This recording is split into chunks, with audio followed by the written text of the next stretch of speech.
Hello, Oh, I didn't put it on repeat, did I? Hello, everybody. Hello, hello, hello. I didn't realize I never put the screen on repeat, so everybody is seeing a frozen screen of nothing. Nothingness. All right, we're all on. Hello, everybody. How are you doing?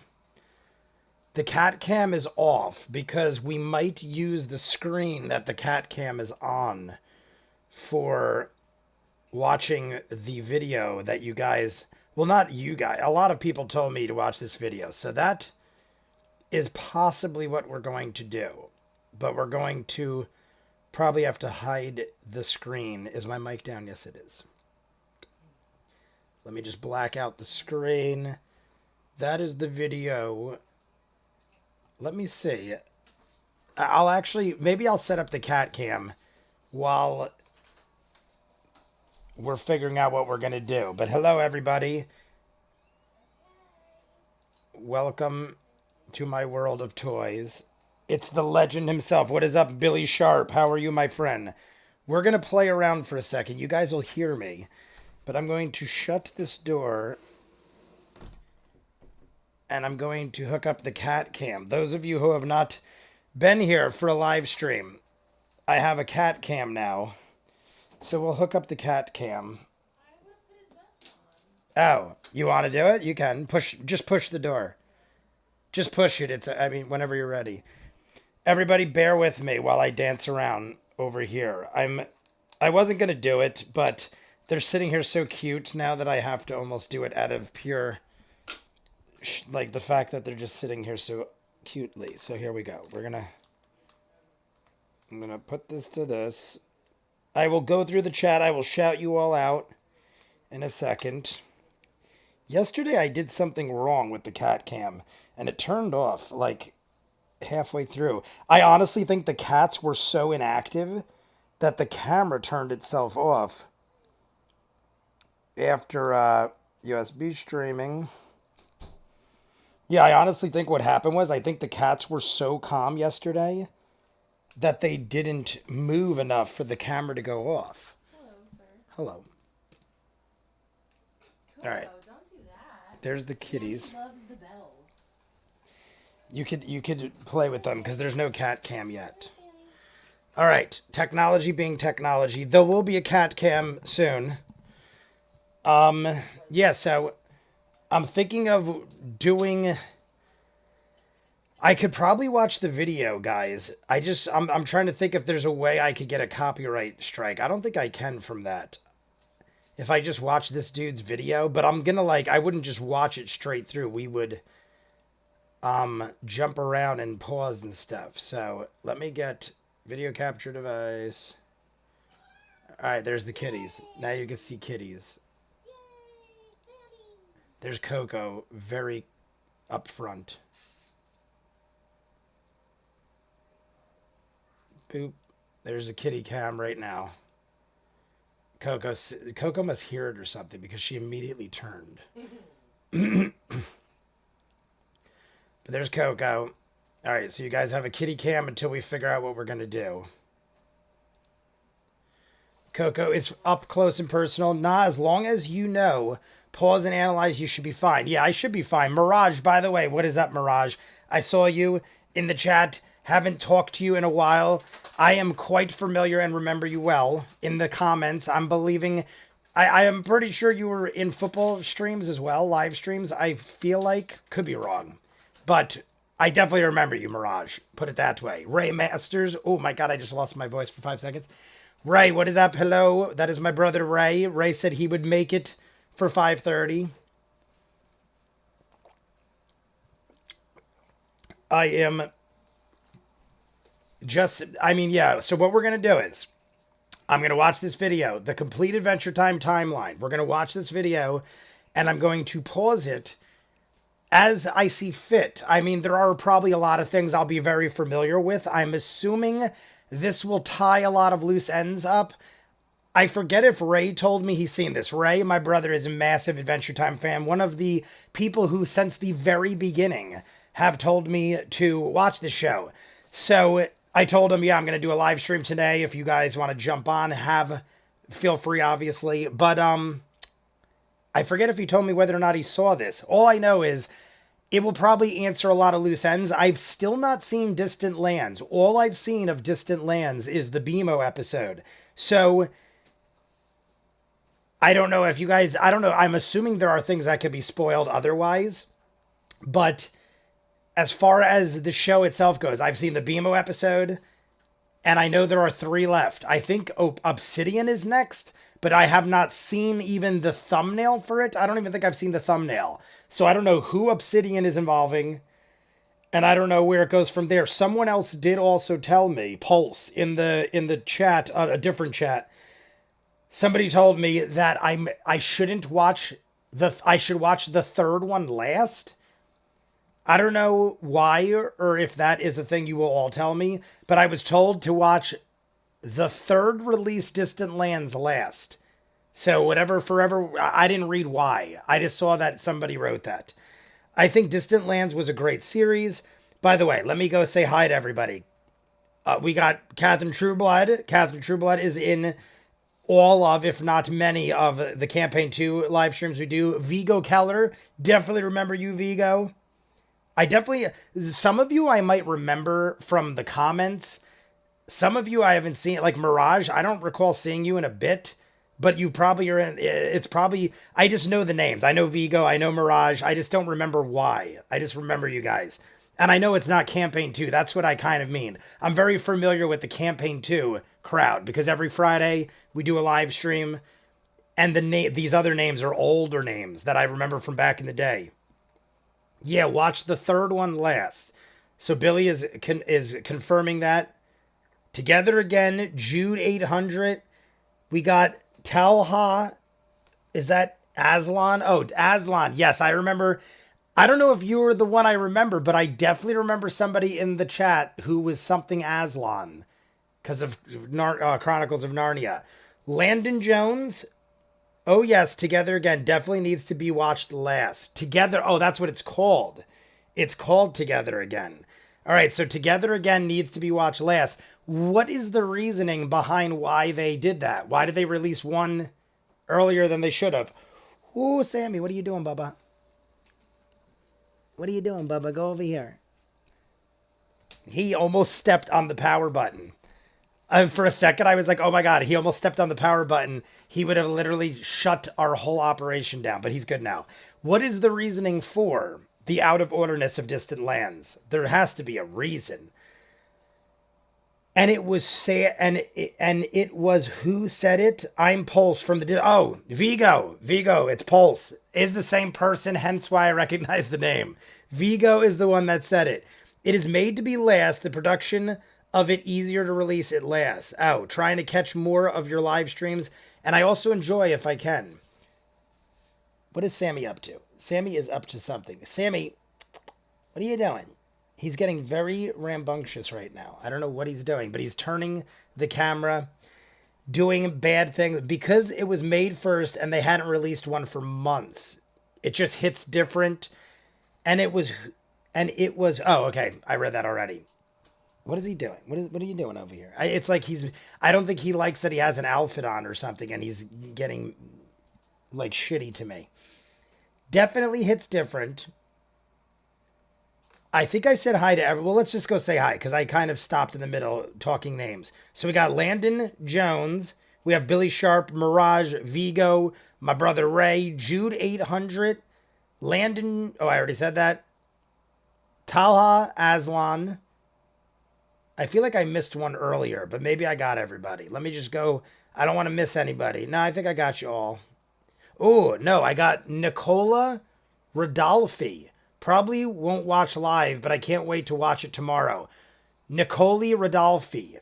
I just want to. I was the first person to comment in the chat, so I did see a different name. I knew I saw some different name, but it's not necessarily out of order. Just a good one to end on. Somebody that I am good friends with, who, like my brother Ray, who has told me to watch this show for many moons, which is funny because it only ended like 3 years ago, I feel like. But I remember Ray talking about this for at least 5 years before that. And one of my good friends at the arcade has talked about it since the beginning. And I had spoke to them like a week or two ago, and I had already finished watching the finale at that point. And they told me, you're in for a treat with Distant Lands, because like some shows have filler, or it's like, oh, that was nice, it was a little extra, but like not necessarily not necessarily needed. Whereas my friend said that Distant Lands did it right, and that it actually adds to things and actually has an equivalent, if not better, finale. I don't know if that was saying a lot or spoiling anything, but I didn't take it as spoiler. I took it as I'm looking forward to it, because, oh my God, I can't believe Sammy actually jumped up there. Sammy, with his vest on, jumped like a good 3.5 feet. Up to, like, he just jumped this high. That's the cabin next to me is this high. It's got to be at least 3.5 feet. And he just soared up there with his vest and bow tie. Amazing. They're making a Fiona and Cake spinoff, right? Are they? I don't know about that. Also, a new Adventure Time series will probably come in 2023. Really? I did not know of these things, but since it's ended, and I've dabbled a little into little things. Like, I'm more curious about what happened with this, or did I misunderstand this? I've attacked certain things here or there, but I haven't jumped into like a video like this or corrected myself or gone back. I said in a post, those of you that watch the YouTube videos, I said in a post that now that we're almost done with season 5 on YouTube, I might start chopping up. And now that I know everything and now that I've seen it all, I might go back, because as I re-edit them and post them on YouTube, I know things now. And I'm like, oh, I totally get this. So part of me was thinking that maybe what I'll do, and I've already thrown this out there and a lot of you said they'd be into it, I might, with the videos, start editing them up for YouTube. I might start posting like right now videos. Like, this is what Jay thinks of this now, because I have finished the entire series. Granted, I still haven't finished Distant Lands, but I will finish Distant Lands in the next month. So by then, I think we have 8 episodes left of season 5 to edit. So basically, I have 2 months of Adventure Time edits to finish to get to season 6. So within those 2 months, I'll easily have finished Distant Lands and posted it on Patreon. And then we'll start doing... What are you doing, Bubba? You hear his little bell? You can hear his little bell. He's getting very hyper. But the way I'll do it that way, therefore I will have plenty of time to finish Distant Lands, soak it all in, and then I will start doing videos. Like a lot of the videos I've edited recently... You see, Sammy's going like a little crazy. A lot of the videos I have edited recently have really impacted the path of Adventure Time. So I really wanted to do episodes with a lot of those, but being as... What is Sammy doing? He's being so weird. Being as... I don't want to start at the end of season 5 doing what I'm saying I'm going to do. I figured season 6 is a great way to start. Sammy looks, I don't know if he's just got so much energy or is miserable in his vest or what, but he is being so odd. And I don't even know if you guys could see him right now. He's like barely off camera. He's right by the Doctor Who pillow, but he's barely off camera and he's being very odd. It's a great show to rewatch. You pick up so many things the second watch through. They had things set up so early on.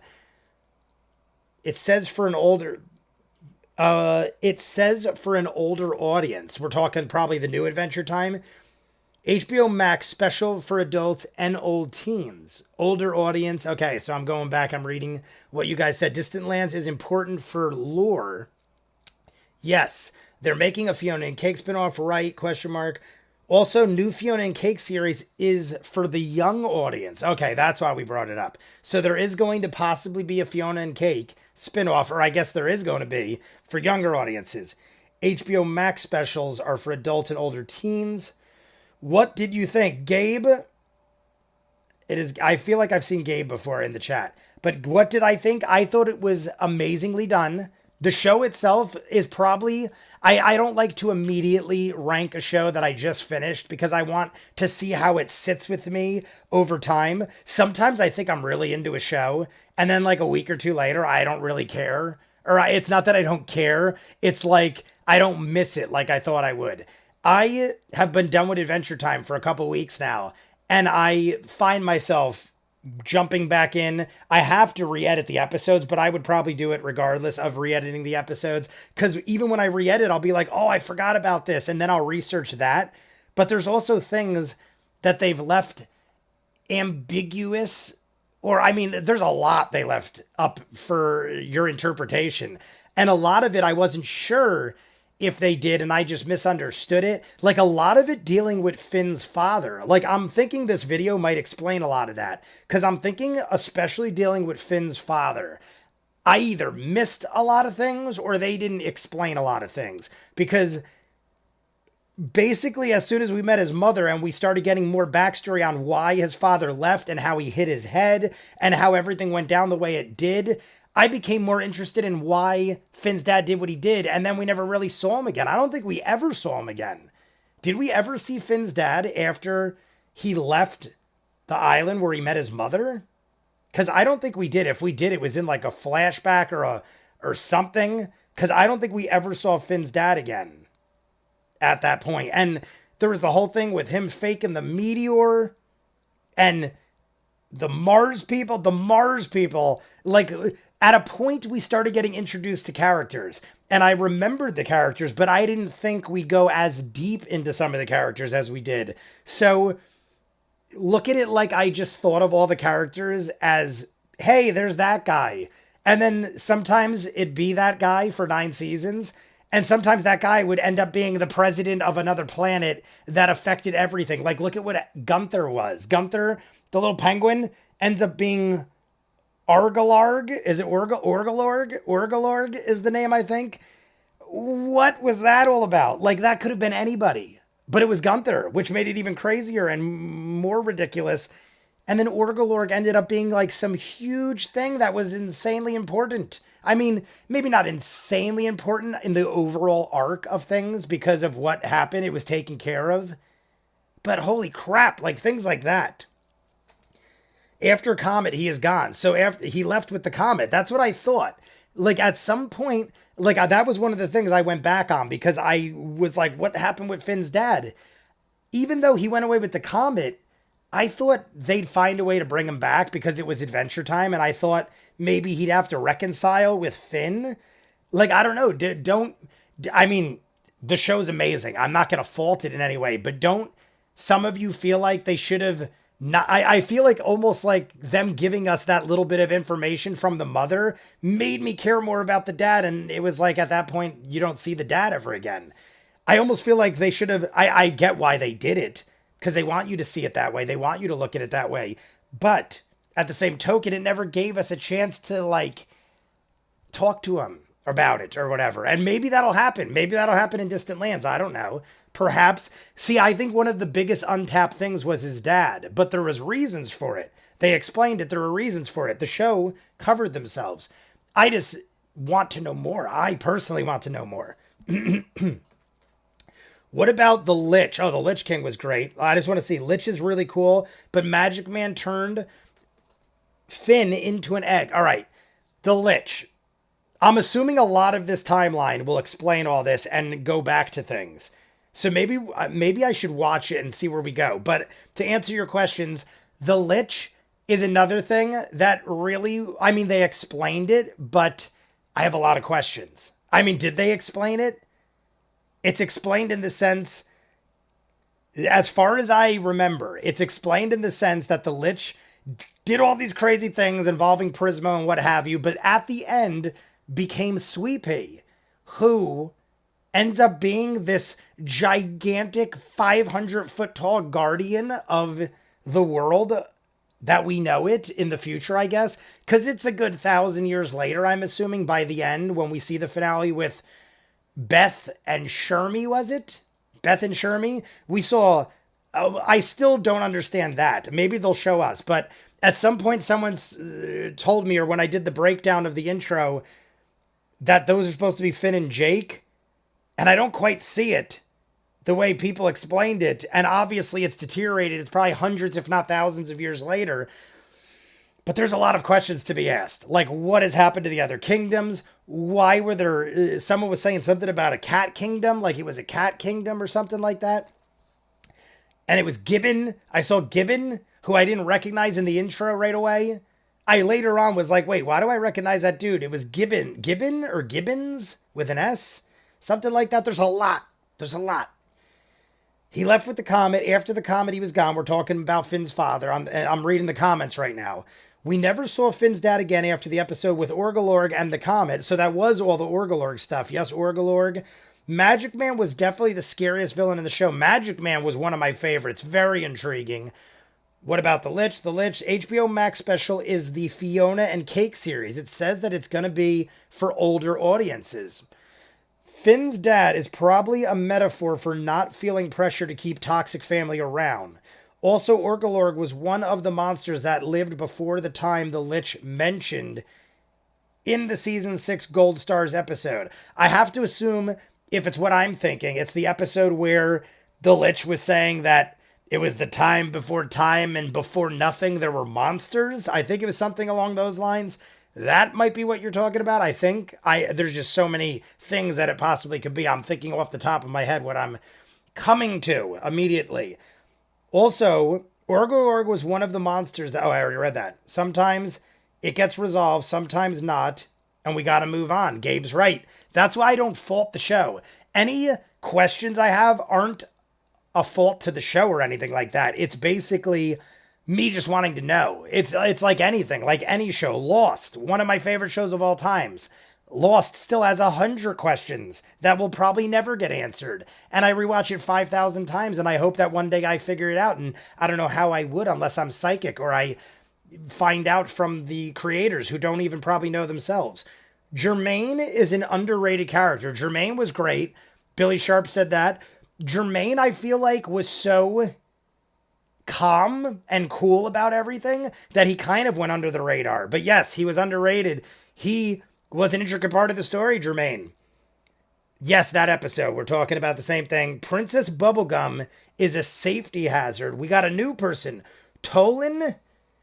Is that... Oh, it could be a lot of things. It looked like Tolan. No, that can't be it. I don't think it's... It could be Toll.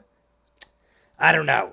I feel like I'm hyphenating it in the wrong spots. Tolani Shay is what I'm going to say for now. Tolani Shay.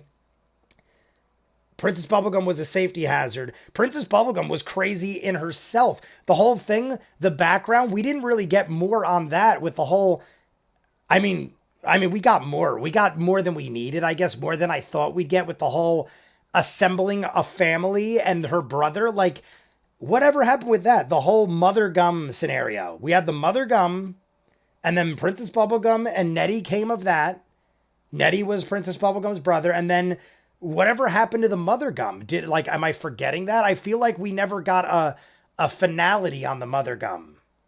Like, whatever happened? Did more people come of it? I thought at some point we were going to find out all these people dropped off of the Mother Gum and were very much like Princess Bubblegum, and... at some point they were going to come and there's going to be a conflict, sort of like her uncle. But then we ended up finding out that the uncle was created by her, and she ended up copying him basically and doing what he thought to do, but she sidelined him as a punch bowl or whatever it was. You never had a big what did you think about a Bubbleine, aka Bubblegum X Marceline? Honestly, I expected it at that point. Maybe because, I don't know, maybe because of the way I watched it where I never really had downtime. It kind of just flowed.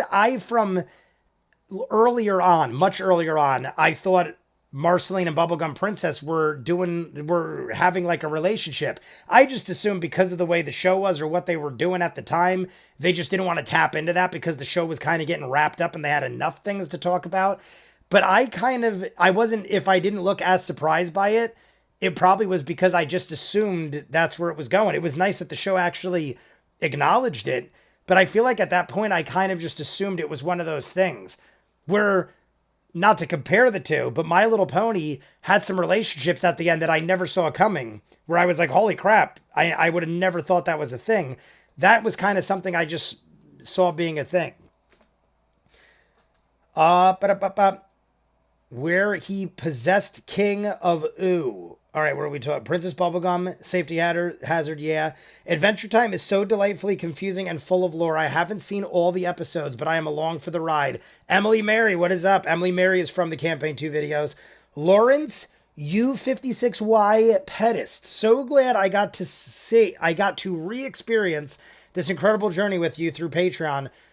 Through Patreon drops have been a highlight in my... Oh, those Patreon drops. Oh, is it Thursday Patreon drops? Maybe it's those. Either way, Patreon drops have been a highlight in my week in these stressful times. Thanks, man. We will still have Distant Lands, and I will still be posting them on YouTube. Honestly, it's fun for me to relive them myself through edits, because I'm in season 5 now on the edits, and I'm just finishing the series. Not even technically, because I got Distant Lands, and you guys are saying new series are unfolding. So I won't have much downtime, if any, and the edits will keep me reintroducing myself to the show on top of watching things like this and myself wanting to learn things. It's not like I'm using the episodes to jump back in. I'm finding different ways to want to jump back in to answer questions. Like this, I assume this video will probably answer a ton of questions. I'm probably going to die the volume out and then maybe just watch parts of it and pause it and then show you guys what I'm thinking about. Possibly. I'm trying to think of how to do it on a live stream where it wouldn't get flagged. But feel free to like and subscribe if you haven't. I totally forgot.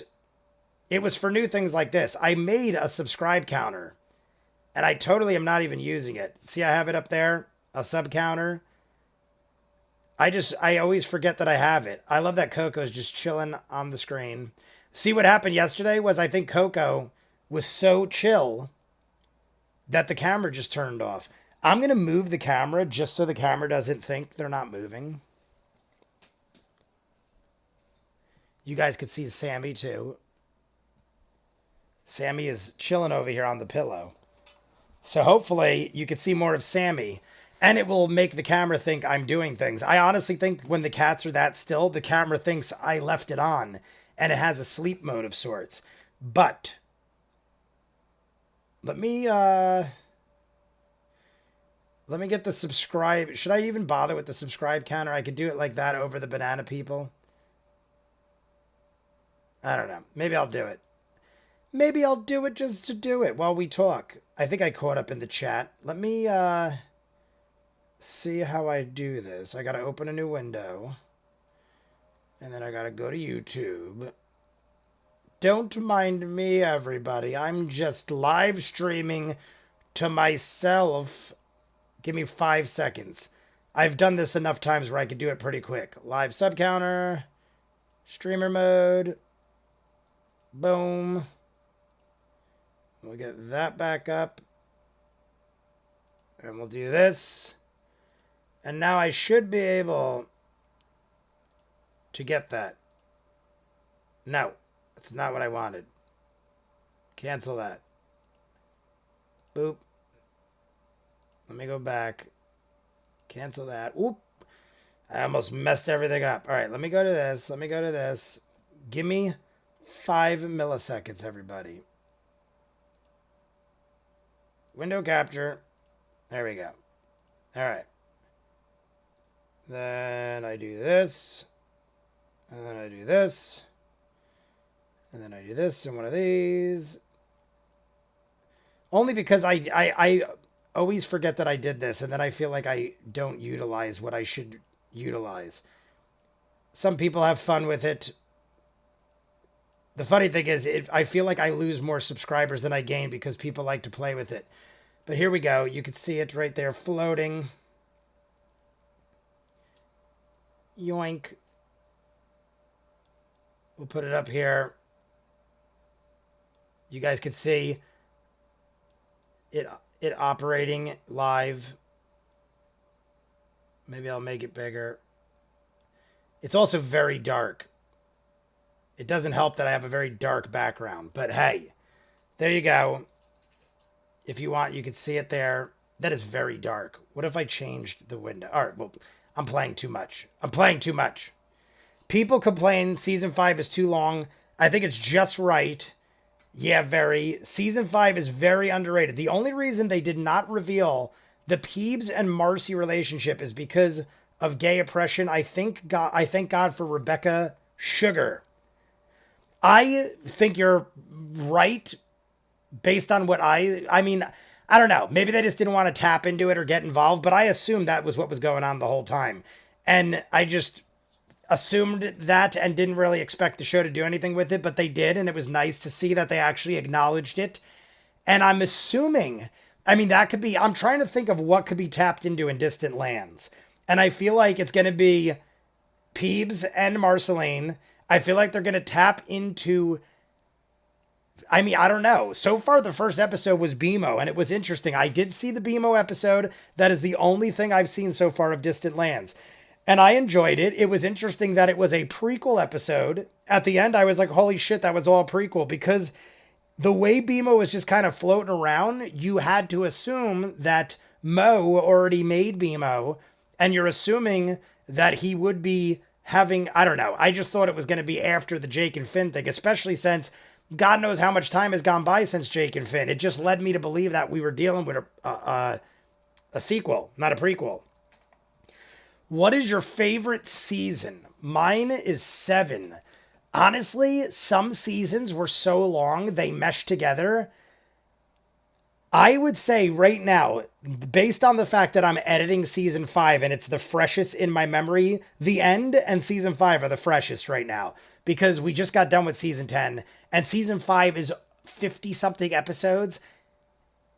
So it is freshest in my mind. And that seems to me to be around where at least it starts all kind of coming together. We're one episode after another. It all starts kind of adding up and making sense. So I would say it would probably be after season 5. Around season 5 or after would probably be my favorite. I don't know. It would be hard. The way I watched it, it would be hard. Especially since like season 9 had 12 or 13 episodes. And then season 5 had 52. It's almost unfair the amount of episodes some of the seasons have had. So it'd be hard for me to put a number on it. But definitely I feel like once season 5 came to an end and season 6 we're about to roll into on the edits, I feel like that's when it all starts making sense and it all kind of starts going together. Even the episodes that don't make a whole lot of sense though still are great in their own right. So I feel like after season 5 into season 6 and so on, you get a nice little mix of both, if not more things that kind of add up to more than meets the eye, things I wanted it to add up to. So I would probably say season 7 falls right in the middle there. You probably picked a solid season. I would assume 7 is one of the better ones. 7 was perfect. Stakes, Hall of Egress, and the crossover episodes. I was going to say, which season was it that Marceline had stakes? And then I assume it was season 9 that we got Finn's mother with the islands. Was that 8 or 9? Where did Islands fall in? I feel like that was 9. Season 9, possibly. And then we obviously had season 10. 7 was Stakes and the Hall of Egress. Hall of Egress was great. So I am on the same page with you with that. Grable's 1000 plus was unexpected. Yes, I went back and watched Grable's 1000 plus. And that does hint to a lot of things that happen or did happen in the finale or might happen.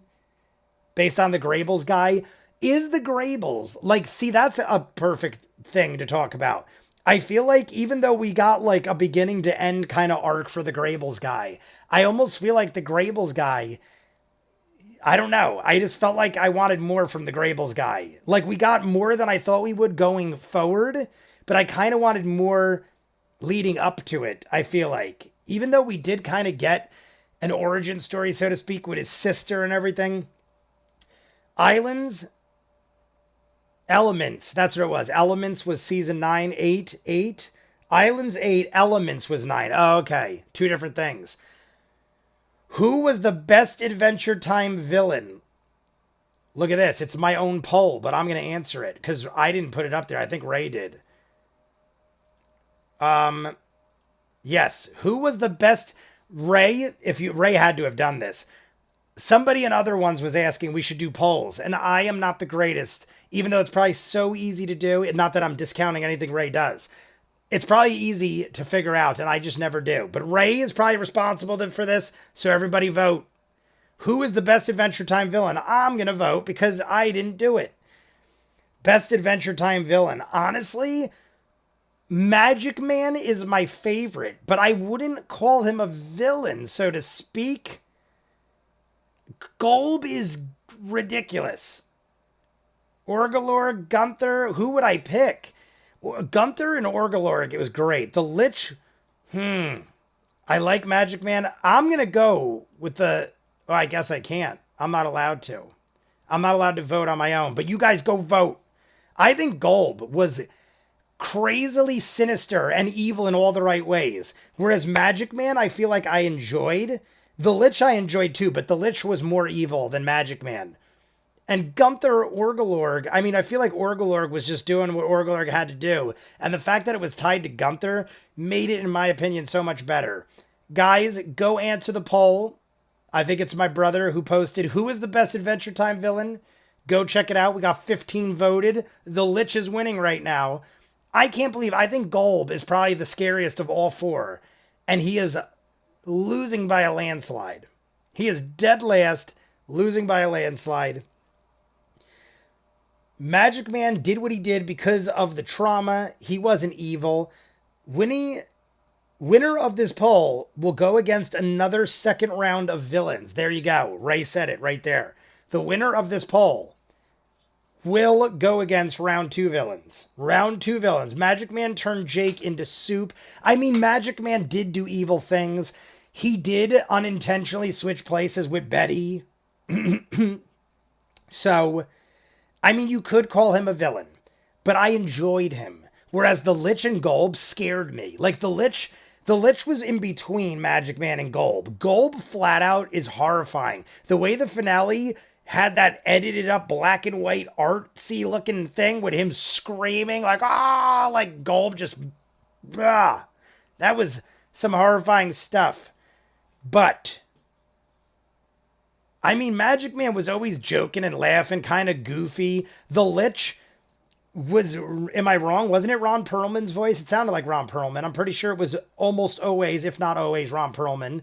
But then it became Sweet Pea, so even technically that was something, but still the Lich is a villain, regardless of the outcome. I mean, I guess I'd have to call Magic Man a villain because of everything that occurred. So everybody go vote on the villain. We'll keep it up for a while. I mean, Ray's obviously going to control that. Can't forget about Hunson Abadir. Ray's going to have a round 2, he said. Ray's going to have a round 2. Hunson Abadir might be in there. I'm not going to tell Ray what to put in the polls. I'm going to partake with them. But right now, I'm not kidding. But Ray's question is, who is the best villain? See, I'm saying who's the scariest, the most evil, the scariest. Ray's question is, who is the best villain? So maybe Magic Man would fall into that category, being as, what better of a villain could you get than someone that makes you feel great, even when doing horrible things? Like, I'm literally defending Magic Man from being a villain right now, so maybe that makes you a better villain. Orgalorg and Gunther were great as well. Orgalorg was an interesting villain. Took me by surprise, made a couple of appearances, or maybe not appearances, but spoken of. Easily one of the most chilling episodes of Adventure Time was, I'm assuming Landon's talking about Golb doing what it did. The guys I have trouble with, Golb and Gob, Glob, Grod, God. Did I say that right? Gob, Glob, Grod, Gob? I don't know. Those guys get me guessing. And then Golb doesn't help. But I've watched enough and I've seen enough and I've talked to you guys enough where I feel like I've got a grasp on it somewhat. The G guys, the 4 Gs that are the brother, I guess they're all brothers of Magic Man or siblings of Magic Man. I don't know, the deer with hands still gives me chills. The deer was pretty odd, to say the least. Maybe we'll even do these rounds maybe we'll even do 3 rounds. So many great characters. I thought it said these rounds. Ray said 3 rounds. The deer episode is also very chilling, yes. The deer, I feel like, is one of those ambiguous things we really didn't get a conclusion to, did we? Did we get a conclusion to the deer? I know the deer came up several times. I spoke of the deer several times. Because the deer, Grob, gob, glob, grod. I think I said that, but not in that order. I say gob, glob, grod, gob. Gob, glob, grob. Gob, glob, grod, god. No, that one's not God. Now I'm messing myself up. Grob, gob, glob, grod. It's so odd. I don't think we did. They killed that deer bad. Did they, though? I feel like I know what you're talking about, but is anything dead in this world? I feel like it might not be dead. So who knows? Who knows what they would do in this world of Adventure Time? I just want to make sure everything is as it should be in the world. All right, that's there. We got to that. I just want to make sure all the windows are operating as they should. Who was the best Adventure Time villain? Ray got 62. The poll is completed. I like that Ray's doing this because I can partake and I don't have to distract myself. So this is good that Ray's doing polls. Jaden LOL. It's either Jaden LOL or Jden LOL or Jden lol. Jden lol. No, it's got to be Jaden LOL. Dear bro, I'm like, hell nah. Billy Sharp, double cinder blocks to the head. Well, Joshua and Margaret are definitely dead. Joshua and Margaret, yes. There is a deer in Elements. Not sure if it's the same one, though. Maybe that's what I'm thinking of. I feel like we've seen the deer again. Connor, by the way. Those of you I've not sent hi to. Jaden LOL. Connor. Jeff Lundy. Princess Bubblegum was the ultimate villain. Honestly, Princess Bubblegum could easily... If I can make a defense for Magic Man, I probably could make a defense for Princess Bubblegum being a villain, not a defense. I could probably make an excuse for her to be a villain. By the way, if there's anybody I didn't say hi to, let me know. I think I've said hi to you all. Pink Pony, I see you in the chat just popping up. Jake's past is wild. All right, here's what I'm going to do. Because I want to know what this is all about, I'm going to start watching this video over here. But I'm going to watch it with the volume off. And see, ready out. So this is by channel Fred, the Frederator. I think, who was the one that told me to watch this video specifically? Are they in the chat? Somebody on Patreon, one or two of you specifically said jump into this video. And I figured it seemed interesting enough where we'd make a live stream of it and we'd do it. Shout me out. Jaden LOL. I think I did, right? Unpopular opinion. My favorite character is Jermaine. I think you were the one that said it before, Jermaine. But what is up? The volume off. Oh. The volume off? Did I put my volume? Oh, no. I'm going to have to put the volume off on the video is what I meant. In case you were misunderstanding, Mirage. I might put the volume off on the video I'm watching because we're going to freeze it and then I'll show you the screen. I'm just afraid that I might get taken down if I show somebody else's content for too long. And I don't want to risk it, especially since we're probably just going to like pause it constantly. So I'm putting the volume off on the video. But the video we're watching is the Complete Adventure Time Timeline by Channel Frederator. Ray put a new poll up. So the best baddie, round 2. So, all right, just go with the best baddie of this round. Fern is in there, too. Didn't even think of Fern. Fern, who was Finn. Fern, honestly, was probably a pretty good villain. Very, very solid villain. I would say Fern's up there. Ice King. See, Ice King, I fall into the realm. I'm not allowed to vote. That's right. Because it's my poll, even though Ray's doing it. I'll tell you who I would pick. Of these 4, I feel like Ice King falls into the Magic Man realm, where I don't want to say he's a baddie because I like him, but maybe that means he should win. So depending on how you look at it, and maybe some of you are voting that way as well, I feel like Ice King would win if I was picking my favorite villain. And he is a villain, I guess. If Princess Bubblegum's a villain, I mean, he's a villain. Ice King's a villain. He's just our buddy a lot of the time, especially towards the end. but I'd have to probably say he's my favorite of the group. If I didn't pick Ice King and I did what I did for round 1, and I said, who do I think is the evilest, like the most vicious and evil? Probably Hunson Abadir or maybe even Fern. Because I feel like even Hunson Abadir has a giddiness to him, almost like a jokiness to him. Whereas Fern, for the majority of the time, I feel like was pretty evil. I don't know. I something about Fern always struck me as him being extremely evil and capable of anything. So Fern, I like everything's pretty close with this. Ice King ran away with it to start. And now Fern and the Deer dead even, with Hunson Abadir dead last. Hunson Abadir, cheers to everybody. We got 30 plus. Like and subscribe if you haven't. If you haven't subscribed, there is a sub counter that I believe is active. We'll find out if you subscribe. But don't unsubscribe, because then I cry and the stream immediately crashes after one unsubscriber. And now I probably just asked to be unsubscribed to. But anywho, I think Fern wasn't evil, just demon, just the... Oh, that's true. See, that is true. Fern wasn't necessarily 100% in control of himself. So that is a good way to put it. I think Fern wasn't evil, just demon was evil. I think the volume should be okay if you keep pausing. Ray saying he thinks the video... What I'm going to do is... I'm going to raise this like this. And I'm going to take away the black screen. What is this? Oh, that's the sub counter.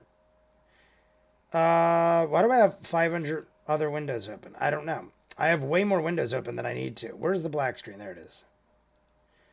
So this is the kitty sleeping. You can see Sammy in the corner blending in. That is... All right, so how am I going to do it? I'm going to do it like this. I'm going to separate it with the kitty cam, and we're going to watch the video, and I'll pause it when I see fit. Let me see what the volume is like right now. Ready? We're going to hear volume. Time, because, I mean, we still are, but thankfully the series finale brought a lot of the lore full circle. At long last, we... My God. I'm not paying attention yet. I'm just trying to get the volume right.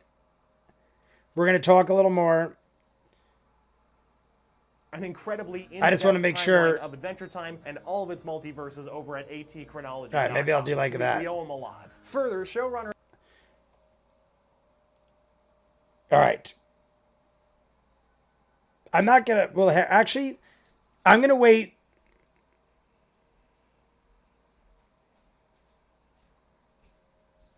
The Gray Mushroom War as a reference point for year 0. All right, great. All right, we're gonna start with that.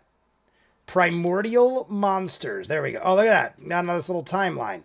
We'll start with that. Primordial Monsters. So this is where Adventure Time starts, but we're not fully engaged with this video yet. I just wanted to get something established before I go off on another hour-long rant of insanity. But Ice King is winning still. Hunson Abadir is coming up on his... Actually, Hunson Abadir is catching up to Fern, but the Deer is coming up on Ice King's ass. Leela M. Goliad. I remember Goliad. When I saw Goliad, I just watched the, what is it called? The Kingsman. I had never seen Kingsman before. I watched 1 and 2 for exclusives on Patreon, and it's Galahad. That's why I literally thought it said Galahad. Goliad. Finbear. Okay, have to go. Husband on his way home, so need to get dinner on the stove. Have a great night. Catherine Trueblood, if I didn't miss you, I do now. And I'm crying in my soul. The moon is falling. Welcome to the chat. Like I said, I've never seen reactions to this channel. I get flagged. Like I said, I've never seen reactions to this channel. I get flagged. What does that even mean? I don't even know what that means. I've seen people react to this without copyright issues. I've seen people react to this without copyright issues. Like I said, I've never seen reactions to this channel. I get flagged. I never see reactions to this channel get flagged because I edit them up. I kid you not. I'm not even exaggerating, guys. Adventure Time probably takes me longer to edit than Westworld, which is an hour-long show. I don't know what the deal is with Adventure Time, but it is so hard to get videos out because I will tell my sister, granted, it's 11-minute episodes. I understand that. It's 11 minutes. But usually you could put, on a 30-minute episode, I could easily put 8 to 10 minutes of content and get no problem at all. Westworld, I could go upwards of 15 minutes, no problem. First edit goes up every time. Adventure Time, I re-edit 5-6 times every week without fail. I don't know what is up with the algorithms or what picks up on the copyright, but I'm not kidding you. I get copyrighted on every Adventure Time video. I don't think there's ever an Adventure Time video I don't get copyrighted on. And this is me knowing this is going to happen. In the beginning, I would have to re-edit 10, 12 times sometimes. That's why when some people are like, why don't you put more episodes out a week? It literally takes me longer to edit Adventure Time than an hour of Westworld. No joke. God's honest truth. Because what happens is it might take me 10 or 15 minutes to edit, but I have to re-edit that episode 5 or 6 times every time. Where Westworld takes an hour to edit, but it goes up first time like that, no problem. So if you do the overall long-term effects, Adventure Time takes me the longest of any show I do. And I would imagine that's probably why no one else does Adventure Time. If you go look and you see not a lot of people, if anybody's doing Adventure Time, I think the edits are so difficult for people, they don't even bother. It gets flagged very easy. Animation is easier to analyze than real people. The funny thing though is I have no problems with other animated stuff. I do Rick and Morty. I did Avatar. I do My Little Pony. None of those really ever gave me problems. Adventure Time, without fail, it's like an ongoing joke. Any other show is like 9 out of 10 times it'll stick. I won't have to re-edit it. Adventure Time, I automatically set aside like 2 or 3 hours because I know there's going to be a ton of re-edits. But it's funny because I almost don't mind because each time I re-edit it, I catch things that I didn't catch the time before that. So if any show is going to give me problems on a re-edit, it's probably the show I'd want to watch 500 times to make sure I don't miss anything. So it works out. I meant reaction to channel Frederator videos. Oh. I know what you're saying. Oh. Like I said, I've never seen reactions to this channel get flagged. Got you. So I just went on a rant about something you didn't even mean. But now you understand where I was going. Because that is all truth, what I just spoke. So that is pretty funny that you weren't even talking about blah, blah, blah, blah. But the moon is falling basically said people do them without issues. So I will not. The videos, now we're crisscrossing. The moon is falling is basically saying I can watch this without getting flagged. It'll probably not be a problem at all. I was saying editing the videos, I get flagged constantly. So I don't want to cross streams. Cross streams.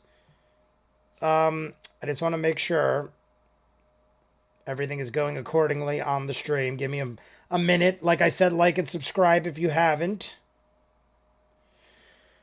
But, all right. Ray, you think the same thing? I think Ray thought the same. I think the volume should be okay if you keep pausing.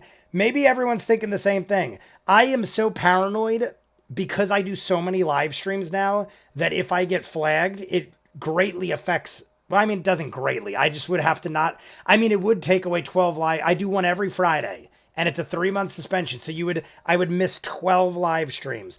But honestly, I don't think it would get flagged for something like this. I have arrived, says the Reaper, Scythe, crossing streams while streaming. Maybe what I'll do is I'll raise the cat cam like this. That way we half see, and then when we need to see other things, we'll go with that. How's it sound?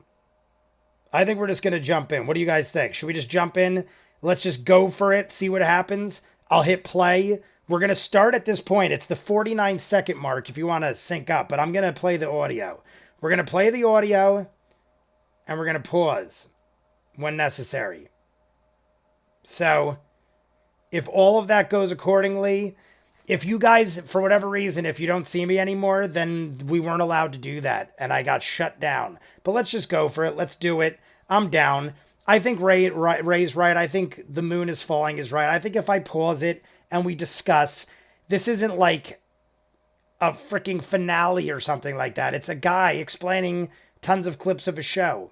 So the Frederator, I salute you. I hope you don't take down my channel or have some sort of copyright stuff. Yeah, just pause a lot. Crossing streams while streaming. Oh, I believe if Cartoon Network covers Adventure Time aggressively. Oh, I believe that Cartoon Network covers. See, that was my only fear, is that Cartoon Network could see all the clips and then strike me down themselves for someone else's video, as funny as that sounds. Because it's way different reacting to it and posting it than doing a live stream. But let's just go with it. Here we go. Ready? We're going to do 3, 2, 1. We're going to jump in. I'm at the 49-second mark of the Complete Adventure Time timeline by Channel Frederator. So everyone, the way we do it in Campaign 2, everyone give me the thumbs up. Let me know you're ready. I just want to see at least a dozen or so thumbs up so I know everyone's on the same page.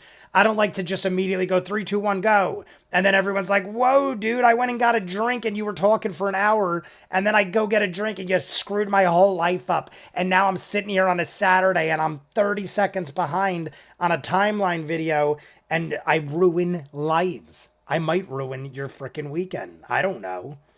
What are we watching? Reaper, we are watching the Complete Adventure Time timeline by Channel Frederator. Go to Channel Frederator and go to the Complete Adventure Time timeline, and I'm starting from the 49-second mark. I mean, you'll see the video. You're going to see the subtitles. You're going to see the timeline. Right now, we're at primordial. Well, let's talk about this. Primordial monsters over 13 billion years, 13.7 billion years before the Mushroom War, BMW. BMWs, Germans created the Mushroom War. I think he just said that. It's before Mushroom War, so BMW. Primordial monsters. Now, somebody I believe told me, I want to confirm it though. We have another poll up here too. Everyone go answer the poll, please. Who do I pick? I saw Ricardio, the heart guy. Ricardio will always have a special place in my heart, even though I went into that without the pun, but I went into the pun knowing it was a pun. Ricardio, the heart guy, will always have a special place in my heart because it's the first strike I ever got on my channel. I was literally blocked and striked with the first ever strike on my channel from Ricardio, the heart guy. Oh my, that guy got me blocked. Patient St. Pim, the Vampire King, glorious. The Vampire King was pretty glorious. Honestly, the Flame King, oh, Ray, you put some good ones in there. Patient St. Pim, very unique and amazing. The Vampire King was awesomely godly in stakes. I mean, overall as well. The Flame King by Keith David. The voice of Keith David, I mean, he should win for that alone. Those of you who can't see... Oh, well, Groot's covering him up. Behind Groot is They Live. Usually I have the Rowdy Roddy Piper behind Groot. Well, he is. He's behind Groot, but Groot's blocking him. They Live, one of my favorites. Keith David, one of the longest, if not still longest fight scenes ever. It might have been beaten at this point. But Keith David, the Flame King. Patient St. Pim was glorious. Honestly, out of that list, Ricardio might be last. And that's shocking to me, even though I love him. I'm not kidding you. Keith David, just the fact that Keith David voiced the Flame King, I feel like he's got to be second only because the Vampire King, I think, is amazing.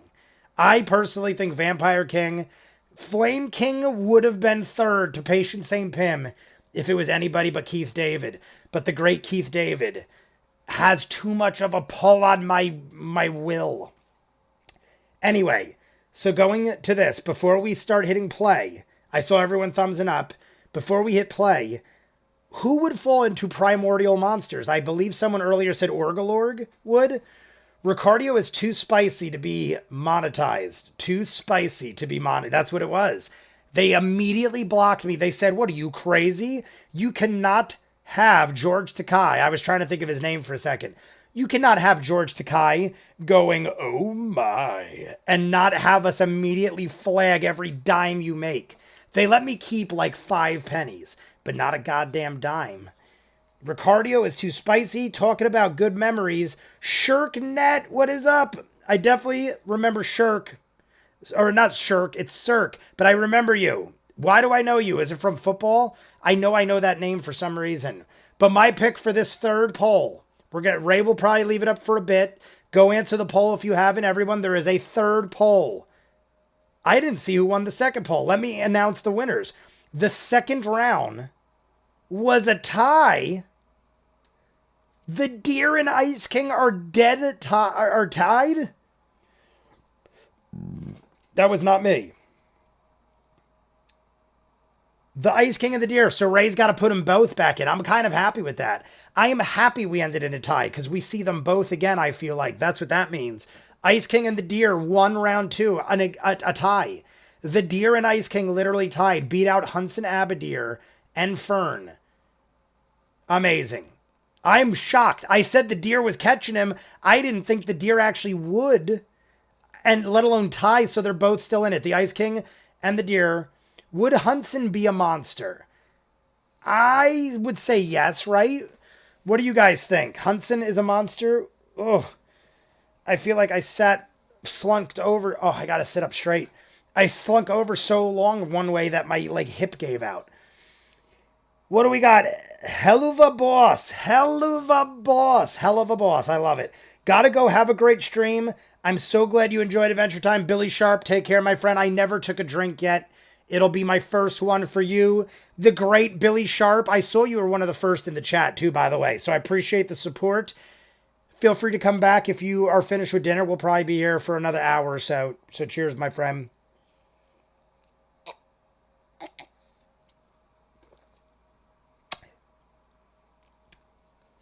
What do we got here? Would he be? Or would he? We're talking villains with Hunson Abadir. Maybe Hunson, more like a demon. Hunson Abadir is primordial. So Hunson Abadir is primordial. He was shown in the monster scene, I think. Meaning this? All right, let's watch some of this because maybe I'm wrong. ViewMasters, he's not primordial. Oh, so later on there must be another thing. He is a demon, so probably... All right, let's get started with this. Go answer the poll that Ray put up, guys. Round 3, bestest is it? Yeah, bestest baddie round 3. Ricardio the Heart Guy, Patient St. Pim, Vampire King, Flame King. Go answer. Personally, I go Flame King. I mean, Vampire King, but Flame King is so up there. You heard me. Here we go. I'm going to 3, 2, 1. We're going to have some volume. We're going to hear whoever this is. Who is this? Frederator. Here we go. 3, 2, 1, go. More than 13.7 billion years before the Mushroom War, which we'll refer to from now on 13.7 billion years before the Mushroom War. I know, like the car, but it's the best we've got. BMW, he did mention it. The real one was 13.7 billion years ago, but according to the Lich, before there was time, there was... Before there was time, there was nothing. And before there was nothing... Nothing. And before there was nothing, there were monsters. Stars of this monster soup and... All right. So there were monsters... All right, look at this monster soup. Is there anyone in there I need to know?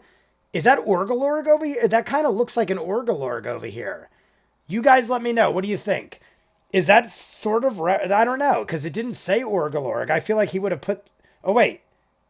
Include Hunson... Oh, shit. It is saying that. All right. Include Hunson Abadir and Orgalorg. Never mind. Answered my own question. Orgalorg really makes you feel good about the innate nature of the universe. So Hunson Abadir and Orgalorg... Let me raise the cat window up a bit. Let me go raise up the cat window so we see Orgalorg. I can see the sub count. All right, we're good enough. Orgalorg. Orgalorg looks so interesting to me. I dig Orgalorg. Orgalorg is in there like a primordial chaos soup. Oh, I stand corrected. In other science, there are actually two vampire kings. Two vampire kings. Oh, wait. Hunts and Abadir isn't one, is it? Is there another one that I'm forgetting? What? So you're already finished Adventure Time? Anime Mortal X. We finished Adventure Time yesterday. I posted the finale of Adventure Time. I finished. We are that far ahead on Patreon. I've been posting. For every one I post on YouTube, Patreon got 2. So we finished twice as quick on Patreon, hence why we're done with Adventure Time. It'll still be going up weekly on edits for YouTube. I look at it as an interesting way to re-edit things and to get a second look at it. So we will totally be continuing our journey on YouTube as well. I'm even probably going to do more with YouTube. I'm probably going to make a separate video that explains things as we go along rather than us just talking in the live stream like we are here or something like that. No, there is one vampire king. So there is one vampire king. So I'm thinking maybe I was thinking of Hunson Abadir. I just want to lower this a little bit because when I unblink it, I just want to have the Adventure Time. I guess I can't do that without cutting their heads off. Oh, well. Well, when we unbreak. So, all right, we're going to unbreak. Really makes you feel good about the innate nature of the universe, huh? The Big Bang kicks off the multiverse. One would assume that this event also spurs the creation of several cosmic entities, like... So, Golb is a cosmic entity, which obviously we knew. I forgot I put up the other window. It's Hunson and someone that's part of Marceline. No, there is only one vampire king. Hunson is not a vampire. That's right, Hunson is... What am I talking about? For a sec, because I saw Hunson on the screen. So, I don't even know why I'm going to 3, 2, 1. I'm just going to roll with this, and we're going to ask questions as I go. Elements and catalyst comets. 3.7. So we went 10 billion years. So we have 13.7. And we have Hunson and Orgolorg. Now we go towards elements and catalysts. On Earth. 3.7 billion years BMW. It took the Earth another 9.2 billion years to form, and another cool 800... All right, so 10 billion years. 9.2 billion years to form. Another cool 800 million years for life to emerge. Years for life to emerge. Ever since, 4 core elements have always...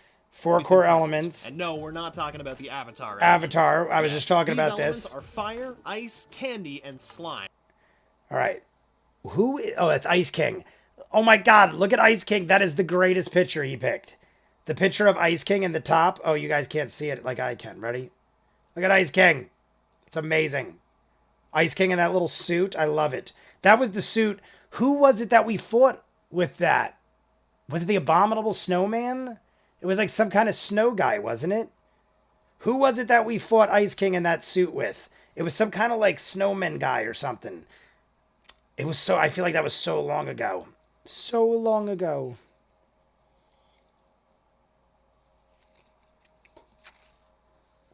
But anyway, we know them. So we got the elements. So 13.7 billion years ago, we got Hunson Abadir, we got Orgolorg. Then we go to the elements. So we got these. So 10 billion years later, the Earth is formed. We have elements. Anti-element, I guess. The beings and that lumpy embody space. These elements are called elementals. The elementals are mortals who are continually reincarnated. We don't know when or why. Reincarnated Glob mortals. doesn't know how the comet reincarnates itself. And yet, a catalyst comet... All right, so even they don't know why or how.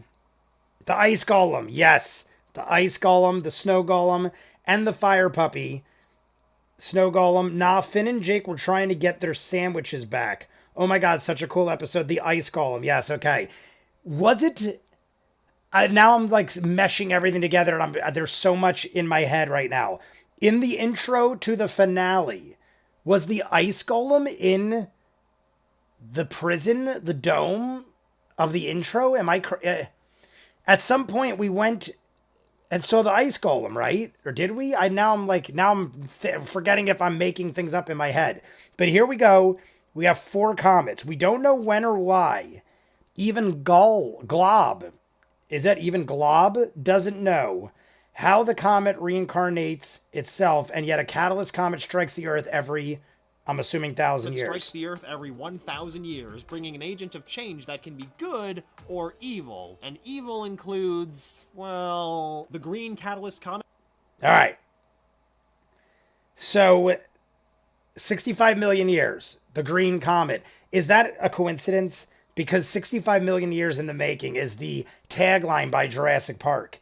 I have to assume they picked 65 million years for a reason. And maybe they're fans of Jurassic Park. The ice golem and the fire and the snow golem was the main story while they were in the background. That episode was a Thanksgiving special. Thanksgiving special. But the cats are good. Evil, and evil includes what? All right, we got that. All right, so 65 billion years. We're on the first. I'm assuming this is, since it's a timeline, I'm assuming this is the first comet of the 4 that we just saw. 1, 2, 3. I don't know. They showed 4 comets. Here's the green one. We saw him on the Elements arc where he was full ice golem and the ice kingdom because dinosaurs age. Dinosaurs never age. They are immortal and they will always be children in my heart. And the creation of the crown. 65 million years. Creation of the crown. In the twilight hours of Earth's Cretaceous era, the ice elemental Urgent's Evergreen points out to the other elementals that the green comet hurtling towards Earth is writhing. So Urgent's Evergreen. I remember this. See, this is I like this stuff because I feel like this I learned a while ago, and this is probably the least memorable to me as far as like details. As far as details, Urgent's Evergreen, was it? Urgent's Evergreen. All right, thriving in a particular disconcerting way. To combat the comet's imminent destruction of life, Evergreen builds a crown. All right, so Evergreen built the crown. I do remember that. I remember at some point Gunther, his Gunther, which isn't the same as our Gunther, got the crown or took the crown and wished he was Evergreen. But they're probably going to say that, so let's continue. And then I'll go to the comments. Guys, feel free to write whatever in the comments. We will go back to it. Do the poll. We got 41 votes. Let's see how many votes we could get total in the poll. I feel like each one is getting more than the last time. So if you haven't voted yet, go vote. Like and subscribe if you haven't. There's a subscribe counter now at the top of the screen by the Adventure Time logo that I now blocked out with the cat cam. But feel free to partake in all these lovely things. We're going to hear more. In a particularly disconcerting way. To combat the comet's imminent destruction of life, Evergreen builds a crown whose phantasmo circuitry would bound to its first bearer and grant them their one deepest wish. When the other elementals reject Evergreen's plan, he ices them. All right. Naturally. Evergreen powers his crown, but becomes So Evergreen brings up the plan. Wait, let me rewind that. Let me hear this one again. In destruction of life, Evergreen builds. He builds the crown. Phantasmo circuitry. So circuitry would bond to its first bearer and grant them their one deepest wish. That was the whole thing with Golb at the end, when they got in the belly of the beast. When the other elementals reject Evergreen's plan, he frees them all. Their one deepest wish. When the other elementals reject Evergreen's plan, he ices them. Naturally. First off, let's go back to that. One deepest wish. When the other. What is the? Look at this one dude. First off, we don't need the subtitles right now because I'm going to minimize the subtitle size because we're playing the volume anyway. What is the deal? What is the deal with the floating peppermint butler, guys? What is that all about? Please engage in conversation with me on this one. I see candy, I see fire, I see a freaking slime guy. What is that giant peppermint butler thing? I mean, it's peppermint, but it makes me think of peppermint butler. What is that? Do I know? Do I forget? I feel like, if anything, I forgot what it is, but I don't think I did. I think I'm a genius, and I never forget anything. I retain all knowledge ever given to me, ever, forever, and ever. Ever. Trapped. Give me 1 second, guys. The cats are moving. Whoop. All right.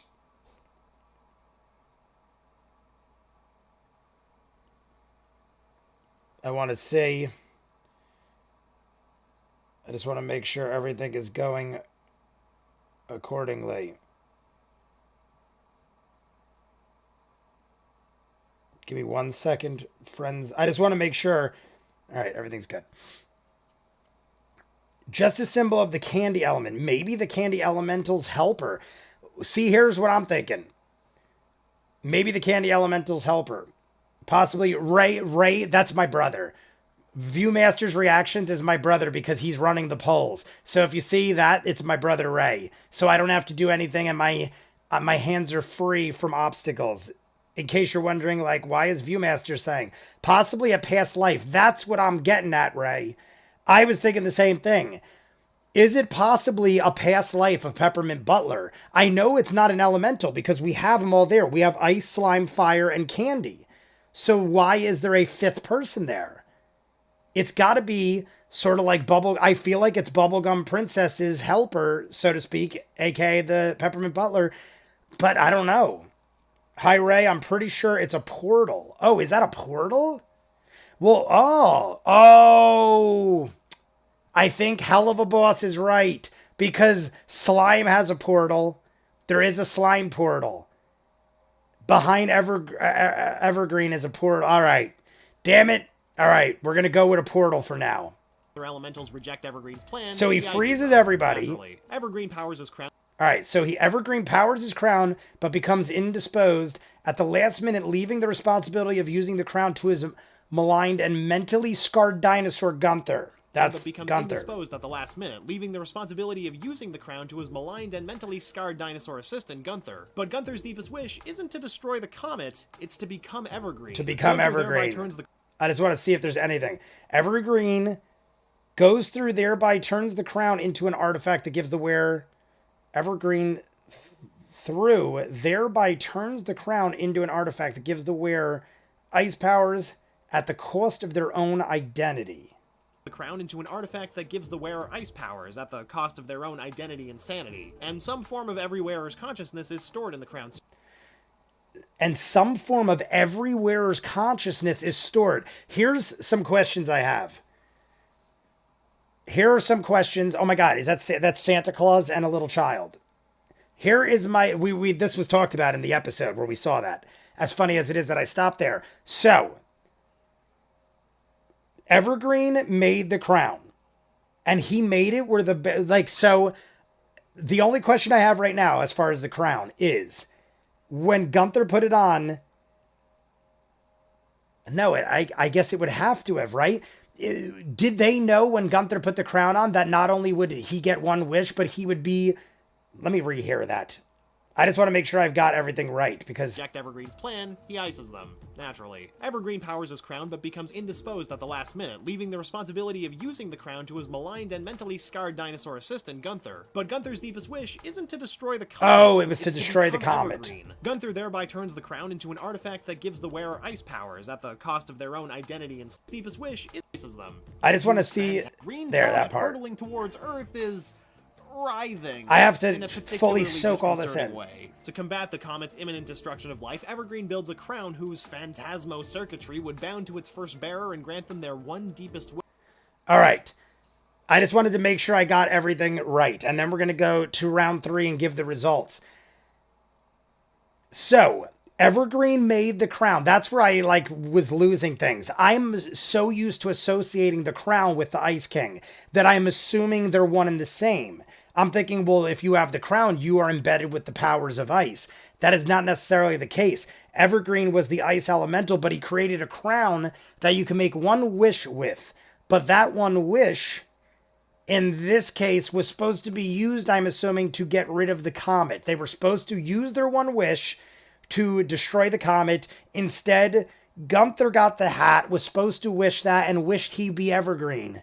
And so became the crown. So am I to assume at that moment that is when the crown took on a life of its own? Or not a life of its own, but I guess like some sort of entity or power they didn't see coming or happening? That's got to be the case in that circumstance, correct?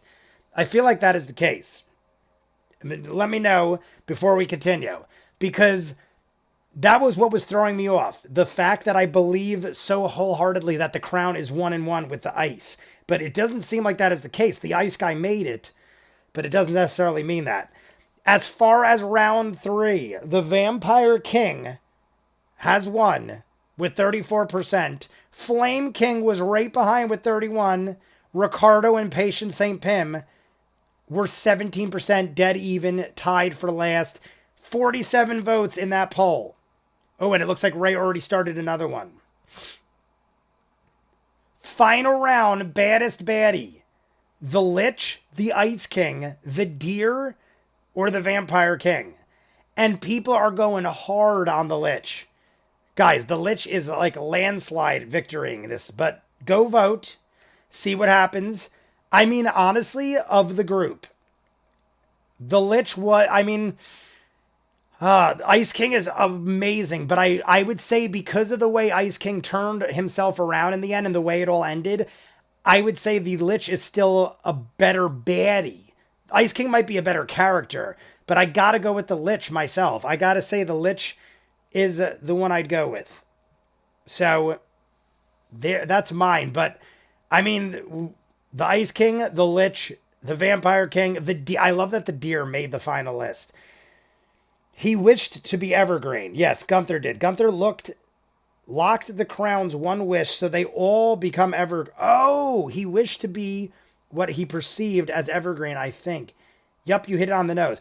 Okay, wait. I feel like I'm not getting it right because of the way I'm reading it in some people's, I feel like it's different. The green thing is the symbol of slime. The peppermint is the symbol of candy. Okay, we got that. Tell me which is right. The first wish ever was made by Gunther the dinosaur, which was Evergreen's right-hand buddy, whatever. Was it supposed to be the first wish ever was supposed to be made so that a comet didn't strike the world? And Gunther made it where he was evergreen, so now every person that puts on the ice crown is evergreen? Because I don't think that's the case. They're getting bestowed the powers of ice. I don't know. Now I'm questioning things.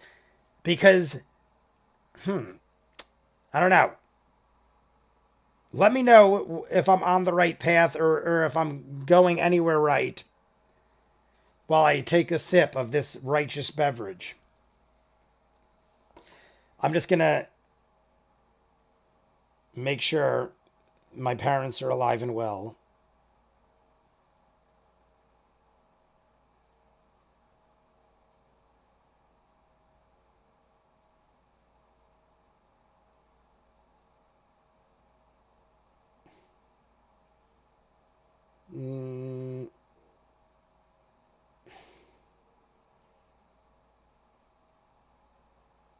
My bad. I just had to make sure. My bad. The Deer is the most horrifying. Be right back. Yup, you hit it on the nose. Because I feel like those are two totally different things, if you're following me. Like, ready? I'm going to listen to it again. I can't believe we're only 3 minutes in, and I have so many questions already. Urgent's Evergreen points out to the other elementals that the green comet hurtling towards Earth is writhing in a particularly disconcerting way. To combat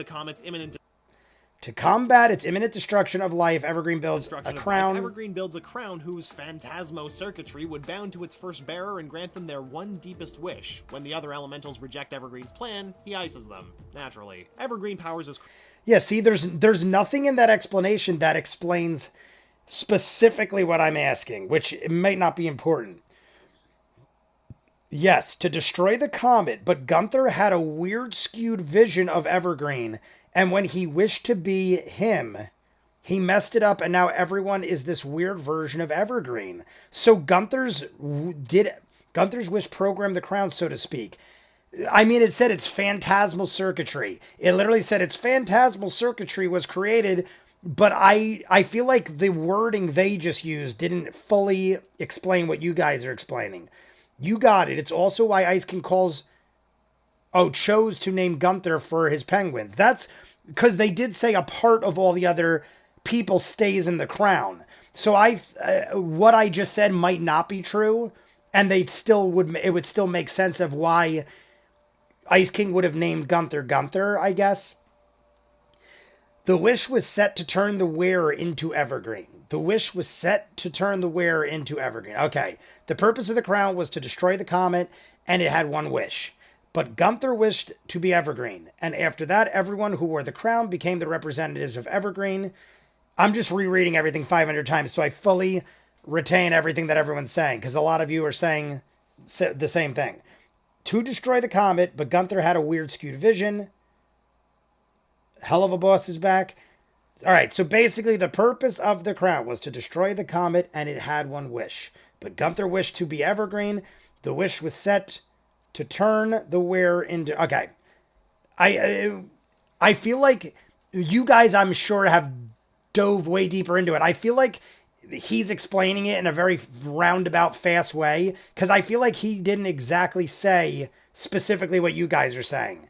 He said it was a phantasmal circuitry that was created to stop the comet, and then Gunther, who is mentally scarred, put it on because Evergreen got incapacitated or whatever, indisposed.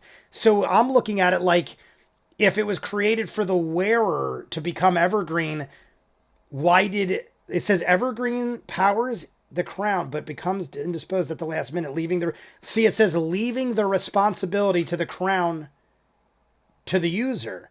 So it's almost making it sound to me like because he was indisposed, he couldn't use the crown.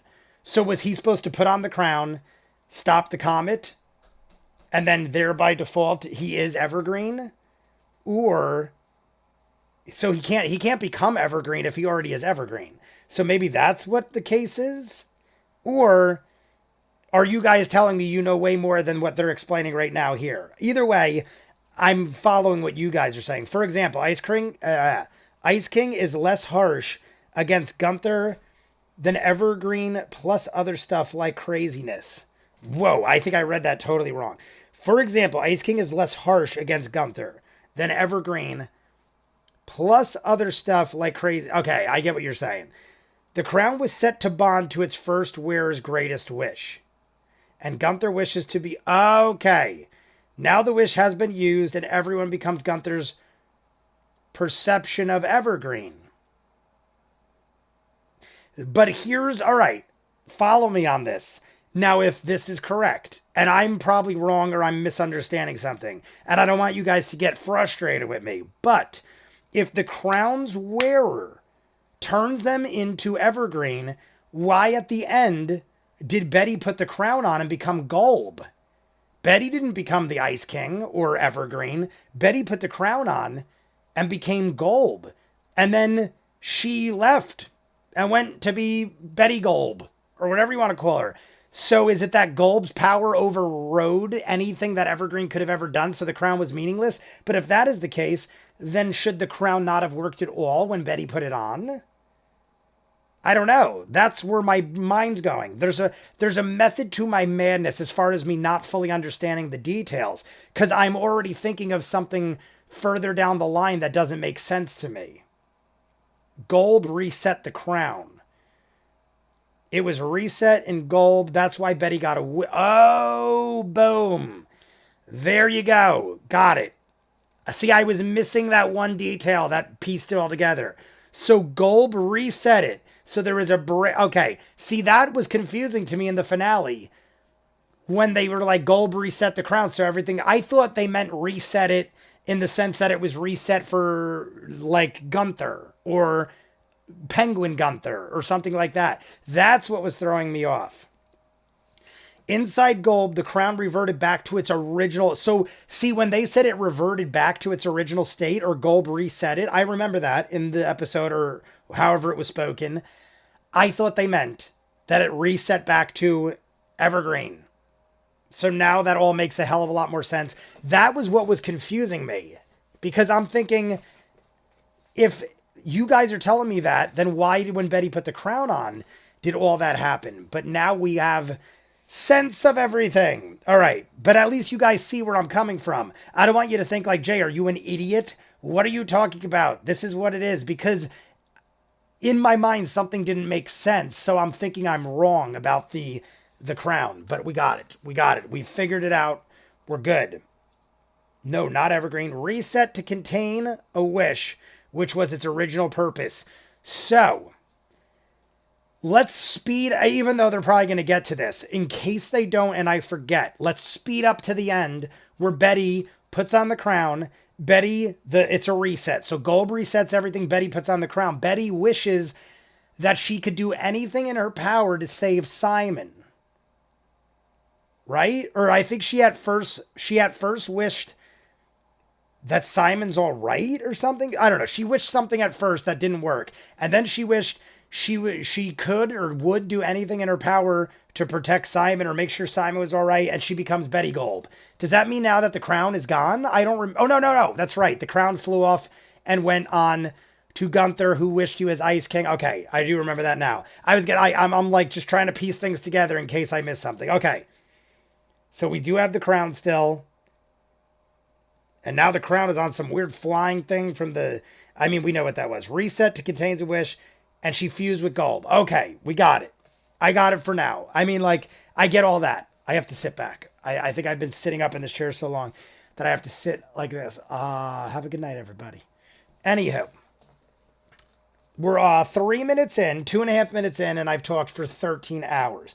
Let's continue. Crown, but becomes indisposed at the last minute, leaving the responsibility of using the crown to his maligned and mentally scarred dinosaur assistant, Gunther. Who is that? But Gunther's deepest wish is this guy important? The guy with Gunther. I know he's probably not, but maybe I just feel like asking. Leaving the responsibility of using the crown to his maligned and mentally this guy right here. Is this guy? Who is this guy? Was he of someone of importance? Because I feel like we've seen this gentleman before. Either way, it's not important, but let me know. Assistant Gunther. But Gunther's deepest wish isn't to destroy the comet, it's to become evergreen. All right. Gunther thereby turns the crown into an artifact that gives the wearer ice powers at the cost of their own identity and sanity, and some form of every wearer. Now, let's just to reiterate, what is happening over here? Betty's first wish was if your Golb wasn't destroyed, but his wish didn't work because Golb was too strong to perish. Betty's first wish was if you're... Oh, okay. What is DDD? It's a drum spell. Santa Claus over here. Oh, it was a drum spell. The guy that was going boop, boop, boop, boop. Santa Claus over here. So Santa Claus, I know we've seen that or tapped into that at some point. I'm going to have to sit on the edge. I have to stretch my legs. I just have to stretch a little. I think I literally went right into the live stream after a 3-hour video and I didn't get up or walk around. And I think I'm literally I just need to stretch my body a little. So Santa Claus, let's go. Who's got Santa Claus knowledge? Because that's clearly Santa Claus. And why does this look like a follower of Jesus Christ or some sort of religious figure? I'm forgetting. This episode was so long ago. I feel like I need explaining on these two things. So please do tell me while we continue further. Consciousness is stored in the crown circuitry. Meanwhile, the green comet strikes Earth, inciting a mass extinction. All right. Meanwhile, the comet hits the Earth, inciting mass extinction. 65 million years. The catalyst force introduced by the comet would become the Lich, a monster who vows to. All right, inciting a mass extinction. Let's see. In 65 million years, the catalyst force introduced by this comet would become the Lich, a monster who vows to extinguish all life. Whoa. Okay. Let's go to the Lich. These are the past wearers of the crown. They're all past wearers. All right. So was one of them supposed to be I feel like we've talked about it in Patreon. A lot of these episodes that I haven't edited up yet, we've discussed on Patreon, but even those have to be a while ago. So, is there anything important I need to know about either Santa Claus or that other fellow, besides them just being who they are and a little tidbit of greatness? Their past wears. Ignore Chara. She does this all the time in chats. You've seen her before? I think you need to check the radiator. Yes, I probably do need to check the radiator very soon. I'm honestly waiting. In about 30 minutes, I will check the radiator. But Kara, ex-demon, what is the deal?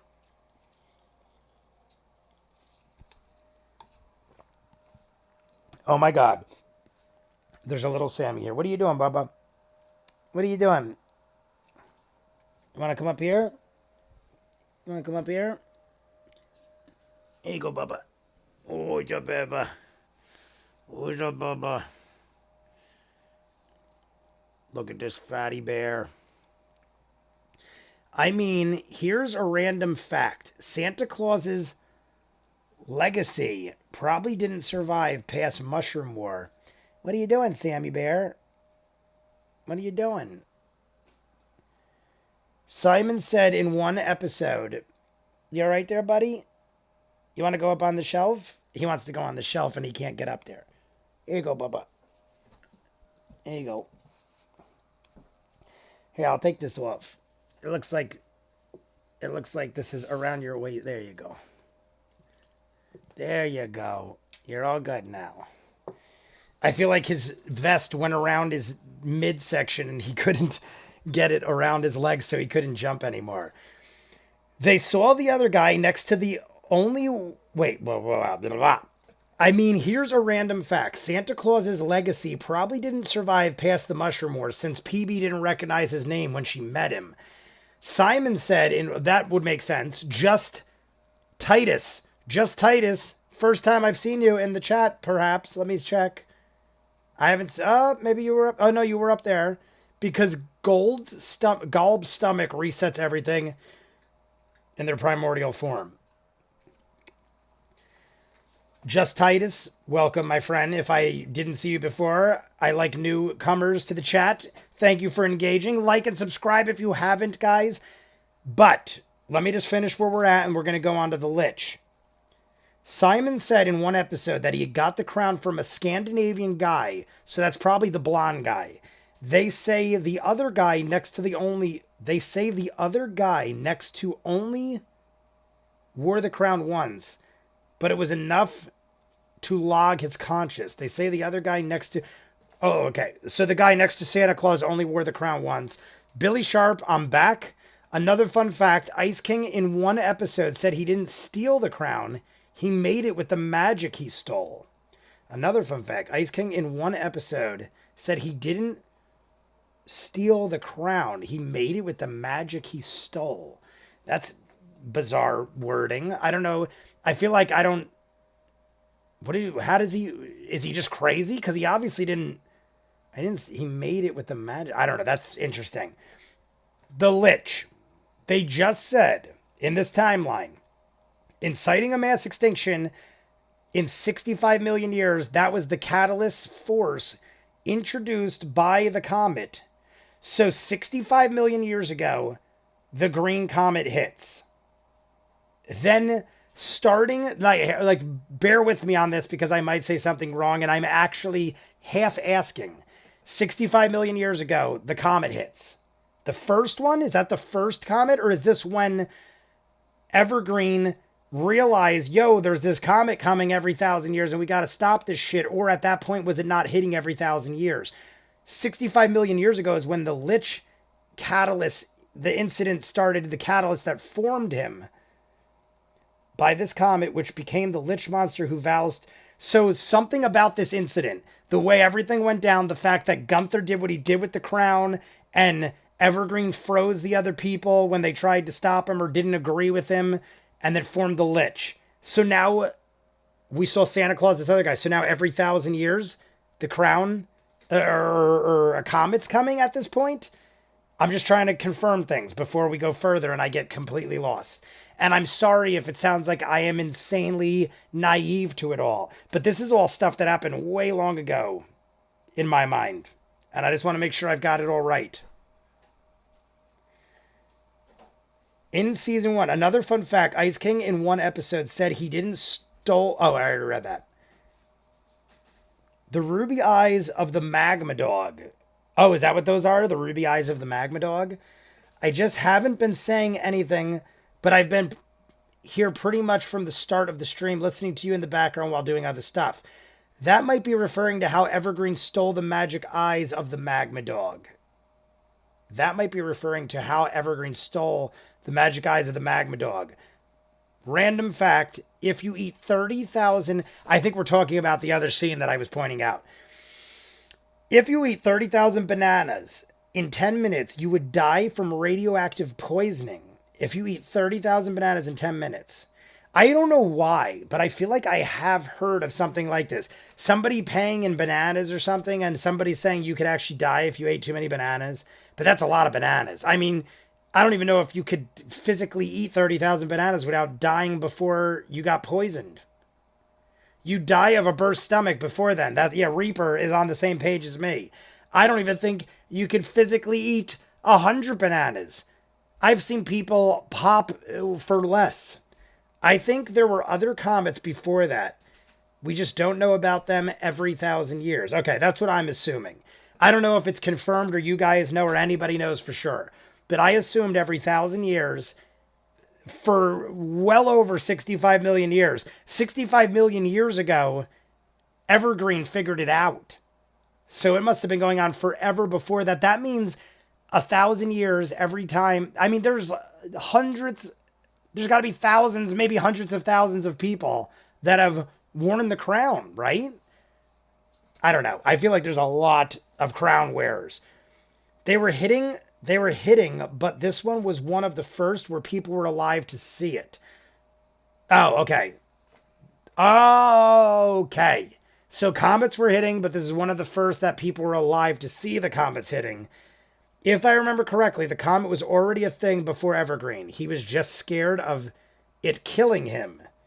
Maybe because bananas are berries. It could be. Could be. Bananas are herbs. Okay. So for now, I think I've got it up to here.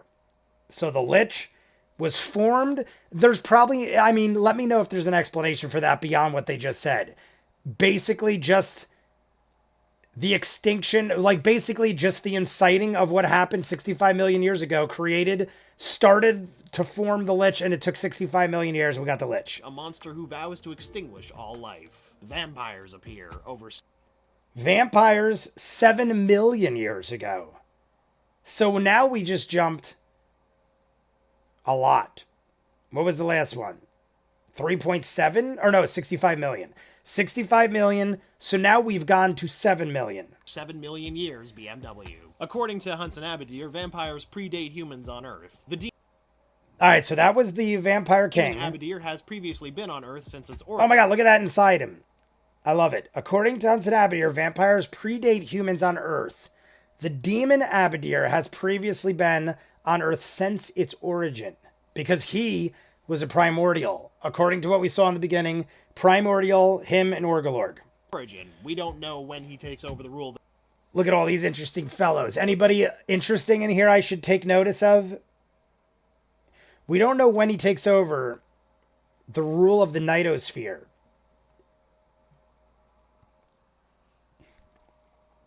The only ones are the people who saw Santa. The only ones are the people we saw. Santa, the blonde guy, Gunther, and Simon. I believe there is a whole food theory on radioactive bananas. All right, so there isn't... All right, so the only people we saw, Santa, the blonde guy, Gunther, and Simon. So that means for 65 million years, or whatever, 7... So for a long period of time, Gunther was the crown wearer? The Nightosphere, so for convenience's sake, let's I have just to say watch it a little happens more. around now. Org banished to Earth. Alright, Orgalorg is banished to Earth. Let's just say it happens around now. Alright, he's talking about when Hunts and Abadir took over the Nightosphere. So let's say that Hunts and Abadir went to the Nightosphere. He predated humans. He's a primordial as well as Orgalorg. So I'm assuming Gunther, not our Gunther, but Gunther the dinosaur that was with Evergreen, for the majority of that downtime was the crown bearer. 10,000 to 5,000 years BMW. Another inhabitant of the aforementioned primordial monster soup was Orgalor. Alright. Orgalor, breaker of worlds who tyrannically ruled the solar systems for eons. Worlds who tyrannically... Look at that friggin' shot. I love it. Orgalorg looks crazy. Things with eyes like this.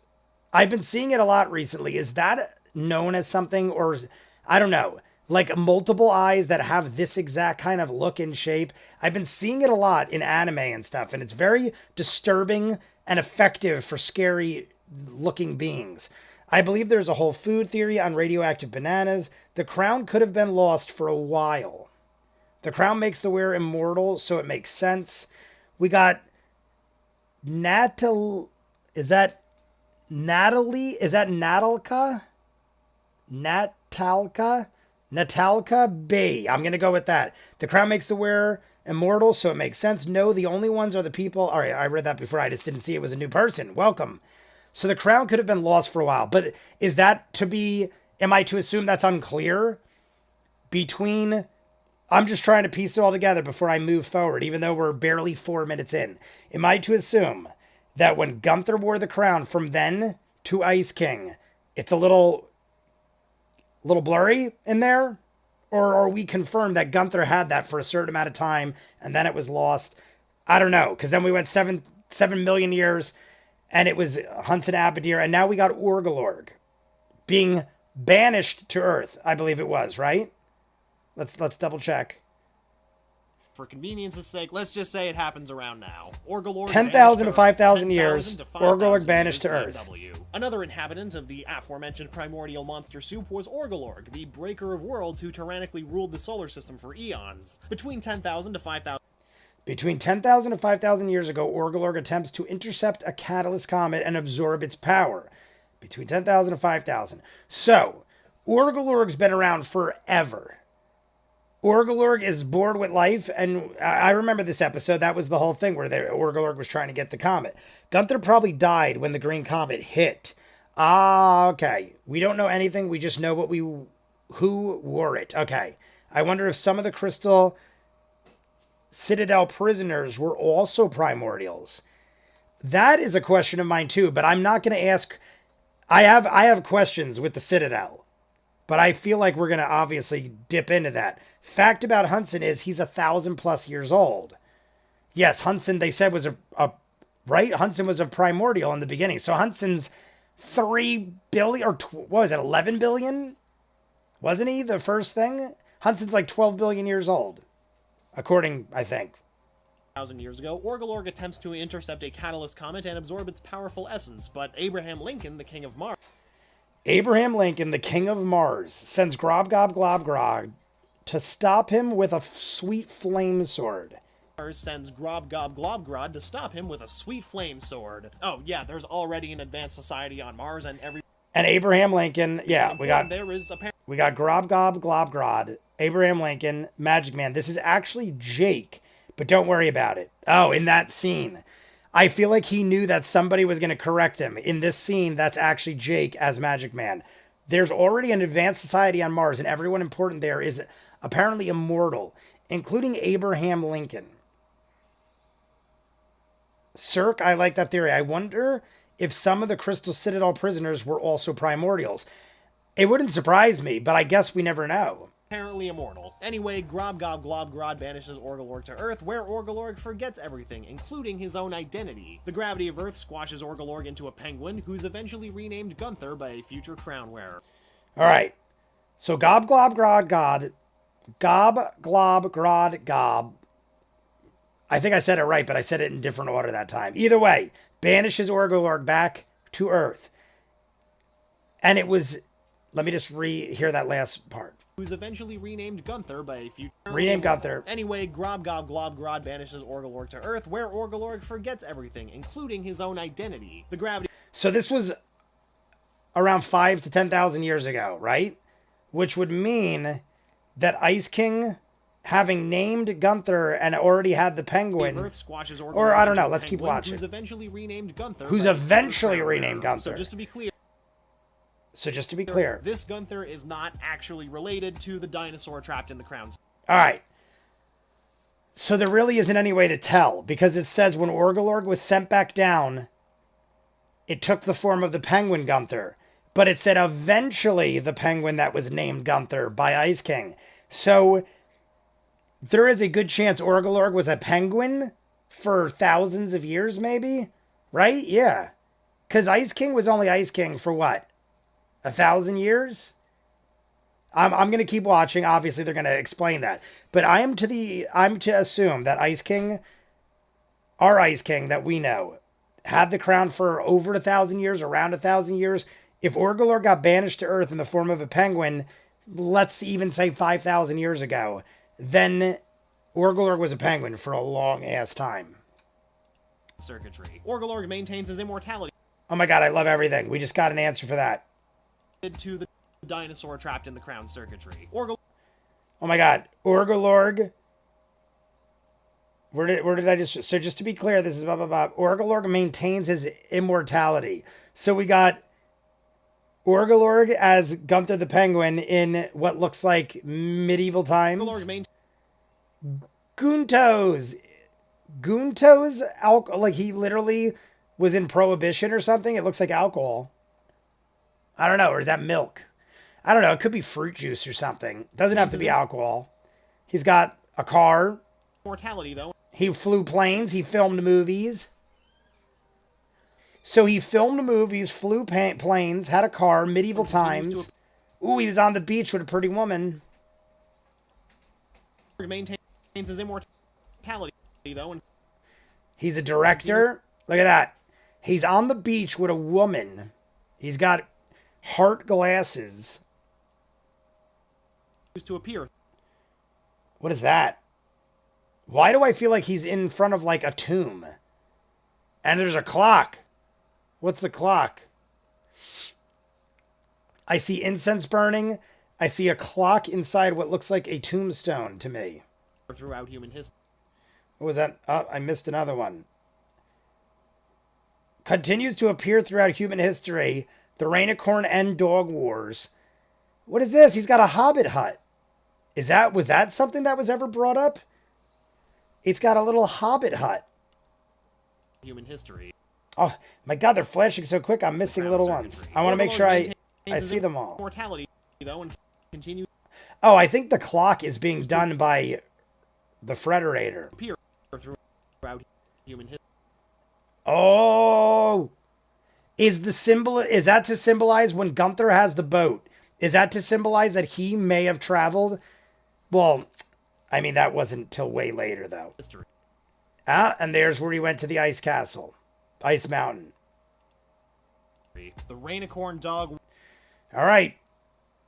Rainicorn Dog Wars, 2,000 years before the Mushroom War. About 2,000 BMW. Elsewhere, a nasty... I feel like that was some of the more complicated stuff. I'm going to go back to the comments. We're about a quarter of the way through. 4-8... Oh, no, what am I talking about? 4-8, 12, 60? We're like maybe 20% through. I feel like that was more of the stuff that I'd forget, though. I feel like that is the more complicated, detailed, specific stuff that was way earlier on that I'd be more confused about. Let me go back to the comments. And there still is a poll, guys. There is one more poll. The final round, who's the biggest, baddest baddie? The Lich is blowing it away, but go vote. The last one had 47 votes. Try to beat this one. We got 33 votes. Like and subscribe if you haven't. There's a sub counter at the top of the screen that is live and should be active. I don't know if it's actually working. I believe it is. It looks like it is. So go vote on the poll. Ray will probably make another one. I wonder if I saw that. I like that theory. But how does that explain the dinosaur? Is that just a coincidence? Orgolorg had no equal opponent and unquestioned authority in the universe. Yeah, he was even... we even saw that he was portrayed in different eras, like during the Egyptian era, for example. I do remember those pictures. I just don't remember specifically what they showed, and I never freeze-framed them like I just did. Remember, we got the montage of Gunther throughout human history. Yes. We just saw it. Because Evergreen has a Gunther, so every crown wearer must have a Gunther? So, because... All right, what did Landon say? But how does that explain the dinosaur? Is that just because everyone has a Gunther and that was his Gunther? I don't think these scenarios really matter. It's just to show his immortality. Okay. I'm going to have to watch this later. Bye-bye. Reaper, take care. Back to the quest. A long-lasting war breaks out between the two primary inhabitants of the Crystal Dimension, Long Rainbow. All right. Nasty, long-lasting war breaks out between the two primary inhabitants of the crystal dimension. Long rainbow-bodied unicorns, Bodied unicorn-like creatures called Rainicorns. and a race of intelligent dogs. The so-called Rainicorn dog wars are fought over territory in the crystal So all right, dimension. we'll Although go with fighting this. ends several hundred years Dog after the cop. Mushroom War, the group and power of the crystal dimension would change constantly, and After the Mushroom War, the group of and power of the crystal dimension would change constantly, and hate crimes between the two groups aren't uncommon. So this is something we didn't see a whole lot of, but we heard. Oh, and they really didn't explain a whole lot beyond that. I was going to say, that was something I feel like was not tapped into nearly as much. We obviously know Lady Rainicorn. We know that Jake and her's relationship was kind of frowned upon by the parents, but they had a million little babies. Not a million, but they had babies. It doesn't seem like that is as big a deal. 200 BMW. Golb is the most powerful cosmic entity in the multiverse, Golb, the embodiment of discord and chaos. Golb appears on Mars and swallows Margles, the wife of Grob Gob Glob, with his ass? younger brother Magic Man. Golb's power is so strong that not even the power of Prismo's wish room can bring her back. Margles ceases to exist anywhere. All right. Golb's power is so strong that not even the power of Prismo, his wish room, can bring her back. Why? Golb appears on Mars. I was like, I feel like I'm going to sneeze, and then all of a sudden it just came. Oh my God, I probably scared the shit out of the cats. I was like, I don't think I'm going to sneeze, and then all of a sudden I was just like, I'm going to blow the mic out. Ooh. All right. Golb appears on Mars and swallows Margles, the wife of Grob Gob Glob Grod's younger brother, Magic Man. Golb. Why did Golb come? They didn't say that. Did Golb just decide to come? Let me rewind it a little bit. Groups aren't uncommon. Golb attacks Mars. Golb attacks Mars. Golb is 200 years before the Mushroom War, Golb attacks Mars. He takes Margles, which is the wife of Magic Man, most powerful cosmic entity in the multiverse, embodiment of discord and chaos. Facts about Lady's voice. Lady's voice is dubbed over in Korean by Lee Wong-hee in Korea. I feel like somebody has said that before, believe it or not. Bless you. I'm going to have to watch this. Thank you, Just Titus. We don't know why. All right, we don't know why. That's what I just wanted to know. Give me 1 second, guys. I'm going to run in the other room real quick. I just want to get my pipe. I was waiting. What was that noise?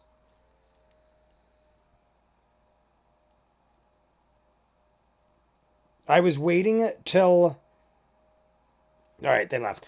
I don't like to smoke in the house when other people are here. So I'm going to go grab my pipe real quick, and we're going to hit the radiators, and then we're going to jump back in. So we're about 4.5 minutes in. I'm going to get a beverage.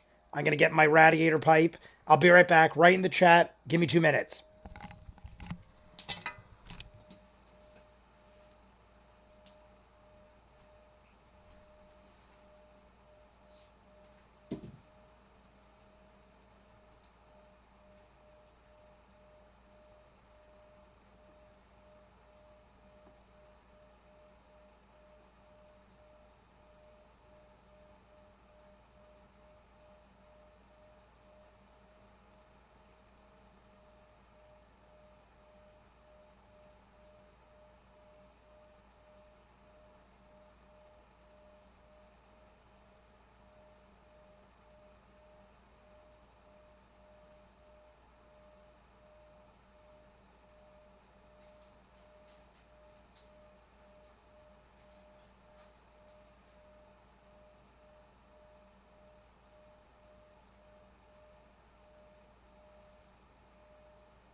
All right. Hello, y'all. All right, we're back. So quiet. Hello, hello, hello.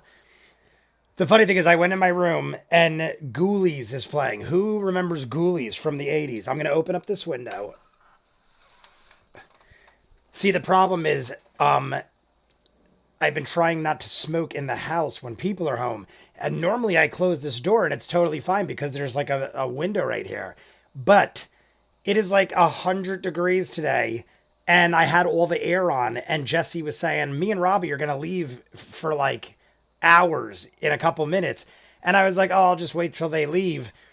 And I closed the door for like 45 minutes and it literally was like 200 degrees in here. So that's who I was texting before. I was like, hey, did you guys leave yet? Or are you leaving soon? Because I am on fire and I, one, can't smoke until I open this window. And two, I just want to be able to like open the door or something. So now the door is open. The kitties are out. Everybody is content. Welcome back. And nobody see that coming. The winner of Bestest Baddie goes to the Lich. Honestly, if I had to bet money, you're right. I probably would assume it would be the Lich. But it's good to see we had the thing. Ray, feel free to come up with other polls. Maybe what's like... Think of something interesting, Ray. I'll leave it up to Ray, because Ray is the one that even started it. But I don't know. I like where that's going. Maybe like overall favorite characters or I don't know. Favorite side characters, maybe like rando characters, like one appearance, like what characters made very few appearances that would be memorable, stuff like that, maybe.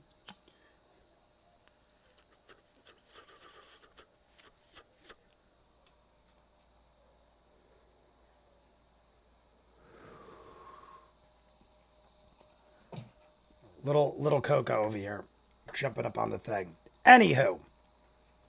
So the Lich wins. The Lich has won. Welcome back. All right. Everyone's good? What about favorite season? Ray, why don't you do that? We could do favorite seasons. It's up to Ray. Let's see what Ray does. I'm going to start this. So we don't know why Golb did it. Discord and chaos. Golb appears on Mars and swallows Margles, the wife of Globgrod's younger brother, Magic Man. Golb's power is so strong that not even the power of Prismo's wish room can bring her back. Margles ceases to exist. So Margles ceases to exist because Golb took her out of existence. Golb's power is so strong. Golb's power is so strong of discord and chaos. Golb appears on Mars and swallows Margles, the wife of Globgrod's younger brother, Magic Man. Golb's power is so strong that not even the power of Prismo's wish room can bring her back. I have to go a little further in and remember this. What about favorite season? Princess Cookie. My God, the outside is making crazy noise. There's like cicadas or something. All right, Margles disappears. Margles Let's watch more. To exist anywhere. Moko founded about 20. Moko founded. Moko. That's where BMO was found. Okay. So, Globgrod, their brother Magic Man, was married to Margles, who was taken by Golb 200 years ago, before the Mushroom War. And she just vanished. And no one remembers her? Who right now, at that point, who remembered Margles? I mean, Prismo couldn't do anything about it, but Prismo did, right? I believe Prismo remembered. Most powerful Adventure Time character. There is a new poll, everybody. Go vote. Prismo's boss, Betty/Golb, Death or Finn. Go vote on that one. That's an interesting one. I'm going on my own account, and I'm going to do it myself. Betty, Golb, Ray, my brother Ray is controlling ViewMasters right now, and he's doing the polls. So I'm going to vote on my own private account. Most powerful Adventure Time character. Betty, Golb, which is one. Death, Finn. Prismo's boss. How much did we get to know about Prismo? I recall this, but I don't remember much about him, or is that what's funny? Death, Golb, Finn, Prismo. I mean, I don't know. Because how could you say Golb is when Betty defeated it, but technically Finn assist? I mean, there was like an assist in there, I feel like. If Betty didn't sacrifice herself, Finn might have, or possibly the Ice King again. Would they have said the right thing? I don't know. I'm going, oh my God, Death's getting no love. I honestly don't know enough in my mind about Prismo's boss. And I can't say... I have to go Betty Golb. Even though Finn was there, oh my God, I hit Betty Golb. And two other people must have voted because now there's a 3-way tie. I went Betty Golb. I'm just thinking, even if Finn was strong enough to take down Golb, he's still mortal. No, he's still mortal. I don't know. I'm going Golb. I just think Golb was scary as shit, and I can't remember. Am I forgetting Prismo's boss? I can't envision. I remember the Cosmic Owl and Jake and Prismo, and we're all hot tubbing it up. And I remember hearing about Prismo's boss, but why can't I think of it? Golb Betty. We never see him. Prismo just mentions him a lot. Race. Okay, that's what I thought. You should react to Hilda. It's a pretty good show. At the end of the series, it has bad. It was bad, but not really. You just need to watch the movie. You should watch Hilda. It's a pretty good show. At the end of the series, I don't know. What is Hilda? React to Hilda. I don't know what that is. Is that related to this? Mo. BMW. Sometime before the Mushroom War, Mosif Mastro Giovanni found MoCo, a factory that would build the most impressive robots in the millennium to come. The facility is primarily dedicated to sentient robots called Mo's, including Mo's personal favorite, BMO, who is designed to receive love. Mo himself slowly transitioned. He was designed to receive love. Mo getting like older and dragging his body around looks so creepy. Look at all his machines. The Mushroom War. The Enchiridion is discovered and... All right, so Mo was 20 years before. I just want to hear Mo again. I want to, in case I missed something. It's called Mo's, including Mo's personal favorite, BMO, who is designed to receive love. Mo himself slowly transitions into a cyborg and so survives the Mushroom War. The Enchiridion... So Mo survived the Mushroom War, which we knew. I remember this. He survived because he literally was running off of all these Mo's, basically. He had a different Mo for everything. But it said there BMO was created to receive love from Mo. And Mo did survive the Mushroom War.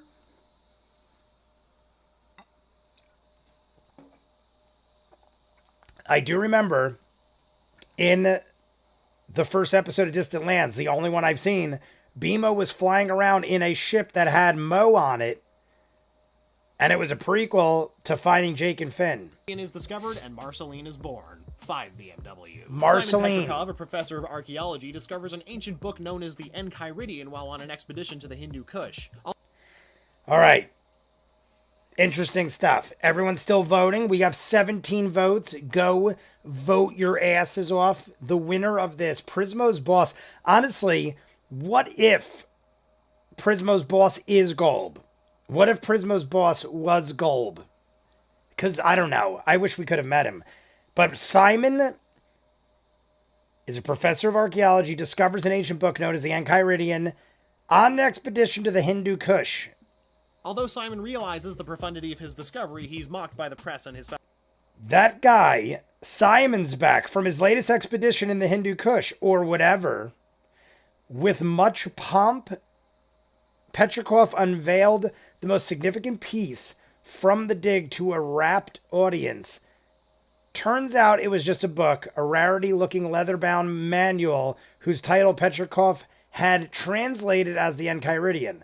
The cover embossed with a still life and inset with a variety of gems was... Academics. The origin and age of the Enchiridion is unknown, but it's among the most powerful artifacts in the multiverse. If utilized with the correct gems, the Enchiridion can create passageway to different dimensions or enable time travel. This same year, Hunts and Abadir... Let's rehear that part. The origin and age of the Enchiridion is unknown, but it's among the most powerful. All right, that's what I want to hear on again. An expedition to the Hindu Kush. Although Simon realizes the profundity of his discovery, he's mocked by the press and his fellow academics. The origin and age of the Enchiridion is unknown. All right, age and origin of the Enchiridion is unknown. What do we got here? I mean, let's be honest here. Finn has plot armor. What could beat that? The deer. Fair enough, probably not. I have to go. See you all. Hell of a boss. It was good having you, my friend. Take care. So the Enchiridion is one of the most powerful artifacts in the multiverse, but no one knows where or how it is or became. Simon Petrikov finds it in the Hindu Kush 5 years before the Mushroom War, and Marceline was also born. But it's among the most powerful artifacts in the multiverse. If utilized with the correct gems, the Enchiridion can create passageways to different dimensions or time travel. Time travel. This same year, Hunson Abadir has his first and only child, with a human, the half-demon. And that we saw her. So that is Marceline's mother, half human, half demon child. Half-human child is named Marceline. Evergreen's crown discovered, to BMW. A few years later, Simon purchases a mysterious crown from an old dock worker in northern Scandinavia. Simon jokingly shows the crown to his fiancée and fellow... Now, let's go on this. This is 2 years before. So 2 years before, Simon, 2 years before the Mushroom War, I mean, it's a show. And obviously things happen. And this show is pretty good at keeping track of things compared to most. But it seems to me to be an awful big coincidence that Simon, within 3 years, got the Enchiridion, got the Enchiridion and the crown. Within 3 years, a human man named Simon found two of the most ridiculous artifacts in all of the universe. Like billion... Well, that thing is 65 million years old. The crown was made 65 million years ago by Evergreen. The Enchiridion is unknown, but we're dealing with tens of millions of years at least. And Simon within 3 years. Now, you could say he found the Enchiridion and it helped him find the crown, which is probably the case. And somebody's got to find it, I guess. But I feel like even though there probably isn't an answer, I feel like Simon, in general, even though he obviously became the Ice King, I feel like Simon has it in his blood or his lineage or something. Like he was almost meant to be the finder of the Enchiridion and the crown. But I mean, hey, I'm just saying, that's some coincidences that Simon found two of the greatest artifacts known to man. Radiators.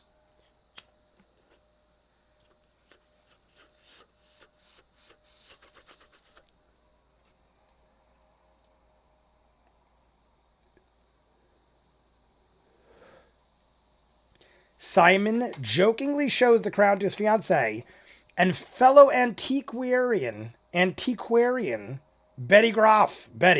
Antiquarian Betty Groff by placing it upon his head. The moment he does, the crown starts transforming him. Over many years, Simon's skin turns blue, his hair grows long and white, his body temperature drops, Simon's corrupted by the crown, powers, and he starts losing his sanity. Betty appears to run away after this initial incident, but that is where this was crazy. I love this kind of shit. I told you guys, I don't remember what episode was this. I don't know if you guys are that knowledgeable on exact episodes, but someone in here probably knows. What episode exactly was it, season and everything, where Betty disappeared? And when was it that we found out she was still alive and that it was that she went sucked through a thing? In reality, over 1,000 years in the future, Simon opens a portal to say goodbye and Betty jumped through. When did we see her disappear last? And when did we find out it's because she jumped through? In reality, or we're going to probably find out. Years in the future, Simon opens a portal to say goodbye to Betty, and she jumps through it, but we'll get to that when we come to it. Here it is, year zero. Year zero. All right. So, we're at the Great Mushroom War. Before the Mushroom War was everything we just saw, so we're at year zero. It is several years after Simon lost his shit, went insane, became the Ice King. Or, yeah, I guess at that point, I guess you could say he became the Ice King. He went into the future. Wait. Let me go. The whole Betty thing, I got to make sure. away after this initial incident, but in reality, over 1,000 years in the future, Simon opens a portal to say goodbye to Betty, and she jumps through it, but... Okay. Over 1,000 years in the future, because it's okay. I was going to say, how is it 1,000 years? It is now present day, but he went back, whatever. He went back and told Betty, Betty jumped through. We understand all that. I get that part. Love that episode. Season 5 Betty episode. Wait, never mind. I mean, he said he was an artifact collector, and not many people were taking those things seriously, looking for them. But your point is still fair. Simon didn't have the Enchiridion. Enchiridion must have helped him find the crown. That's what I thought. Probably not fair. I have to go. Simon didn't have the Enchiridion. Enchiridion must have helped him find the crown. I mean, he said he was an artifact collector, and not many people were okay, I gotcha. Wait, never mind, LOL. All right, so everyone's basically saying it is what it is. But, hey, I mean, who am I? I just feel like at some point maybe they could, I mean, obviously it isn't the case. Maybe they will in the future have it where Simon is like an ancestor of Evergreen or something. I don't know. When we come to it. Here it is. Great Mushroom War. Go vote on the poll, guys. It is tied. 3-way tie. Future guessed what was about to take place. However, the Earth is presently inhospitable to magic, so the elemental's powers are incredibly limited. Patience St. Pim, the ice elemental, though, refuses to bite it. She goes... So at the start of the Great Mushroom War, Patience St. Pim, we found out way later, froze herself. Oh, what happened there? Froze herself, went to the bottom of the water. She was the current ice elemental. By the way, I was saying before, Finn, Prismo's boss, and Golb, Betty, are all in a 3-way tie. 22 people voted. There's a poll right now in the chat. Go vote. Finn, Prismo's boss, and Betty/Golb are 3-way tie. Death has no respect. I mean, well, he's got 5% respect. But no one thinks Death has any threat compared to those others. The ocean and sinks herself in an ice prism that preserves her life through the war-torn times to come. The Mushroom War is a nuclear war whose origins have become obsolete. All right, nuclear war, the Mushroom War. Patience St. Pim went under. The pivotal element is the detonation of the mushroom bomb, a gigantic nuclear explosion with a sickening green hue, similar to the green catalyst comet. The site of the mushroom bomb detonation is a subway station, possibly in New York or LA. The bomb additionally... Is that, I mean, I said the same thing. They're saying the bomb detonation was a subway tunnel either in New York or LA. It is green, it is nuclear. It is probably, well, here we go. Additionally releases the incarnation of the Lich. The site of the bomb's impact releases the corporeal incarnation of the Lich. The site of the bomb's impact becomes a cesspool of toxic waste known as the Lich's Well of Power. The effects of the Great Mushroom War. The site of the mushroom bomb detonation is a subway station, possibly in New York or LA. The bomb additionally releases the corporeal incarnation of the Lich. The site of the bomb's impact All right, so the bomb releases the Lich, and then the spot where the bomb went off has this pool, a cesspool, where we've done battle, we were at most of the time. Death destroyed Finn on the musical battle, though. Oh, the devil went down to Georgia kind of musical battle. Still a 3-way tie for most powerful Adventure Time character. I feel like some people might want to jump in that. A cesspool of toxic waste known as the Lich's Well of Power. The effects of the Great Mushroom War are massive. Earth's climate changes, cities and infrastructure are... So the Great Mushroom War, infrastructure and destroyed I went too far. Toxic waste, known as the Lich, Well of Power. The effects of the Great Mushroom War are massive. Earth's climate changes. Look at the freaking hole in the Earth. I would say that would change the way we do things. Like almost a quarter of the Earth is gone. Change the weather.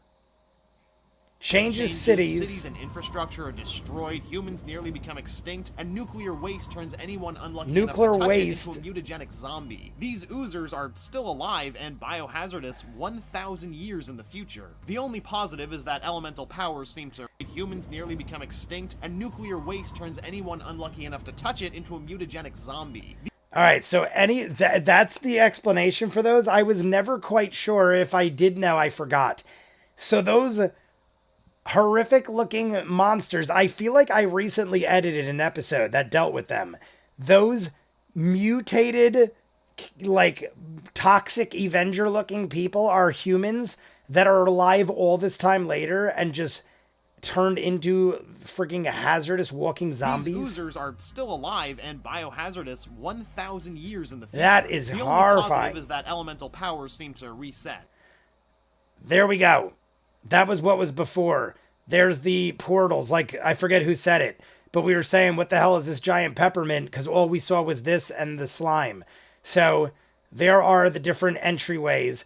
It's interesting. Oh, look at this. The way this is, guys, look, there's no portal for Evergreen because he's the ice guy, but it's going into the ice mountain. And here's a little window, very similar to what it looks like in the future intro. Am I wrong? Look at that.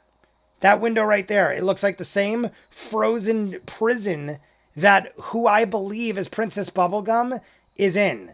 Princess Bubblegum is inside that window, imprisoned, I believe, in the future, way, way in the future after finale time. You know what I'm talking about. And Marceline was kind of like looking for her or keeping an eye out, something like that. I don't know. But that looks like the window. It looks like the future. And he didn't need a portal because he just walks downstairs. The power of the candy element was stifled immediately before the war, but shortly thereafter, gum is naturally occurring. The Great Mushroom War is also likely... Shortly thereafter, gum is naturally occurring.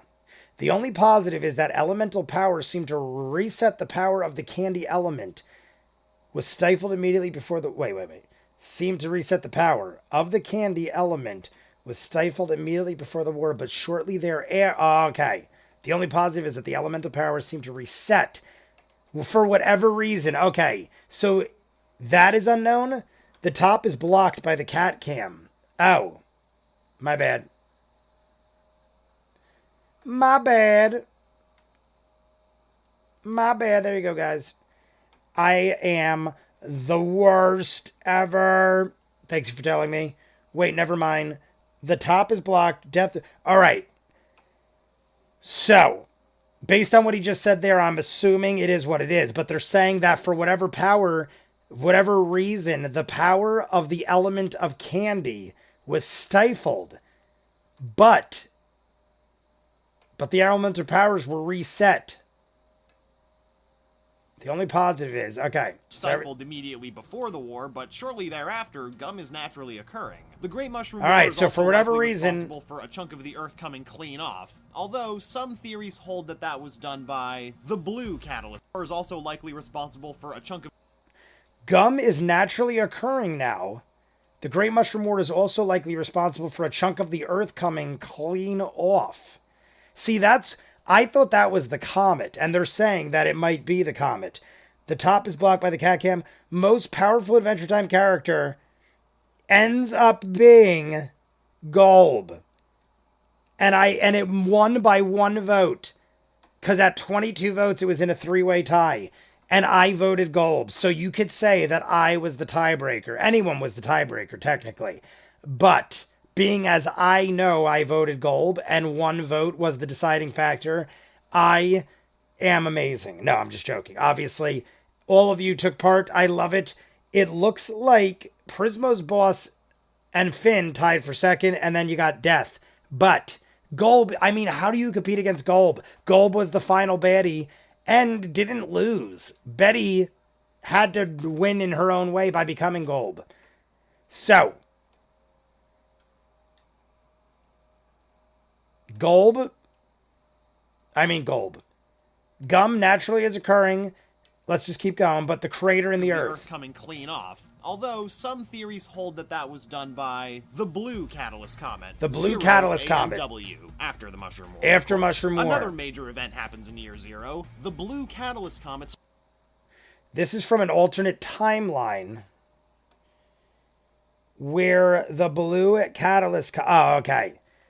Of course, another major event happens in Year Zero. The blue catalyst comet strikes Earth shortly after the Mushroom War. Earth shortly after the Mushroom War. As a convenient counterbalance to the ultimate evil embodied by the Lich, this comet embodies good. Its first incarnation is a butterfly and will eventually become the human Finn Merton. All right. So the blue comet comes, eventually becomes Finn Mertens. Well, the blue comet hits. First incarnation is a butterfly, which eventually is Finn Mertens. It balances out good and evil because of the Lich, but it's just convenient because it's not related, even though everything might be cosmically related. In that special with BMO, in the spaceship, it was shown that some type of antimatter bomb left the giant gap in the Earth. Some type of antimatter bomb left the gap. Okay. How much of Distant Lands have you seen? I have only seen the BMO episode. I have finished the BMO episode, but I haven't edited or anything. I've watched it the one time, and I watched it like immediately after the finale because I was very curious where Distant Lands went. I was curious where it went based on the way the finale ended. Going into another world, I was like, was Distant Lands even Finn and Jake? So I jumped in, and it wasn't Finn and Jake. It was BMO, but it ended up leading into that. Actually, it might be the Blue Comet. Didn't vote Golb, but totally understand why he won. Nope, it was literally shown there. It was literally shown there. Okay. He only watched BMO so far. The Hero Comet. The Hero Comet. So, it's probably... What you're saying is it was an antimatter bomb left that giant gap in the Earth. Okay, so it wasn't the comet. Then again, how Farmworld Finn can exist in a timeline where the blue comet misses Earth is one of the greatest and most frustrating and not... All right. That's something people were bringing up, but now that I have more understanding of everything as we've just done it, that makes sense. I'm guessing that's never explained. That Finn was a product of a world where the blue comet skewed and never hit Earth. And if Finn is the incarnation of the blue comet, then how do we have a Finn, is what the people were saying. I just assume there is no answer to that, correct? At this point, I'm assuming they never tapped into that because they're not going to fix like things like that when there's so many questions they haven't even answered, I would assume.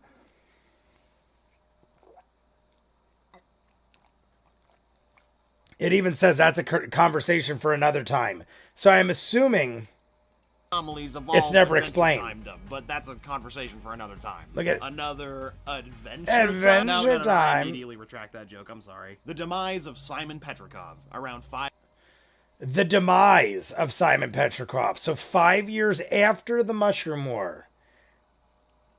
That's what I assumed too. AMW. Some humans were able to survive by merit of not being completely human, like Marceline, or were kept alive by magic, like Simon. Shortly after the bomb, these two survivors find each other and travel together, but continued exposure to the crown...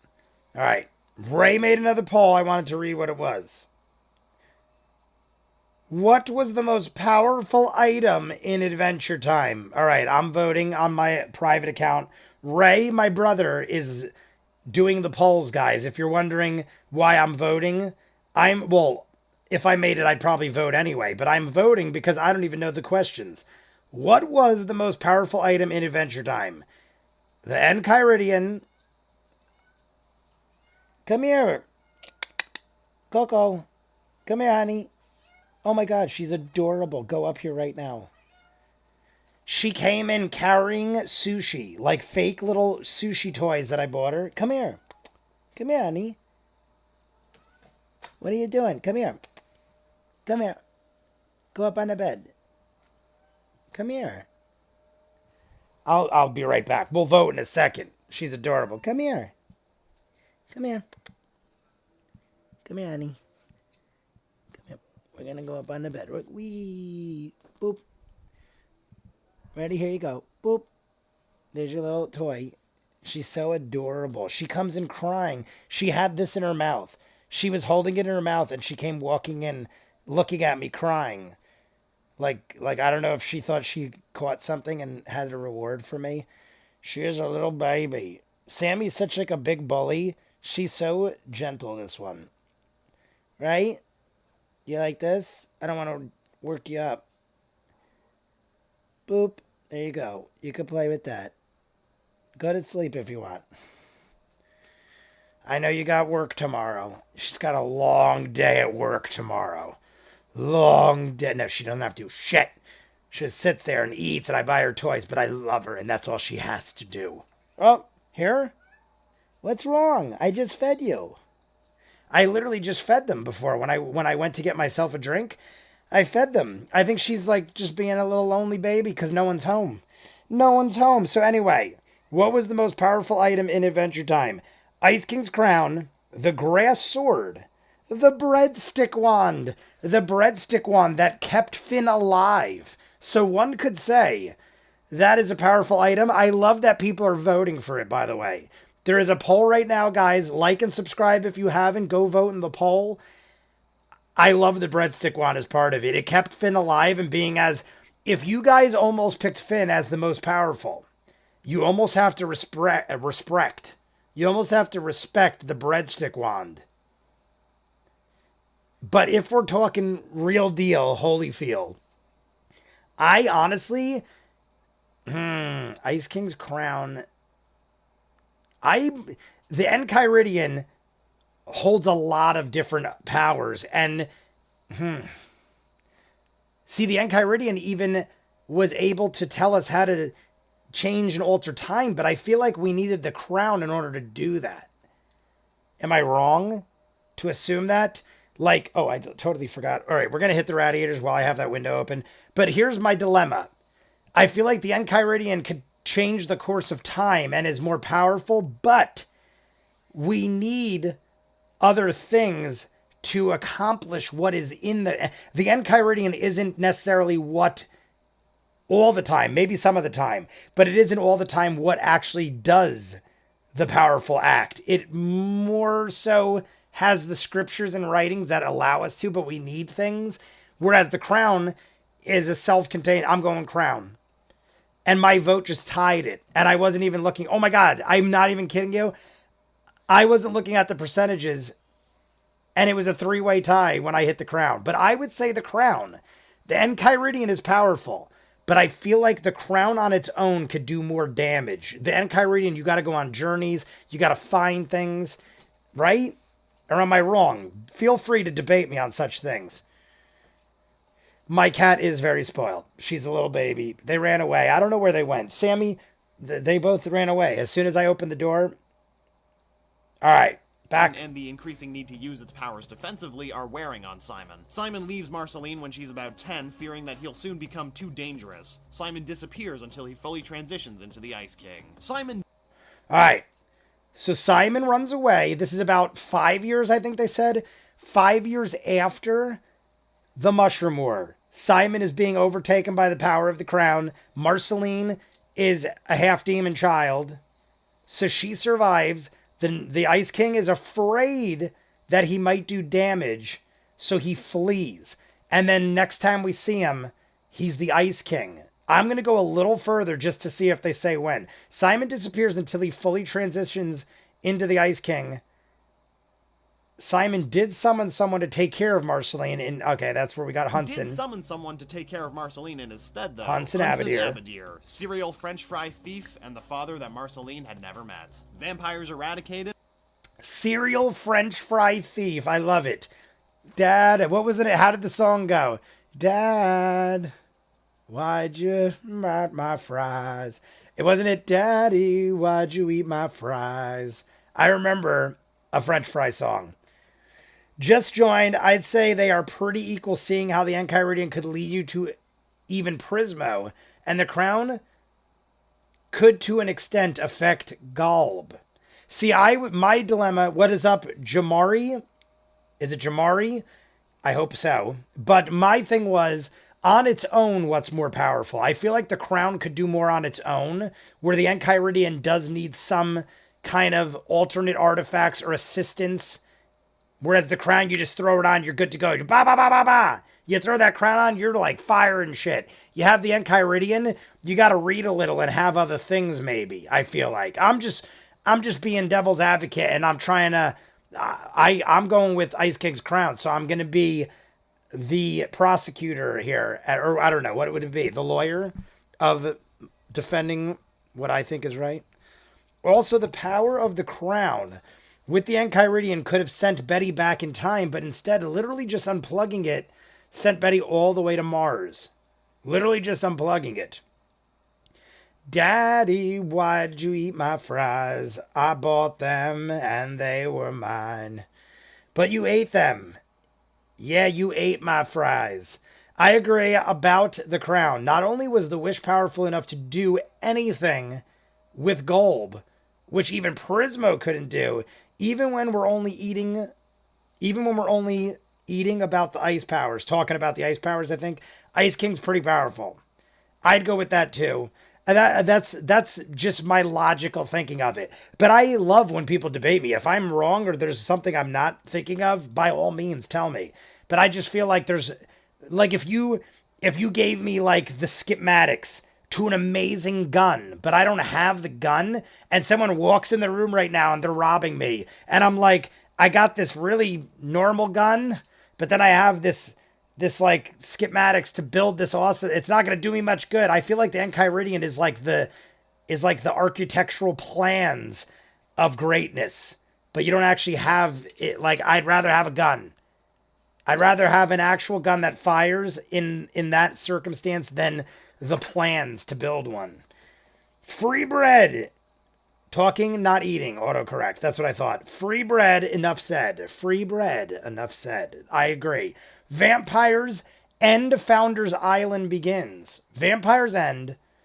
Founders... Let's see. Founders Island established. All right. 13 AMW. 13. After Abadir's failed attempt at guardianship, Marceline becomes a vampire hunter, and her demonness allows her to gain the powers of her victims, which... So this is stakes, correct? 13 years after the Mushroom War, we're getting Ice King ran away, and Marceline is killing off the vampires. Does that have anything to do with Founders Island, or is that a coincidence? Which is real handy. A few years later, Marceline befriends the few remaining humans, led by Two Bread Tom, who seems to enjoy sitting on a campfire. Yes. That's right. Yes. Okay. I kind of forgot this. Two Bread Tom. And that's why you said free bread enough. Is that why you said free bread, or was that just a coincidence? Because that's pretty funny. Also depends on what your deepest wish is. The crown's power has a limit, though, since Betty's wish is to destroy Golb. To destroy Golb. Oh, okay. So the crown does have limits, yes. Yes, you are correct. But I still feel like the Enchiridion is more limited. That's a good way to put it, though. I feel like the Enchiridion has more limits. The crown has limits, too, but I feel like the Enchiridion has more. But guys, go vote. The Enchiridion can still win. Right now, the Ice King's crown is winning. 21 votes in the chat. Everyone go vote. Ray leaves them up for usually like 20 minutes or so, I feel like. Go vote. We had baddest baddies. And then we did strongest character. Now we're doing most powerful item. But, you know, jump in there. We're not even halfway through yet, but we're getting to the halfway point. We're moving along good. I like how this is working out. Everything's good with you guys. We're going on. I said it was going to be a 2-hour live stream. I might as well change that. Ready? We're going to change it right now. It's going to become a 4-hour live stream because we're almost hitting the 3rd hour. 4-hour live stream. Save that. Now it has changed. Now we're in a 4-hour live stream. See how easy, guys? Just like that, I added 2 hours to our live stream, and we're already in that hour, the 3rd. But singing sitcom openings from the 80s, the humans now wear animal hats as disguise and protection against their main predators, the vampires. And singing sitcom openings from the 80s. Two Bread Tom. Now wear animal hats as disguise and protection against their main predators, vampires, and rainicorns, who arrived and discovered that humans are delicious. Oh, and rainicorns. Agree on this, by the way? I totally forgot that. I totally forgot that rainicorns fed Finn a human. That's a thing, too. That's something. When did that happen? Because honestly, I totally forgot that until just now. Finn ate humans. And the rainicorns are totally cool about eating people. Soylent Green. Oh my God, this morning I woke up. I am such a sucker for 80s horror. When they just said 80s sitcoms. 80s horror, I'm such a sucker for it. And this morning I woke up and Killer Clowns was on. Killer Clowns from Outer Space has to have one of the best original theme songs in all of 80s anything, not just horror. I feel like a lot of 80s used unoriginal theme songs. Killer Clowns had its own original theme song, and it is amazing for what it is. I love it. Weirdest episode poll would be cool too. Ray would have to come up with 4 weird episodes. But Ray loves Adventure Time. So I feel like Ray would be able to easily do a lot of this. You guys don't know what happens sometimes in the background. Like for campaign 2, right now I do every week. Friday we do live streams. Every single Friday without fail since January. We've done, maybe February. We've done a live stream every Friday going on like 5-6 months now. Without fail, never missed one. It's for campaign 2 Critical Role. After Vox Machina ended, we jumped into that.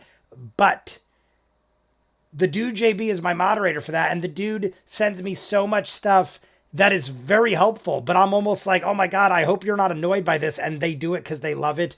So I feel like if you love Adventure Time, you would know already all the weirdest episodes. Radiators, my friends. Radiators, we're going to start approaching the midway point.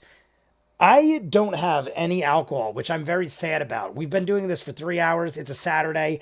I didn't get any alcohol. There's no beers left. I'm trying to think if I had anything sitting around, but I think I haven't been drinking as much. If you guys noticed on the live stream yesterday, I only had 1 or 2 beers.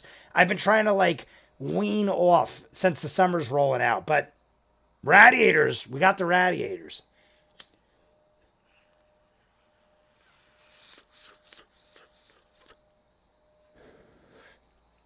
I might have to refill this. We're going to get halfway, and I'm refilling that.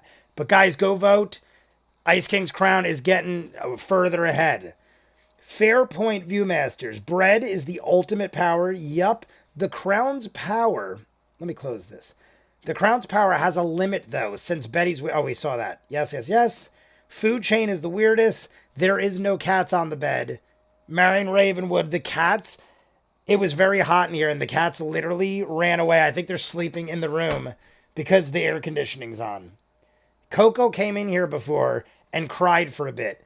Coco literally came in here, cried for a minute. She came in carrying a sushi toy and was meowing, and it was hanging from her lip. And it was the cutest thing. Pohoy and the deer episode are good contenders. Puhoy. Is Puhoy the one with the pillows? Because I definitely remember that name. Puhoy. I definitely remember seeing that. I feel like it had to do with the pillow fort or something. Food chain is hilarious too. No alcohol. I've already had 4 beers. Would you do The Boys season 3 soon? I have still not seen any of The Boys season 3, and I've got to get around to it. I'm behind on Umbrella Academy season 3, The Boys season 3. I haven't even... Oh no, I did finish Obi-Wan Kenobi. There's like another show that I'm not even... there's shows that I'm supposed to be done with that I haven't even started yet. But at some point I will get to The Boys season 3. I love The Boys. It's just, I feel like at that time, 5 shows dropped. And Westworld, right now, even though I hear no one talking about it, Westworld is, to me, one of the best shows on television right now. So I do Westworld every Sunday. Yup, it's the pillow episode. That's what I thought. Pillow episode, Puhoy. She was bringing you a kill for being a good cat daddy. Lukey used to do the same. That's probably what it was. Yes, Puhoy is the pillow episode. One of the most interesting episodes. I remember that so much. Because what was the meaning behind it all? It all just never came up again, and I'm assuming it was just like something that possibly could have happened in a world. But holy crap. Rainicorn's 8 people, guys. Rainicorn's 8 people. Well, I just thought I'd mention it because it happens and then it's never mentioned again. So it's a little off-putting. The humans are preparing to sail away from the mainland, not just because of predators and oozers, but because atmospheric readings are portending a major shift. The last fleet of vampires attack with the Vampire King in tow. Marceline. All right. Vampire. All right, let's watch the end of this. To depart without her and slays the vampires herself. But the Vampire King's final act is to turn Marceline, making her, ironically, the last vampire. All right. Two Bread Tom. Two Bread Tom. Is Two Bread Tom anything other than just being Two Bread Tom? Because that's intriguing. What's the deal with Two Bread Tom? Was he just some dude that survived? And I'm going to rewatch that real quick, but I'm just bringing that to the surface. Two Bread Tom. I want to know more about Two Bread Tom. Agree on this? Let's go back. I just thought fire and singing sick. After the bomb, these two survivors find each other and travel together, but continued exposure to the crown and the increasing need to use its powers defensively are wearing on Simon. Simon leaves Marceline when she's alright, using it defensively. about 10. We already saw this. I'm just recapping because I want to make sure I fully... I'm going back because I'm not kidding you. I want to know everything. Like, I want to be able to, on command, know this stuff because I'm going to take this to the next level. And I'm going to do this like episode by episode once we get to season 6. So I want to be like as aware of things as possible so that when I go back in the edits, I'm like, now I see this, now I see that.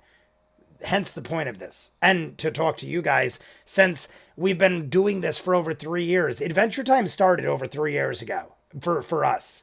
He fully transitions into the Ice King. Simon did summon someone to take Hunted care of Abadir. instead, though. We're repeating ourselves again, as I said. Thief and the father Daddy, why'd you eat my Vampires fries? eradicated and Founders Island established around 13 AMW. After Abadir's failed I'm trying to see the beginning of Two Bread Tom. attempted guardianship, Marceline becomes a vampire hunter. What was the name of that guy? What was the name of the gnome vampire? And her demonness allows her to gain the powers of her victims, which is Gains the powers of the victims. A few years later, Marceline befriends the few remaining humans, led by Two Bread Tom. Alright, Two Bread Tom. She befriended the last remaining humans while going around killing off the vampires, consuming their power. Who seems to enjoy sitting by the campfire and singing 80s sitcoms. sitcoms. The humans now wear animal hats as disguise and protection. Animal hats against their protect main them. predators, vampires, and rainicorns, who arrive and discover rainicorns. that humans are delicious. I like I said, I'm just making sure I got it all. Seems to agree on this, by the way. I just thought I'd mention it because it happens and then it's never mentioned again. Yes. Yes, we're talking about Finn. The fool, he's probably why they made breadstick wands. He is the founder of the islands. That's why all the humans wear hats. Founder of the islands. He's the founder of the islands that Susan and Fiona came from. I'm pretty sure Golb destroyed that pillow reality at the end of the episode, or at the very least was heading that way. Is that what that was? Is that what that was trying to symbolize? We saw Golb in the Puhoy episode. Puhoy's plot relevance is introducing Golb. But did he go towards it and destroy that world? Like, I remember that. I remember when we flew out, we went past Golb. Didn't we kind of sail over him and he kind of like looked at us or something? But now that you say it, Golb was... Did Golb go and destroy that unit? I mean, I guess we don't know. That's why all the humans wear hats. Two Bread Tom. So, Two Bread Tom is just the founder of the islands. Got everyone to wear hats for protection. The Fool, that's his name. The Fool. All right. The powerful item poll is over, and Ice King's crown won with 40%. We got 27 votes, not too shabby. I think 47 votes is our highest so far. We got 47 votes for one of the polls, but way back in the beginning. Just Titus, that's a good point. All right, Just Titus said... Where's Just Titus? I'm pretty sure Golb destroyed that pillar reality at the end.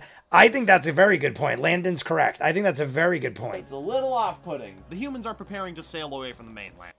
Humans are preparing to sail away from the mainland. Not just because of predators and oozers, but because atmospheric readings are portending a major shift. The last fleet of vampires attack with the vampire... All right. They're all leaving because there's predictions that major shifts in the weather, atmospheric readings.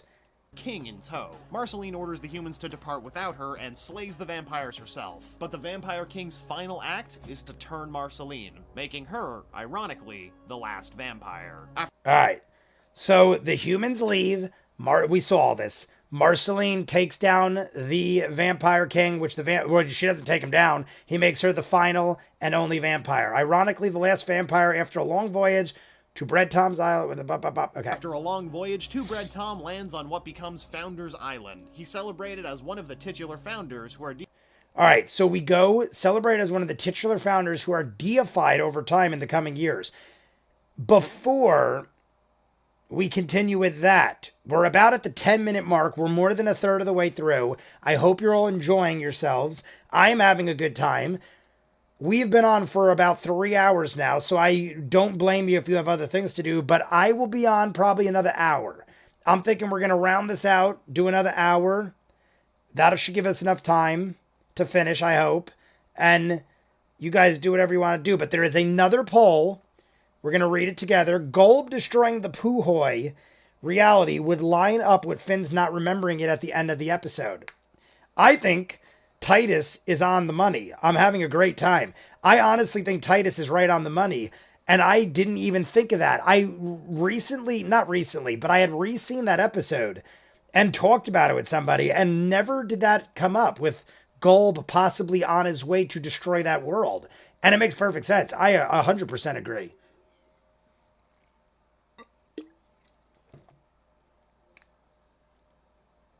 Ray's new poll. Everyone go in and vote. I'm going to vote on my own account. Ray's doing the polls on ViewMaster. Strongest element besides Lumpy Princess. The lumps. Besides the lumps. Well, it's not Lumpy Princess because it's the lumps. Ray's right. In Adventure Time. Candy. Fire, ice, or slime. Strongest element. Ooh, that's actually good. Honestly, candy to me is dark. Because candy, you're almost dumbing down your people in a lot of the cases. And Princess Bubblegum is trying to make it look like it's for the greater good or something. I don't know. Candy looks happy and jolly, but not my kind of thing. I would go. Slime is very lackadaisical. I don't know. The slime world people kind of weird too. That's the bottom one right now out of 12 votes. I would honestly, I'm going to go... I don't know. I think I'm going to go ice. I'm going to go ice. I only am going to go ice because I'm thinking on a personal level. I don't want to be strong with fire. I hate the heat. Be honest with you. I hate the heat. I love the winter. So I literally am basing this. If it wasn't for ice, I would have picked fire. But I'm basing this on my actual preference. And even though fire is more violent and I feel like physical and aggressive, I would probably go ice because I would rather live in a kingdom of ice and cold than have to deal with the heat and fires of hell. I feel like that is why hell is hell. Because fire to me is almost like an unintentional punishment. I would love to wield fire, but I don't want to like be of fire. I don't want to be like living amongst fire in a fire kingdom all the time. Like Cinnabon has to literally wear a protective thing to be dating the fire princess. I don't want to do that. But then again, you could say the same thing about ice, but I don't know. The whole fire thing just seems uncomfortable. Even though the question was strongest element, I don't know. And hey, Patience St. Pim survived way longer than anybody else of the elements as far as when the Mushroom War happened, right? So, hey. Question. Carol is another underrated character. Guys, you remember Sharon? Sharon. Explain Sharon. I kind of remember the name. Loving this? Yes, because Finn forgets about it at the end and never brought it up anyone else in the series. I mean, yes, that's what I think. We're talking about Puhoy. While I'd like to say that ice is the strongest, he can even create life just with his powers. We did see the Fire Princess absolutely destroy the Ice King. That's the thing. Fire is more violent and physical, and I feel like maybe stronger. But a personal preference of mine, I'm reading it. I'm reading it as what I'd want to be, and that's not the question. So maybe I'm incorrect, and I should have went with fire. But fire is winning anyway out of 16 votes. I voted ice. I could be swayed to fire based on the fact that I honestly voted based on my personal preference. I never considered it either. Talking about Puhoy. I'll say the elements are equally powerful. You could make that claim as well. You could make the claim that if used and wielded by the correct people, that all elements could be just as equally good. The mayor's wife in the last episode of the first season. Sharon, the mayor's wife. Honestly, I kind of don't remember. I don't know. I can't think of it off the top of my head. Carol is an underrated... Carol I love. I totally remember Carol. Carol is great. Carol, great episode. She only wanted money. Yes, Carol, great. Question about Founders Island. Why, I might have forgotten, but why was Founders Island like this? What was Founders Island eventually? Why was there all this shit on this island? Deified over time. But we're In gonna the watch coming more. years, the humans branch out onto the surrounding islands and construct a giant guardian so nothing dangerous can reach them, and also so no one leaves. Those wanting to depart are belittled as hiders. As human technology improves, seekers are fine-tuned by an electronic chip. All right. So we know all this, but that, I just wanted to see if I was going to answer my own question. Founders Island looked like a place, and I think I said this when we found it in the show when I actually watched, but Founders Island looks like a place that was already founded and abandoned. There was like a civilization there, or am I incorrect? And that's what it looked like once they started building things. They had to have gotten materials and abilities and stuff to do what they're doing, like with the Seekers and everything. This is where we found Susan Strong. To stop hiders. No one leaves the islands for nearly 1,000 years. No one leaves the islands for almost 1,000 years because this happened shortly after the last comet hit. So we got the Mushroom War shortly thereafter the comet hit, or right around the same time the comet hit. And then they all went 13 years after the Founders Island. So almost 1,000 years, no one ever needed to leave, and there was never another comet. Got this so far. Gotta be candy since it pacifies the others. See, you could claim that too. Ooh, and the Revitalization of Magic by 149 AMW. Ooh, and the Revitalization of Magic. So this is about 135 years after Founders Island. Mushroom War change Earth's geography. What was presumably the United States, or part of it, has become a smallish continent that's actually friendly to life. This new continent is... Oh my god, look at this. Look at that map. Hey, Abadir, this map is super sketchy, so I added some stuff you missed. Don't kill me, dude. Jake. Palace of Nuts, the Iceberg Breach, Stanley's house, Jiggler's mother's house, the House Village, Witch's Garden, River of Junk, City of Thieves. We got, I guess, the Fire Realm over here. Lake Sleazen, Apple Orchard Tree Trunk's house, Marshmallow Patties, entrance to Lumpy Space. Look at this map. I love it. The new continent is called... All right, I just want to go back a bit. AMW. Rising ocean levels after the Mushroom War change Earth's geography. What was rising water the United levels. States, or part of it, has become a smallish continent that's actually friendly. All right, so rising water levels, they're saying that's supposed to be like the United States, so to speak. Rising water levels, hence why Two Bread Tom said we got to get the hell out of here. This new continent is called Ooh. And then we got Ooh. 3 O's. By 149 AMW, magic is strong enough in Ooh to stop comets, and wizardry has been revitalized. All right. So, let's go with this. All the humans leave. Everybody leaves for Founders Island. There's tremendous floods because of the comet and the Mushroom War. Everything floods a lot. 130 years roughly goes by since the last humans left. And now, I mean, obviously not the last humans, because we still have Finn. We still have these people. Like, who are these ladies? I remember these ladies. I'm trying to remember why. By the time this episode takes place, this asteroid comet has been repraised by magic for 847 years.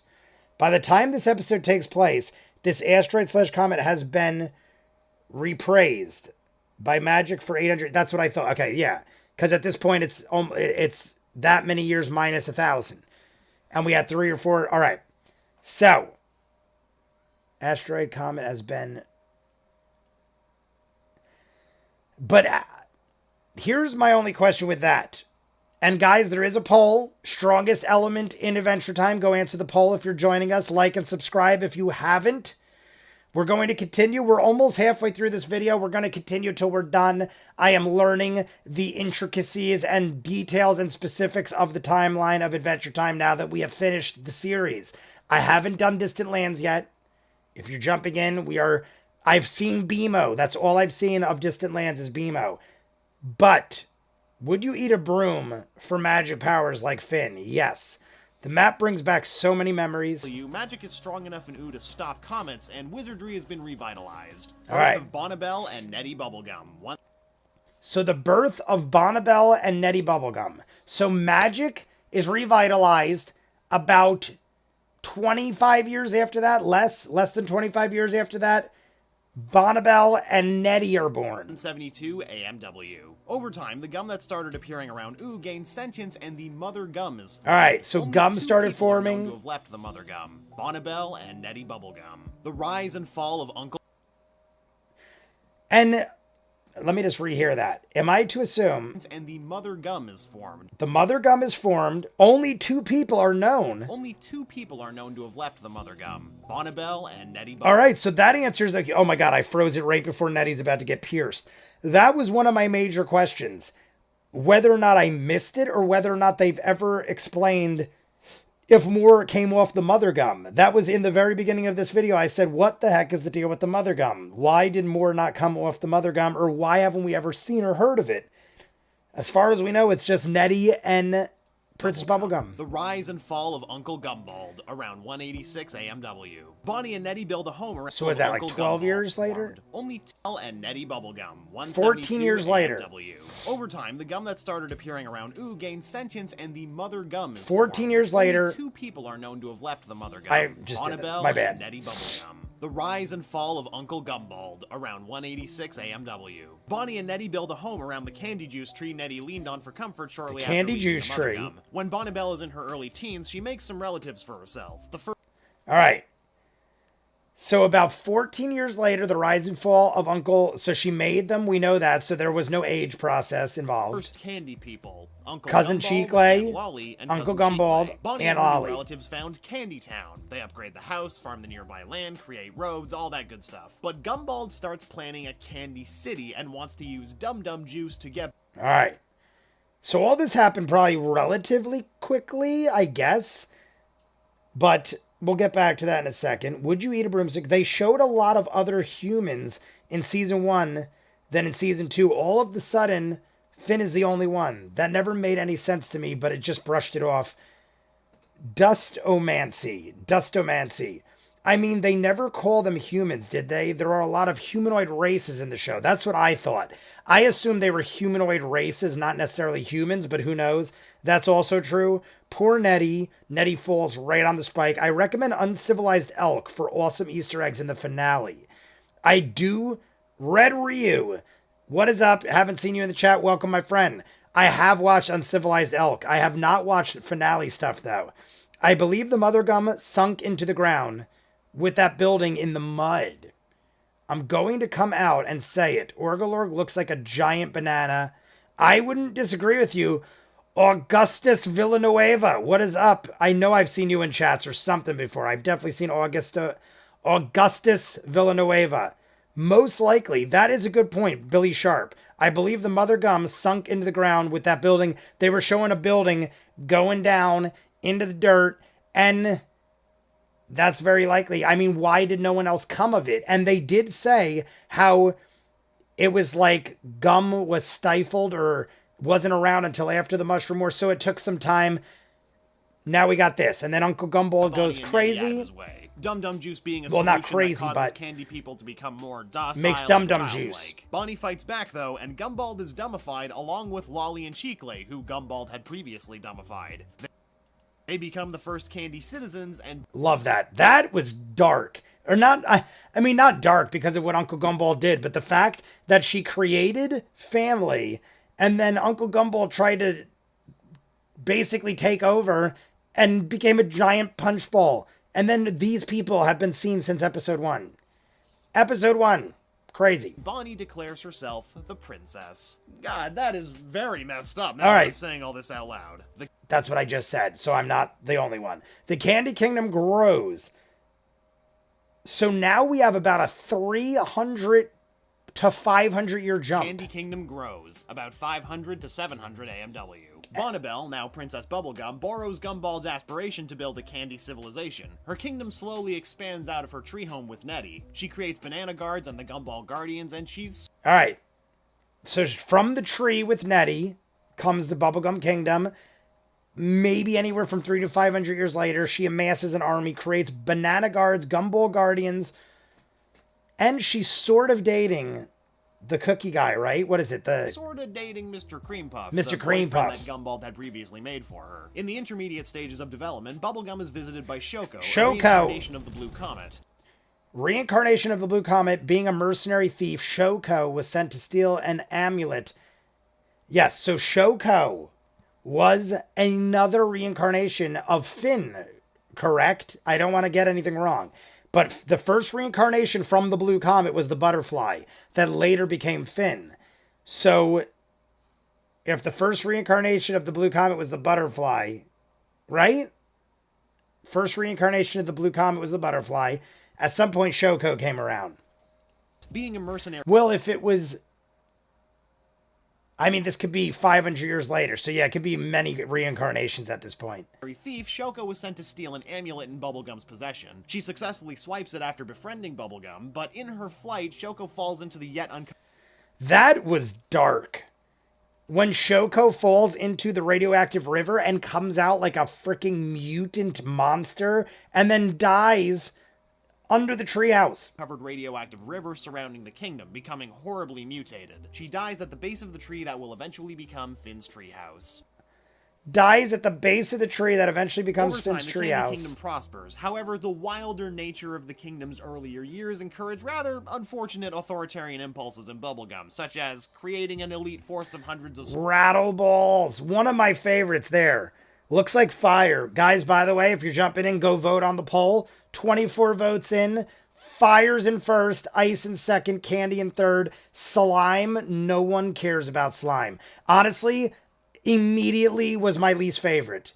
Like, it's not only my least favorite, but it also seems the least threatening. So it doesn't surprise me that slime is dead last. It's almost like I thought of all four, and I'm sure there are reasons slime could be, but it's like in my mind I'm like, it's, if there are, it's like the last thing I think of as far as scariness of elements with power. But fire is number one, ice is number two, then candy. I could see arguments for all three. Butterfly, purple thing, purple thing. Butterfly, all right, wait, hold up. Let me go, I'm skipping too much. Let me close this. But go vote on the poll if you haven't. Ray's doing polls the whole time.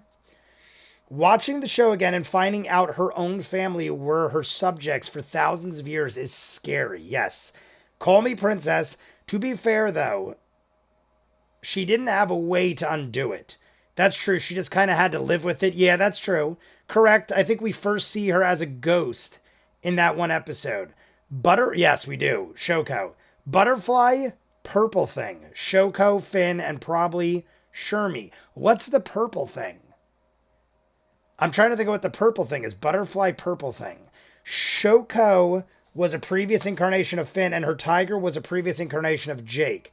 Many beings are capable of reincarnation, but have we really seen the true potential of the slime element before? We see how powerful the other three are, but slime is often just shown as another substance, including dust mites, but he doesn't know that yet. Landon Jones. I just basically said that. Slime, you could probably make arguments for slime. I just immediately went to the other three, and I didn't want to put like too much thought into it beyond that, but you probably could. I think what the problem is when I think of the slime people, even in the future or in alternate worlds or whatever, we saw usually the slime people were the laziest, and like they were literally just like in a skate ring, and the slime princess was literally absorbing the people, and the people were okay with it happening because they were just so joyous and wanting to be part of everything, I guess. So to me, it's like even if slime can be powerful, I feel like they won't ever be at their full potential because they're always lazy or something. That's what I envision. In the episode Vault, purple thing is the stuff Finn said looks like doo-doo in another dimension. In the episode The Vault, yes, the purple stuff didn't really get explained. I don't recall most. I have to go back and check it out. In the episode The Vault, I'm sure I know what you're talking about, but it's probably just not triggering in my head, or it wasn't like maybe it was brushed over real quick. Honestly, I can't off the top of my head think of what the purple stuff is. I know the butterfly, obviously Shoko. I remember Shoko. Balls, finding them too violent, and then killing them all. Killed all the rattle balls. That's a big yikes. That's a big The yikes. success of the Candy Kingdom inspires other kingdoms to spawn in the following centuries, including the elemental kingdoms of fire, slime, and ice, which is created.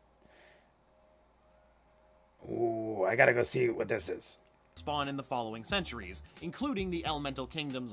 The success of the Candy Kingdom inspired other kingdoms to spawn, including in the following centuries. Of fire, slime, and ice, which is created by the remnants of Simon Petrikov, who is now known as the Ice King. All right. So by then, by halfway through to the next comet, Simon, all these people already built. So that's why there was such a jump over centuries, because it said between 300 to 500 AMW.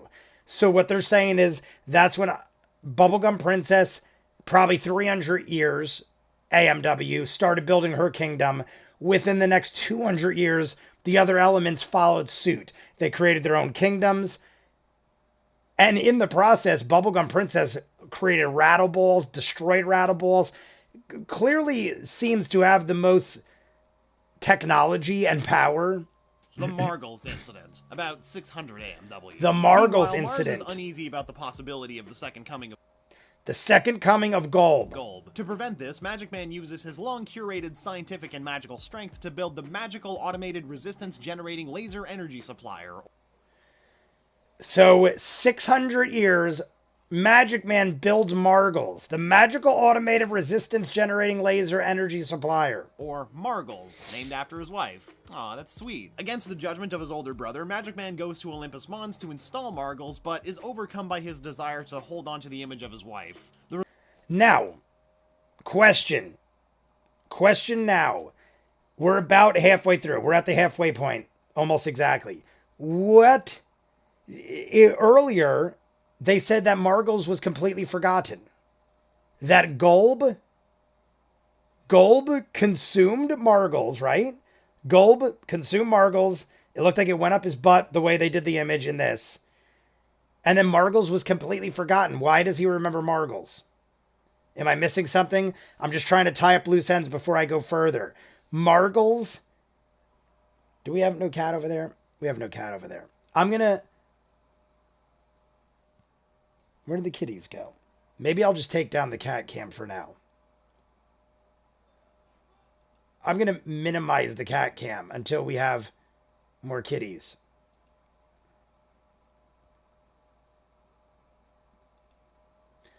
I feel like people are joking around with the sub counter because I lost 5 subs in the last 10 minutes, it says. I could see the sub counter. Guys, don't take away my subs. I've lost more subs than I've gained in this episode. But that's actually a good question. Not forgotten. She just disappeared. Yeah, the purple stuff didn't really get explained. That's actually a good question. She just got totally eliminated. But then why did Finn forget about the pillow reality? See, that's I got a question. I mean, that could just be something that's not explained. Because earlier in this timeline, he said Margles. Ready? We're at 1316. I'm just going to go back to that and see exactly what he said. Let me see where it is. Margles, where are you, Margles? All right, there's Margles. Ready? We're going to go back to 1316, but here's the...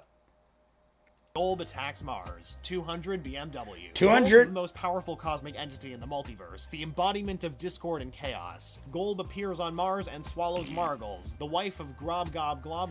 He swallows the wife, so he didn't actually take her from existence. He appears on Mars, swallows Margles. Rod's younger brother, Magic Man. Golb's power is so strong that not even the power of Prismo's wish room can bring her back. Margles ceases to exist anywhere.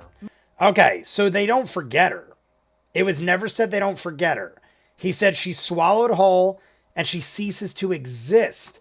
But I'm assuming those that saw her remember her.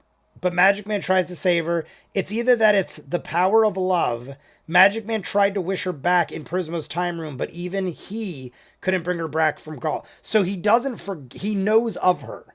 So she ceases to exist. But my guess is anybody, him, his brother, his family, anybody who saw her remembers her, hence why he could go to Prismo to ask for her back. The resulting struggle causes Margles to fall off Olympus Mons. That's not so sweet. Magic Man banished to Earth, 7:98 a.m., overcome by his desire to hold on to the image of his wife. The resulting struggle causes Margles to fall off his wife. Aw, that's sweet. Against the judgment of his older brother, Magic Man goes to Olympus Mons to install Margles, but is overcome by his desire to hold on to the image of his wife. The resulting struggle causes Margles to fall off Olympus Mons. That's not so sweet. Magic Man banished. All right, I just wanted to make sure I fully understood that. So he makes his own Margles, but it's not Margles, right? I mean, he makes his own Margles. It can't really be Margles. Obviously, it was.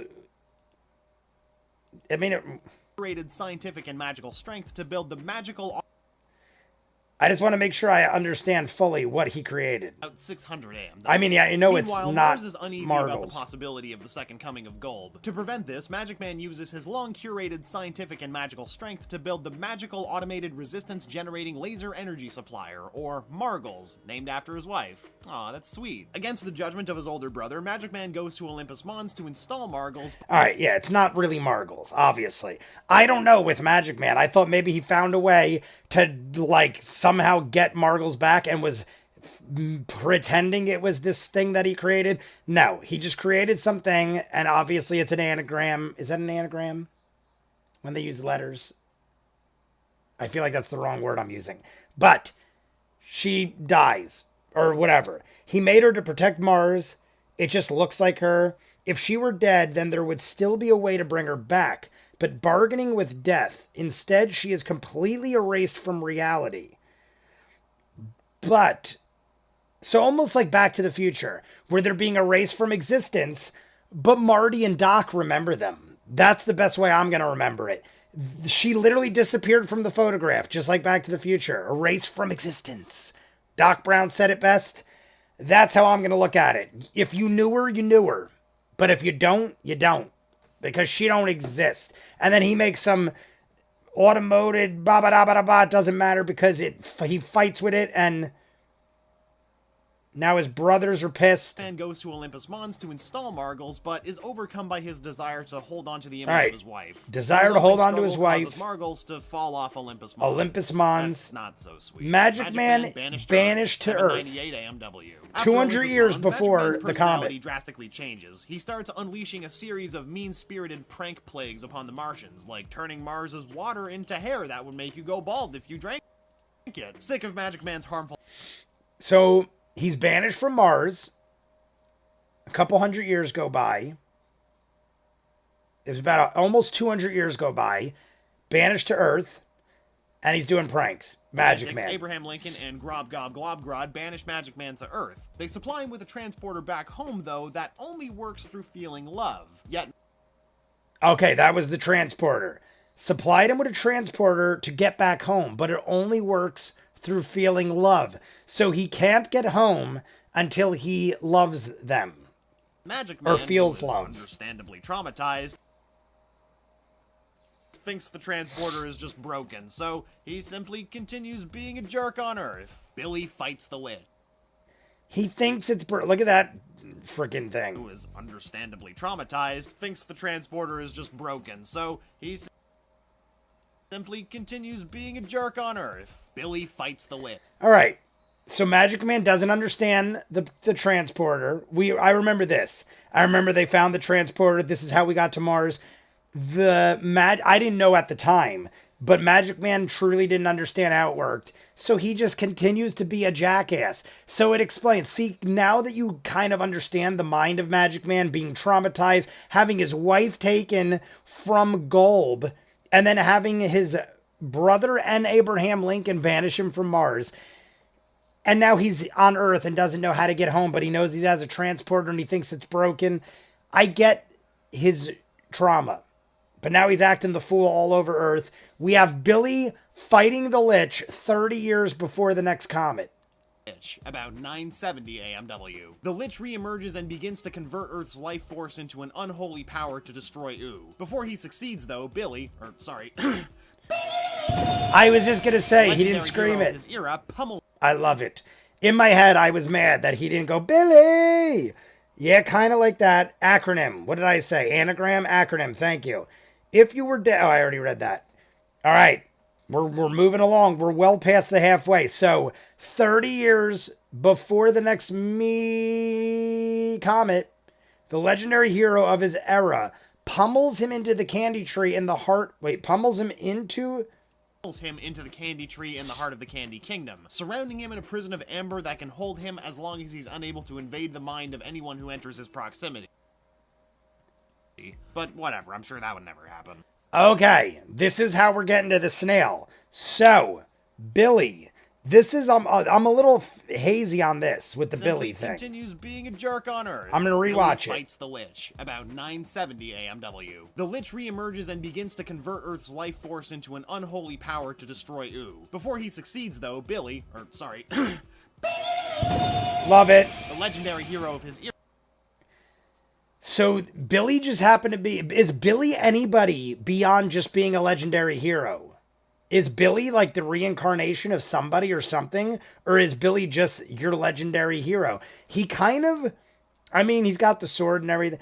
I don't know.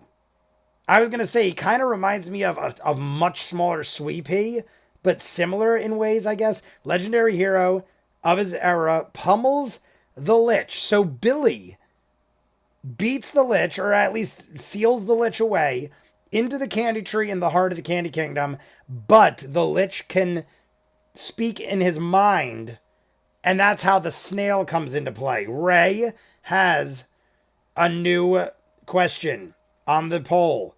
I wish they showed more of Billy in the hero age. Honestly, I thought that we'd see a lot more of Billy at some point. Billy possessed the snail and slowly got his powers back after he stole the Enchiridion from Finn.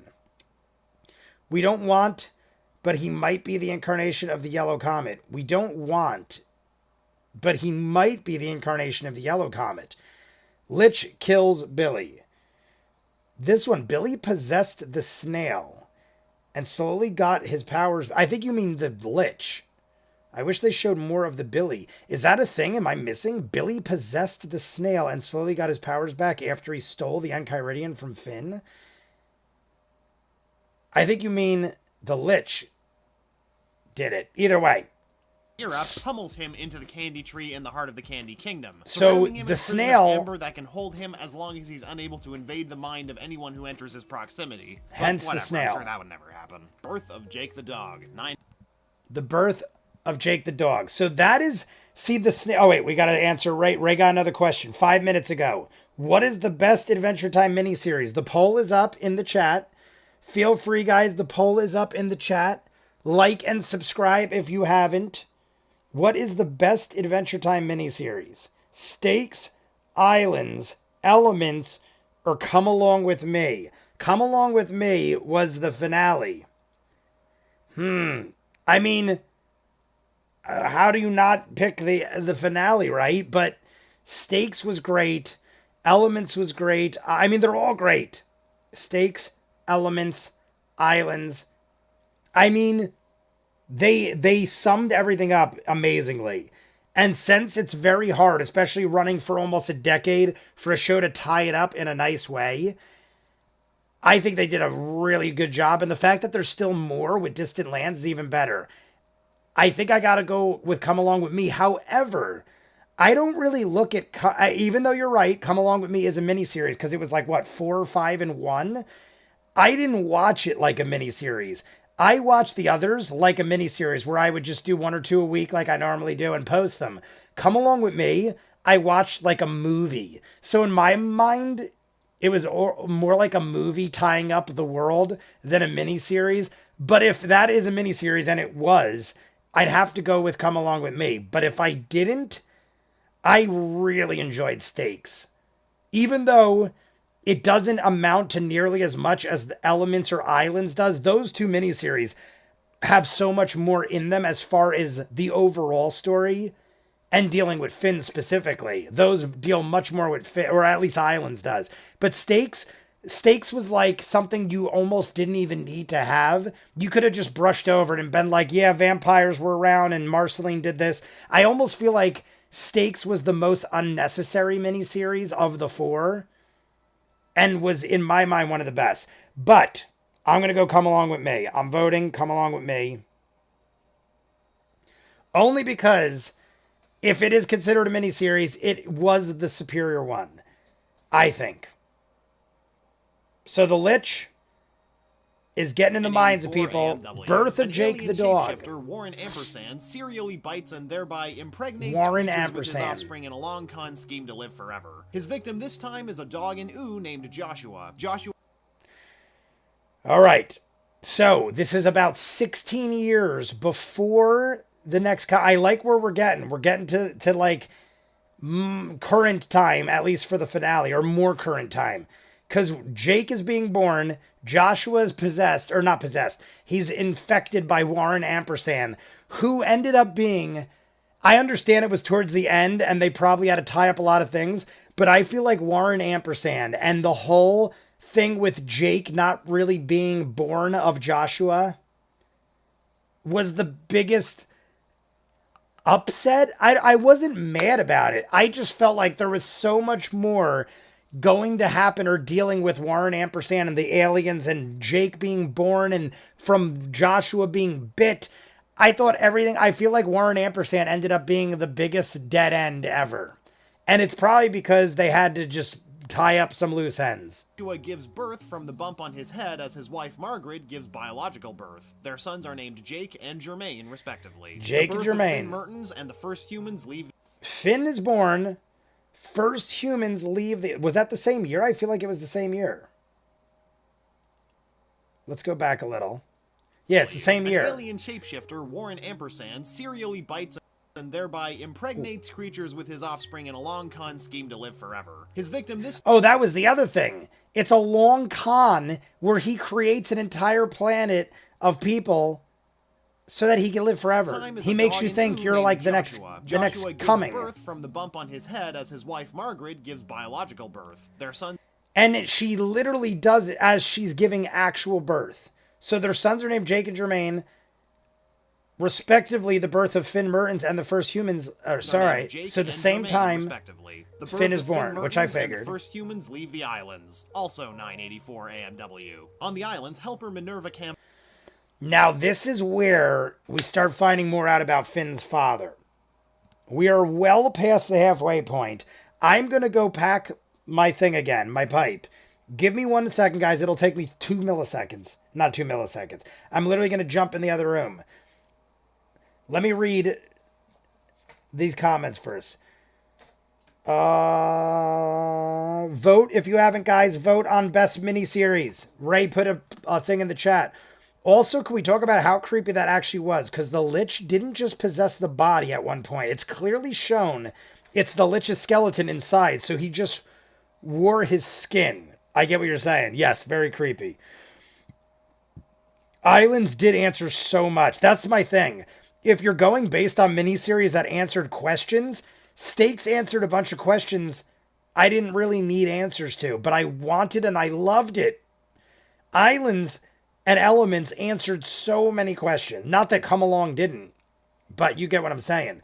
I feel like Stakes was the best constructed one. That's kind of what I feel.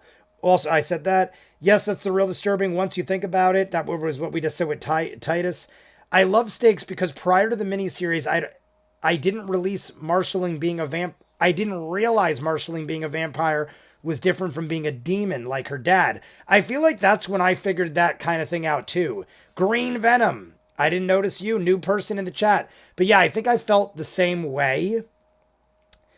And I also feel like it was the first miniseries, which it was, right? Stakes was the first miniseries, and I hadn't seen or expected anything like that. So that was interesting and nice to see. And then we got more. Sorry, a bit of a spam incoming on my part. Sorry, I didn't mean to come off as annoying, but I just finished watching your finale reaction, and you seem to have missed that PB and Marceline got together in the end and still think PB got with Finn. No, we talked about this earlier.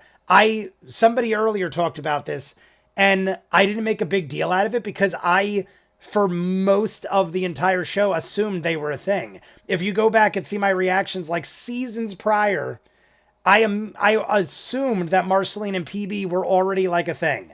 And I was almost half rooting for it at the end. I feel like at the end I was like, are they even going to show this? I forget exactly what I said when I said it, but way before the finale, I assumed PB and Marceline were a thing, and they just were never going to make a thing of it or actually confirm it, is what I should say. I didn't think they were ever going to confirm it, but I didn't make a big deal out of it. Someone earlier said the same thing, that they were surprised I didn't make a bigger deal out of it. I think it's because seasons earlier, I just assumed it had been a thing. I don't know. Something similar happened in the finale of My Little Pony, where two of the ponies ended up being like in a relationship, and everyone was like, you never even acknowledged it. And I'm like, because I honestly didn't think it was that big of a deal. I don't know. Like, things like that to me, like, I feel like those things were like foreshadowed way earlier, so I just never brought it up. I'm mentioning it because the relationship is one of a lot of people's favorites part of the show because of the LGBT representation and just enjoyment of their characters and their backstories. I know it's off topic right now, but I just wanted to mention it. Gotta go soon. No, you're totally right for saying it. You must not, I remember when your name popped up. This was like way in the beginning. Like when we first started this, if you go back 3.5 hours, somebody else mentioned it too. So you're not the only one because their exact words, I can't remember who it was. They still might be here, but somebody else's exact words were, did you not catch that PB and Marceline had like, they were a thing. I even said I did a video where I was saying, I hope one of the Distant Lands episodes taps more into that. Because I know each Distant Land focuses on like somebody. Like we had BMO. I don't know who the next one is, but there's 3 left. And I was saying I was doing, maybe it was in BMO. It might have been in the BMO Distant Lands. In the BMO Distant Lands, I feel like I say at some point, guesses on what I think the next 3 might relate to. And I have to assume one relates to Finn and Jake. But one of my guesses is that it will relate to PB and Marceline. So yes, 100%. You're well. I thank you for asking in case anybody else had that. I have to go back and see my own reaction. I have not watched my own reaction to the finale yet. I did it weeks ago. And I just did it. And I was like, when I get around to it, I'll rewatch it. I obviously have to re-edit it at some point, but that's not going to be for a while. But I honestly have not seen my reaction, so I can't tell you exactly what I did. I honestly probably brushed right over it. I probably heard it and saw it and noticed what was going on because I know what you're talking about. But I probably didn't make a thing of it at all because in my mind it was just like, I already assumed it. Even though there aren't many times throughout that I would say, because Finn was into PB, that I thought maybe the show was going to do something and have PB go with Finn or something like that. So there is a lot of times that I would talk about Finn and PB. But I knew the whole time that it was showing us, or at least looked like it was showing us, that Marceline and PB would be a thing. Do you find out who Mr. M is in Distant Lands BMO? Mr. M? I can't remember. Mr. M. Who's Mr. is? I don't even remember who. Is that Mo? Mr. M? I feel like Mr. M. I feel like that does sound familiar.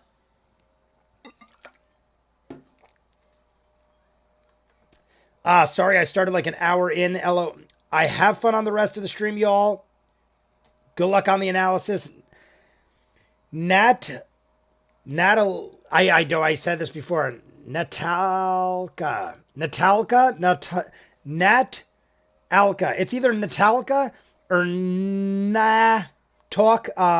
B. No, I know it's not that. It's got to be Natalka. Either way, thank you for joining. Have a good one. Take care. I think it's Martin in some way. He is a villain in the BMO episode. I feel like I do remember him in the episode. I watched the BMO episode immediately after the finale. I literally went finale, jumped into the BMO episode because after the finale ended, I was like, oh my God, is Distant Lands going to be this new world we're in with Shermie and Beth? or is it going to be going back to the people I've grown with? I needed to know immediately, so I immediately jumped into the first episode, and it was probably close to like a month ago at this point. So honestly, I'd have to go back. It's definitely Martin. I feel like I know what you're talking about. I saw a video and someone had a theory that it was either Martin or Mo. It's definitely Martin. Mr. M in Distant Lands episode is Martin Mertens, Finn's dad. I think it's Martin too. Quick question, will the stream be published on your channel? Yes, it will, 100%. It will go up on the channel. I'm going to go fill this pipe real quick. We're going to come back. We're going to bang this out because we're almost into the 4th hour, and I am honestly starving. So I got to feed the cats. I got to eat, but we're going to finish this. We got 13 minutes left exactly. We're going to go try to get through this in the next 20 minutes.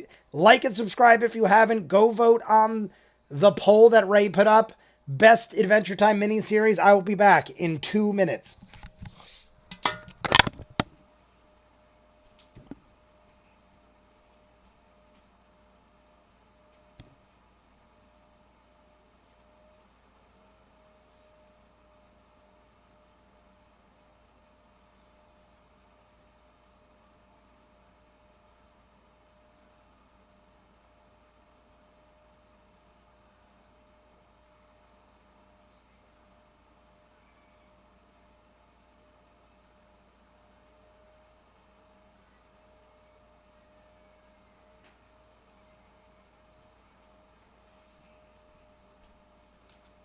I'm back.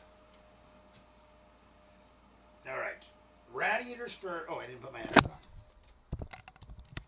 Radiators first, everybody. And then we're going to watch the rest of this. Because now I feel like we're going to get to a lot... The problem was the stuff that was in the beginning of the video was the most...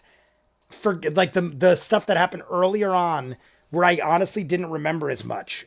So I feel like now that we're approaching the latter episodes, I'll know more. I forgot exactly what he says, but there is a quote from Mr. M and Martin that match up. I'm pretty sure I know what you guys are talking about. I don't want to confirm it for sure if I'm wrong and I'm spoiling myself, but I'm pretty sure I remember Mr. M.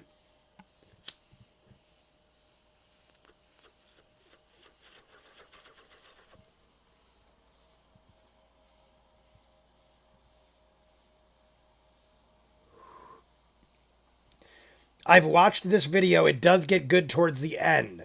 ViewMasters, he says here comes the rascal. That's what Mr. M says. That's similar to Mr. Mertens, I'm assuming. But, quick question. Will this stream? Yes, it will. I already said that. Here we go. Back in. Reformed con man Martin Mertens give birth to their son Finn. When Finn is still a baby, people wronged by Martin in the past attack while... That was amazing. That whole thing with the old lady on the tiger and everything, like all this was great. So they gave birth to their son Finn. Finn is still a baby. People wronged by Martin in the past attack while Minerva's at work. So he has to run. Martin and Finn are chased onto a raft. What is this? I'm trying to remember. That's the one. There's the bread one. What's with the bear? Is the bear just a bear? I'm trying to make sure I'm not missing anything. That is the one, Ray said. Here comes the rascal. Oh, all right. I was going to go, because just like I'm assuming from the name, I'm from Poland, and it's 3 a.m. here. But since you're going to wrap it up somewhat quicker than the rest, I'll stay. I'll probably try to end it in the next, 30 minutes. Only because I'm not kidding. I hadn't eaten before the stream, and I thought, oh, it's only 30 minutes. It's not even 30 minutes. I'm thinking even if I go slow, it'll take me 2 hours. We didn't even start for an hour. So Ray got the poll done and come along with me. Oh, Stakes caught up. I got to say, Stakes caught up, but Come Along With Me was the best miniseries in the poll. According to the poll, we got Come Along With Me, 34%, followed by Stakes at 26%. And then we got Elements at 21%, Islands at 17%. That might be one of the closest we've done. I feel like that was the 6th poll. We did 3 baddie polls, the best of the 3 baddie polls. We did best or most powerful weapon, most powerful character. This was actually probably the 8th poll we've done. 8th poll we've done. I feel like that was the closest, most tightest we've had. It was first and last were separated by 17%. last was half exactly, because last was 17%, first was 34. The separation was exactly the percentage that last was. I love statistics and numbers. That's why I'm focusing on all that. I used to gamble a lot, so numbers like stand out to me and I play with them in my head. If you wonder why I've explained that in 10 different ways. Guys, if you're jumping in, like and subscribe if you haven't.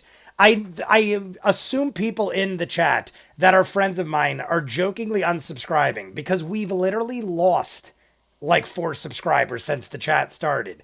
And I can't assume that people dislike it because we've had a good number of people here for 4 hours. I just think it's funny that I thought putting a sub counter would help interest people in subscribing since I'm getting close to 20, and instead everyone just unsubscribes. I think obviously my fear is that people are just going to forget to resubscribe, and then I have my friends tell me like 2 months from now, holy shit, I'm not even subscribed to your channel because I got drunk and played around. I'm just pointing it out because I've probably done similar things and I think it's funny, partially. His teddy bear, all right, so it's just Finn's teddy bear. I felt so bad because Minnie thought Martin ran away, but in reality, he saved Finn's life. And I know, I felt horrible when I found that out. Ray has got a new poll. New poll, everybody. Jump on and be the first to vote. If you're the first to vote, you get to be the first to vote. So try it. What is the most emotional relationship in Adventure Time? That's a good one. Who has the most emotional relationship in Adventure Time? I like that one. That's a good one because honestly, I'm torn between a couple. Let's talk about this real quick and then we're jumping back in. What is the most emotional relationship in Adventure Time? Simon and Marcy, Bubblegum and Marcy, Simon and Betty, or Finn and Jake? The protagonists, our heroes, our main characters, Finn and Jake. I don't know, because emotions can be taken many different ways.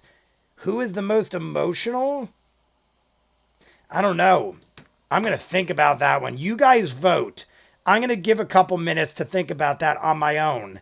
So far, we got Simon and Marcy at the highest. Finn and Jake second. No votes for Bubblegum, Marcy, or Simon and Betty. It doesn't mean they're not emotional or liked. It just means I honestly was really leaning towards Simon and Marcy because Simon had to deal with the power of the crown and still cared about Marcy enough to run away to protect her when she was a kid. That's pretty deep emotion if you could defeat the power of the crown for years until you eventually had to just leave. So I kind of think Simon and Marcy is the way to go. But Finn and Jay, I mean, the rest are good too. Let's jump on. By a storm, and also that Guardian that we mentioned. You know, the one that stops people from leaving. Martin damages the Guardian and is thrown into the sea, while the massive wave from the Guardian's collapse sends Finn's raft deep into the ocean. They become the first people to leave the island since its founding. Finn survives the long... First people to leave the island since its founding. So in 900 something years, over 900 years, first people, and it was Finn and his dad. Guardian fought them. His dad got whacked in the head. They become the first people. First people to leave the island since its founding. Finn survives the long voyage with a breadstick wand. Literally breadstick a wand that produces breadsticks. Amazing. Saved his life. Food, making Finn the first actual non-vampire, cyborg, cursed wizard. I like that. Makes Finn the first non-vampire cyborg or cursed wizard human in nearly 1,000 years. That's what I just said. So over 900 years, nearly 1,000.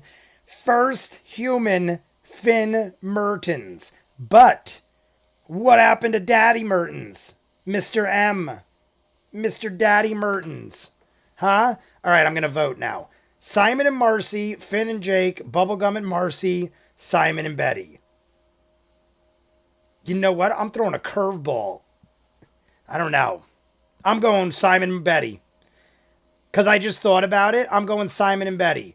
Why? Because Betty literally gave up one wish for Simon to be okay and basically became a chaotic freaking cosmic being For the sake of love. Yes, Simon loves Marcy too. But I feel like just off the top, it just came to me how Betty made the ultimate sacrifice for Simon. And Simon, I feel, would have done the same thing. I just feel like Simon didn't think of it first. And Betty did. I'm going Simon and Betty. And I hope I sway some of you. But yes, we got Mo over here. I mean, hey, when was Mo's factory? I'm gonna look back a little. Here's Mo. When was Mo? It was after Margles. I'm trying to see the timeline of when Mo. I'm like, Margles got consumed. Right, we're at 1523. I'm just going back to this. Anywhere, okay, 20 BMW. Okay, so Mo was one of the last. I would say Mo was the last human. Because Simon was already possessed and became an entity or an elemental. And Marceline was half demon. So she was a half human. I feel like Mo, even though he ended up becoming like a cyborg, I feel like Mo might be the last human before Finn. But let's not go on a rant, Jay. Let's tap back into where we were. So here we go. Making Finn the first actual non-vampire, first actual there we go, wizard human in Ooo in nearly 1,000 years. He's found and raised by Margaret and Joshua. The island's most powerful seeker, Kara, is sent to look for Finn. She lands on Ooo but suffers complete amnesia. Martin is saved by pirates, I'm just hitting the radiator real quick. Radiator hit.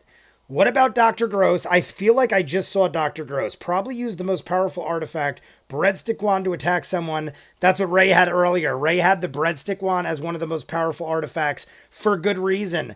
Kimberly Badger. I want to say Simon and Marcy, but having seen Jake and Finn in distant lands, shh, don't spoil it. It's okay. I expected Jake and Finn. But yeah, let's not spoil it. No, it's fine. But I mean, yeah, don't go further than that. Martin is go to space somehow. Did we ever find out what Martin did? What kind of galactic crime did he commit? I don't remember if we ever did. I don't remember it. I don't think we ever found out what crime he committed. No, we don't. Probably used the most powerful artifact. That's right. Using the breadstick wand got him in jail. That would be hilarious if the breadstick wand got him in jail. What about Dr. Gross? Betty didn't know what would happen when she saved Simon, but Simon knew he would lose himself forever when protecting Marceline. See, I picked, I picked Simon and Betty because off the top of my head, I just immediately thought Betty did make the sacrifice, but maybe I jumped the gun. Radiators.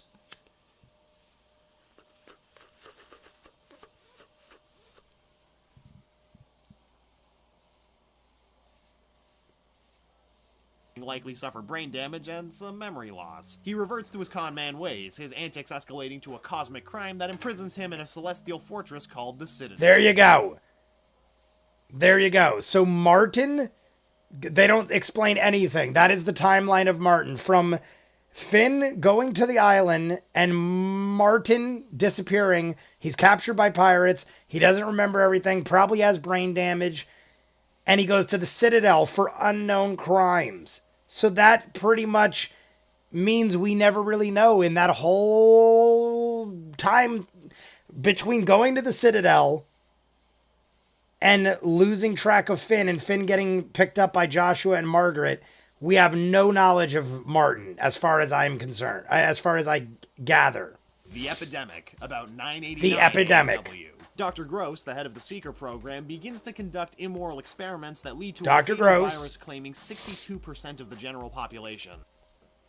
All right, so she accidentally... Wait, let me re-read that part just so I get the details down. 100% of the helpers were affected. Claiming 60... Gross, the head of the Seeker program, begins to conduct immoral experiments. That's because she was combining all this crazy shit. She had the whole horrible factory of combined animals. And begins to conduct fatal virus experiments that lead to Look a at this. fatal virus Rat claiming 62% iguana. of the general population. 62% of the general population, 100% of the fatality helpers. rate among helpers is 100%. I kind of do remember that, actually. Final helper uploads So Minerva, Finn's mother, uploads her brain, creates a Bring that to the network of island's computer and Minervas. creates a network of hundreds of Minerva bots. Humanity consolidates on Founders Island. Finn obtains the Enchiridion. All right, when I gotta see that. When was that? Now, I gotta see when this time exactly first was. Wizard human in nearly 1,000. Complete amnesia. Martin is saved by pirates. Right after this, having I gotta likely see the suffered brain time. damage and some memory loss. He reverts to his con man ways. I just want to and see the antics exact escalate year. into a cosmic crime that imprisons him in a celestial fortress called the Citadel. The epic 989. So Finn at this point would have been 5 years old, right? I think it said 984 was when Finn and Jake were born. So Finn and Jake right now would be 5 years old when Dr. Gross did what she did. The epidemic happened. They would have been 5. Then we have Finn obtains the Enchiridion. So Finn at this point would have been 12 or 13 years old, which we saw. the Enchiridion, 996 AMW. On after Joshua and Margaret pass, Finn and Jake move to an epic treehouse with BMO and start a life. And BMO, in the BMO episode of Distant Lands, that's where this kind of falls in. Because at the end of the BMO episode, BMO crash lands by the tree and sees Jake and Finn screwing around. And that is the origin story of how BMO met Finn and Jake. So that had to be this year, 996. Right? After Joshua and Margaret pass Finn and Jake, move to an epic... All right, well, it doesn't... It doesn't... Adventuring. They go to Crag Mountain where... Does it mean that? On after Joshua and 996 AMW. On after Joshua and Margaret pass, Finn and Jake move to... Oh, okay. It doesn't mean that. They found the Enchiridion in 1996. At some point, Joshua and Margaret pass away. They do the whole treehouse thing. BMO finds them. It's got to be in that time frame. Treehouse with BMO and start a life of adventuring. They go to Crag Mountain where the Enchiridion has ended up. Finn Crag passes the Mountain. trials that are... Crag Mountain, where they got the Enchiridion. He passed all the trials. There's the Minotaur. Look at the little freaking devil guy over here making spaghetti and meatballs. Presented to him, shows his color as a true hero, and wins the book. The Lich returns, still not... And the Lich returns when the Enchiridion did. 96 AMW. A snail in the Lich's amber chamber falls under his spell and cracks open his...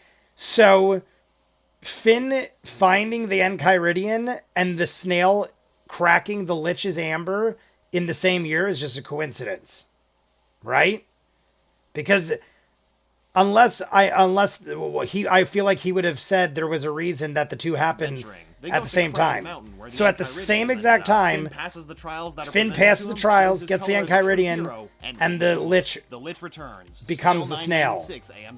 A snail in the Lich's amber chamber falls under his spell and cracks open his amber prison. Finn defeats the Lich with the power of liking someone a lot. Liking someone a lot. All right. But a party-crashing Ice King drops Bubblegum into the Well of Power, allowing the Lich to possess her. One Godzilla moment later, and an emergency surgery expels the Lich from Bubblegum. But the law... All right. So I remember all that. Bubblegum Princess falls in the pool, gets possessed. Pure coincidence. It has to be. Okay, it has to be pure coincidence. I just want to confirm it all. Someone a lot. But a party-crashing Ice King drops Bubblegum into Ice the King well of power, accidentally allowing the Lich to possess her. One Godzilla moment later, and an emergency surgery expels the Lich from Bubblegum. But the loss of Candy Body Mass in the process... Okay. I was like, I have to rehear that because I forgot how that ended. This is how it ended. Bubblegum Princess gets accidentally dropped in. The Lich possesses her. They make it where the Bubblegum Princess becomes 13 because they de-aged her by having to cut her down to size, literally. This temporarily de-ages her, making her 13. But she grows out of it pretty quickly, and unfortunately the Lich is still possessing that dumb snail. And we saw that dumb snail. Not for nothing. I love the snail. The snail made it more fun. In the beginning, I constantly was looking for the snail, and it was like, I didn't even know why or what it was, but it made it more fun. The snail is amazing. If you guys didn't go vote, go vote. There is still a poll. Most emotional relationship. I voted. I am the sole vote on Simon and Betty. But Finn and Jake are a distant second to Simon and Marcy. And honestly, Simon and Marcy was my first go-to. I thought a lot of people would say Finn and Jake. I thought a lot of people would immediately go to Finn and Jake. And I was all about Simon and Marcy. Only reason Bubblegum and Marcy aren't even on my radar is because it was never even really confirmed or established till the very end. So it's like, to me, there's not as many moments. They're far and few between. Whereas the rest, there are some deep, crazy shit. 98 AMW. Death After of 200 Abraham years, Magic Man Lincoln. is brought back to Mars to stand trial for his misdeeds, except that Magic Man swaps his body with Jake's. Abraham Lincoln realizes his mistake too late after sentencing Jake, and offers Death his immortality for Jake's soul. Grob Gob Globgrod becomes king. I love it. Yes, I just want to rehear it. After 200 years, Magic Man is brought back to Mars to stand trial for his misdeeds. After 200 except years, that Magic Man swaps his body with Jake's. Abraham. So after 200 years, Magic Man is brought back to go to trial. Switches bodies with Jake's. Abraham Lincoln realizes his mistake and then offers Death Realizes his mistake too late after sentencing himself. Jake, and offers Death his immortality for Jake's soul. Yes. Grob Gob Globgrod becomes king of Mars. And by the way, Death there we go. implies that Lincoln's made a deal with him before, which Ah. By the way, Death implies that Lincoln made a deal with him before, which I'm assuming is how he became the king of Mars. I mean, how did Lincoln get to Mars? I would guess that maybe he made a deal with Death. could explain some Went to of Mars. the historical discrepancies here. Oh. The Lich returns again, and the Farm World timeline is created. Also 998 AMW. Farm World. After laying low, the Lich leaves his All right. snail bod, kills Billy, and possesses his body. Finn then So the Lich, yes, I remember that. When the Lich possessed Billy. What was the other thing that was just said? Abraham Lincoln. Oh, he killed Billy. Oh, the snail still possess. Oh, farmland. Okay. leaves his snail bod, That kills Billy, is and important. possesses his body. Finn then gathers the Enchiridian's gems for who he thinks is Billy, And it's but the once Lich. receiving the gems, the Lich then opens a gateway to Prismo, the Wishmaster. He wishes for the extinction of all life, but Finn and Jake are spared as they follow the Lich to All right. This is where Prismo pretty much became massively Prismo's time room, which important. exists outside of all realities, which essentially protects them until they each make a wish themselves. Finn wishes the Lich never even ever Okay. So because they were in Prismo's room, they couldn't get affected by what the Lich did. They wished the Lich never even existed.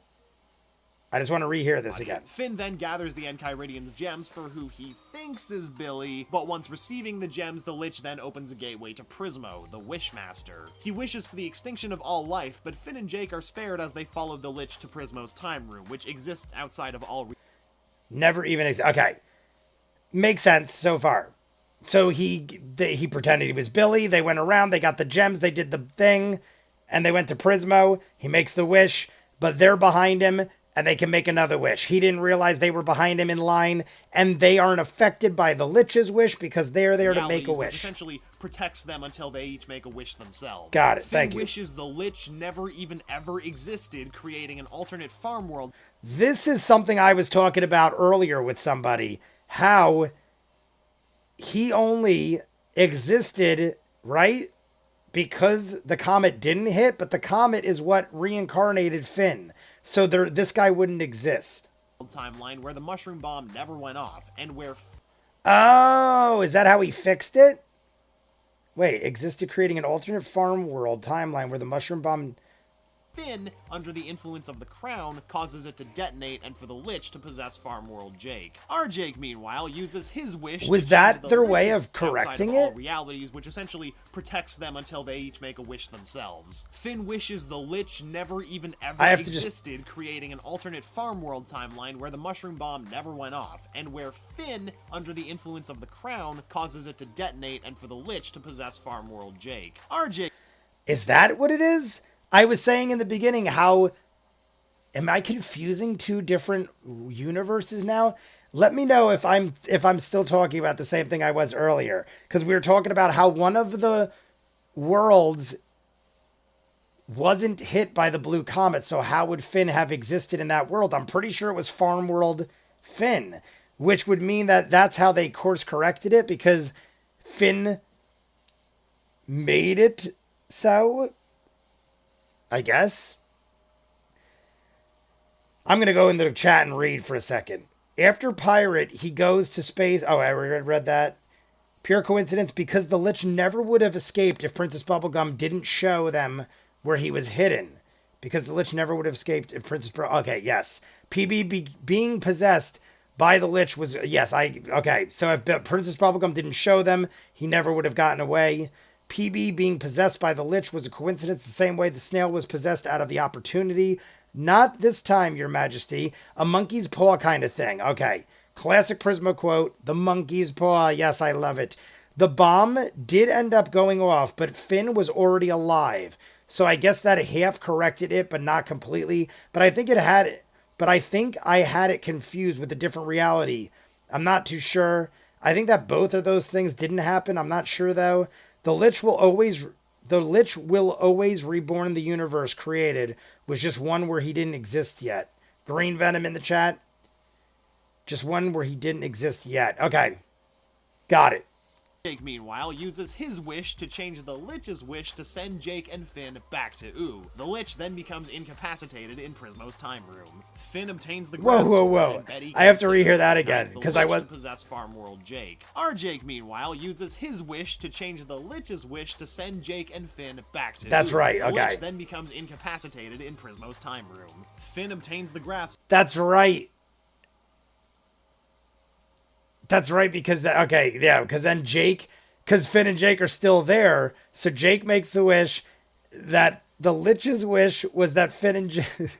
in Prismo's time room. Finn obtains to send Jake and Finn back to Oo. The Lich then becomes incapacitated in Prismo's time room. Finn... Why? That's the one thing I've got. Like and subscribe if you haven't. I love you all. Thank you all for joining me. There's a sub counter over here. If you could watch it dial around. Here's my question. I just want to make sure I ask it right. Why did the Lich get incapacitated? I don't think he explained that, and there might be, or maybe there isn't. Why did... All right, the Lich wants everything wiped out of existence or whatever it was. Doesn't matter because it didn't happen. Finn then wishes the Lich never existed. Then Jake wishes that the Lich wished Jake and Finn away. So is it that Finn's wish is still making him incapacitated because he wished the Lich thing? Never even ever existed, creating an alternate Farm World timeline where the mushroom bomb never went off, and where Finn, under the influence of the crown, causes it to detonate and for the Lich to possess Farm World Jake. Our Jake, meanwhile, uses his wish to change the Lich's wish to send Jake and Finn back to Oo. The Lich then becomes incapacitated. Alright, so that's gotta be what it is. Prismo explained it, but I forget what he said. It made sense, I just can't remember. I'm guessing that just because Jake changed the Lich's wish still doesn't change Finn's wish. So since the Lich never existed, he just immediately goes into shutdown mode? Was that what it is? It's the best to think of the Lich like a machine that works on strict rules. Get rid of all life and do it in the most efficient way. However, when they changed his wish, he couldn't do anything. The Lich's sole purpose is to destroy all life in the universe, and he can't do that in Prismo's room. So he just kind of stopped. However, when they changed his wish, he couldn't do anything. So he just kind of stopped. But he was still functioning? That's my only question. Did he just stop, like he can't do it? Or is he like you said, like a machine where he's now thinking of the next step? Like, I gotta wait for a moment to strike kind of thing? I think that's what you're saying.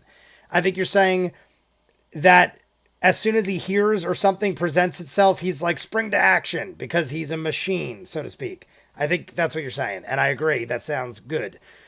So the poll is over for the most emotional relationship, and it ended up being Simon and Marcy at 69%. I was still the only one with Simon and Betty, but once I thought about it, I think you guys are right. I don't know if Betty necessarily thought what happened was going to happen, and Marcy and Simon did have very emotional moments. Finn and Jake did too, but I feel like they were best friends, whereas Simon would have literally died for Marcy, I feel like. So I agree with it. That was a good one. Emotional relationships. Lich had no way out of the time room, so he was just waiting for an opportunity. That's okay, that's kind of what I said, and you probably already had written that. Since he had no way of getting rid of all life, he was at a standstill and kind of gave up until they opened a portal to the Citadel that he snatched. Okay, everyone's saying what I thought. So we are all on the same page. The Lich can't kill in Prismo's room and has no way of leaving. Yeah, it is a wait for the moment kind of thing. Yeah, exactly. Yeah, okay, everyone's on the same page.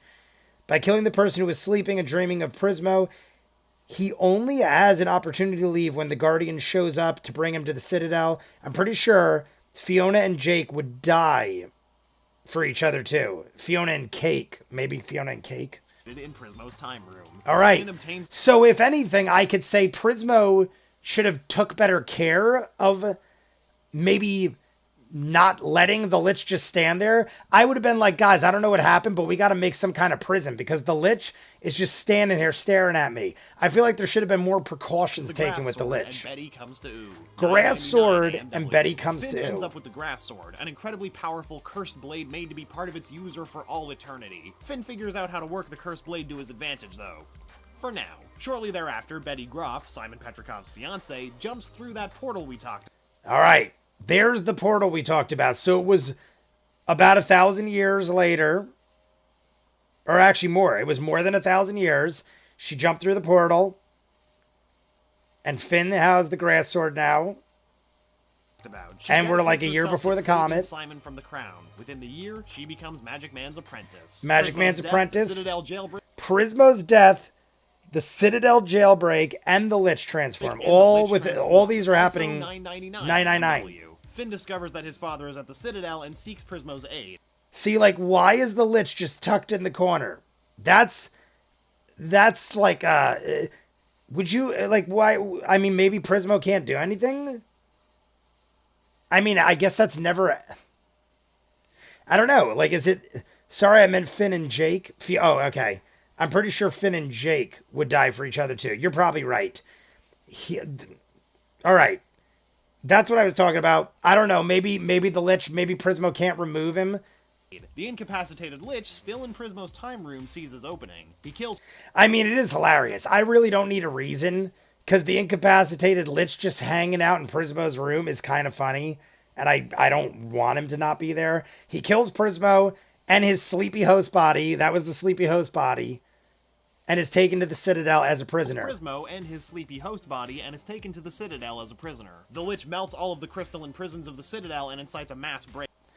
This is where, see, like, what happened to all these dudes in the Citadel? Finn swipes the Lich with some of the Citadel. Some of the Citadel's guardians' blood is swiped with the Lich. That's how we got Sweet Pea. Cracked Horn, we got Sweet Pea. But the Citadel... I mean, what happened to all those dudes? Sees his opening. He kills Prismo and his sleepy host body and is taken to the Citadel as a prisoner. The Lich melts all of the crystalline... I'm trying to freeze it there.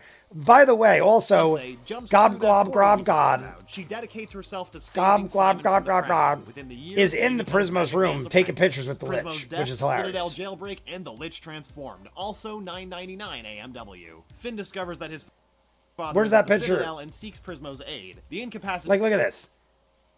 I vaguely remember that, but that is hilarious. Lich still in Prismo's time room, and he's half Billy.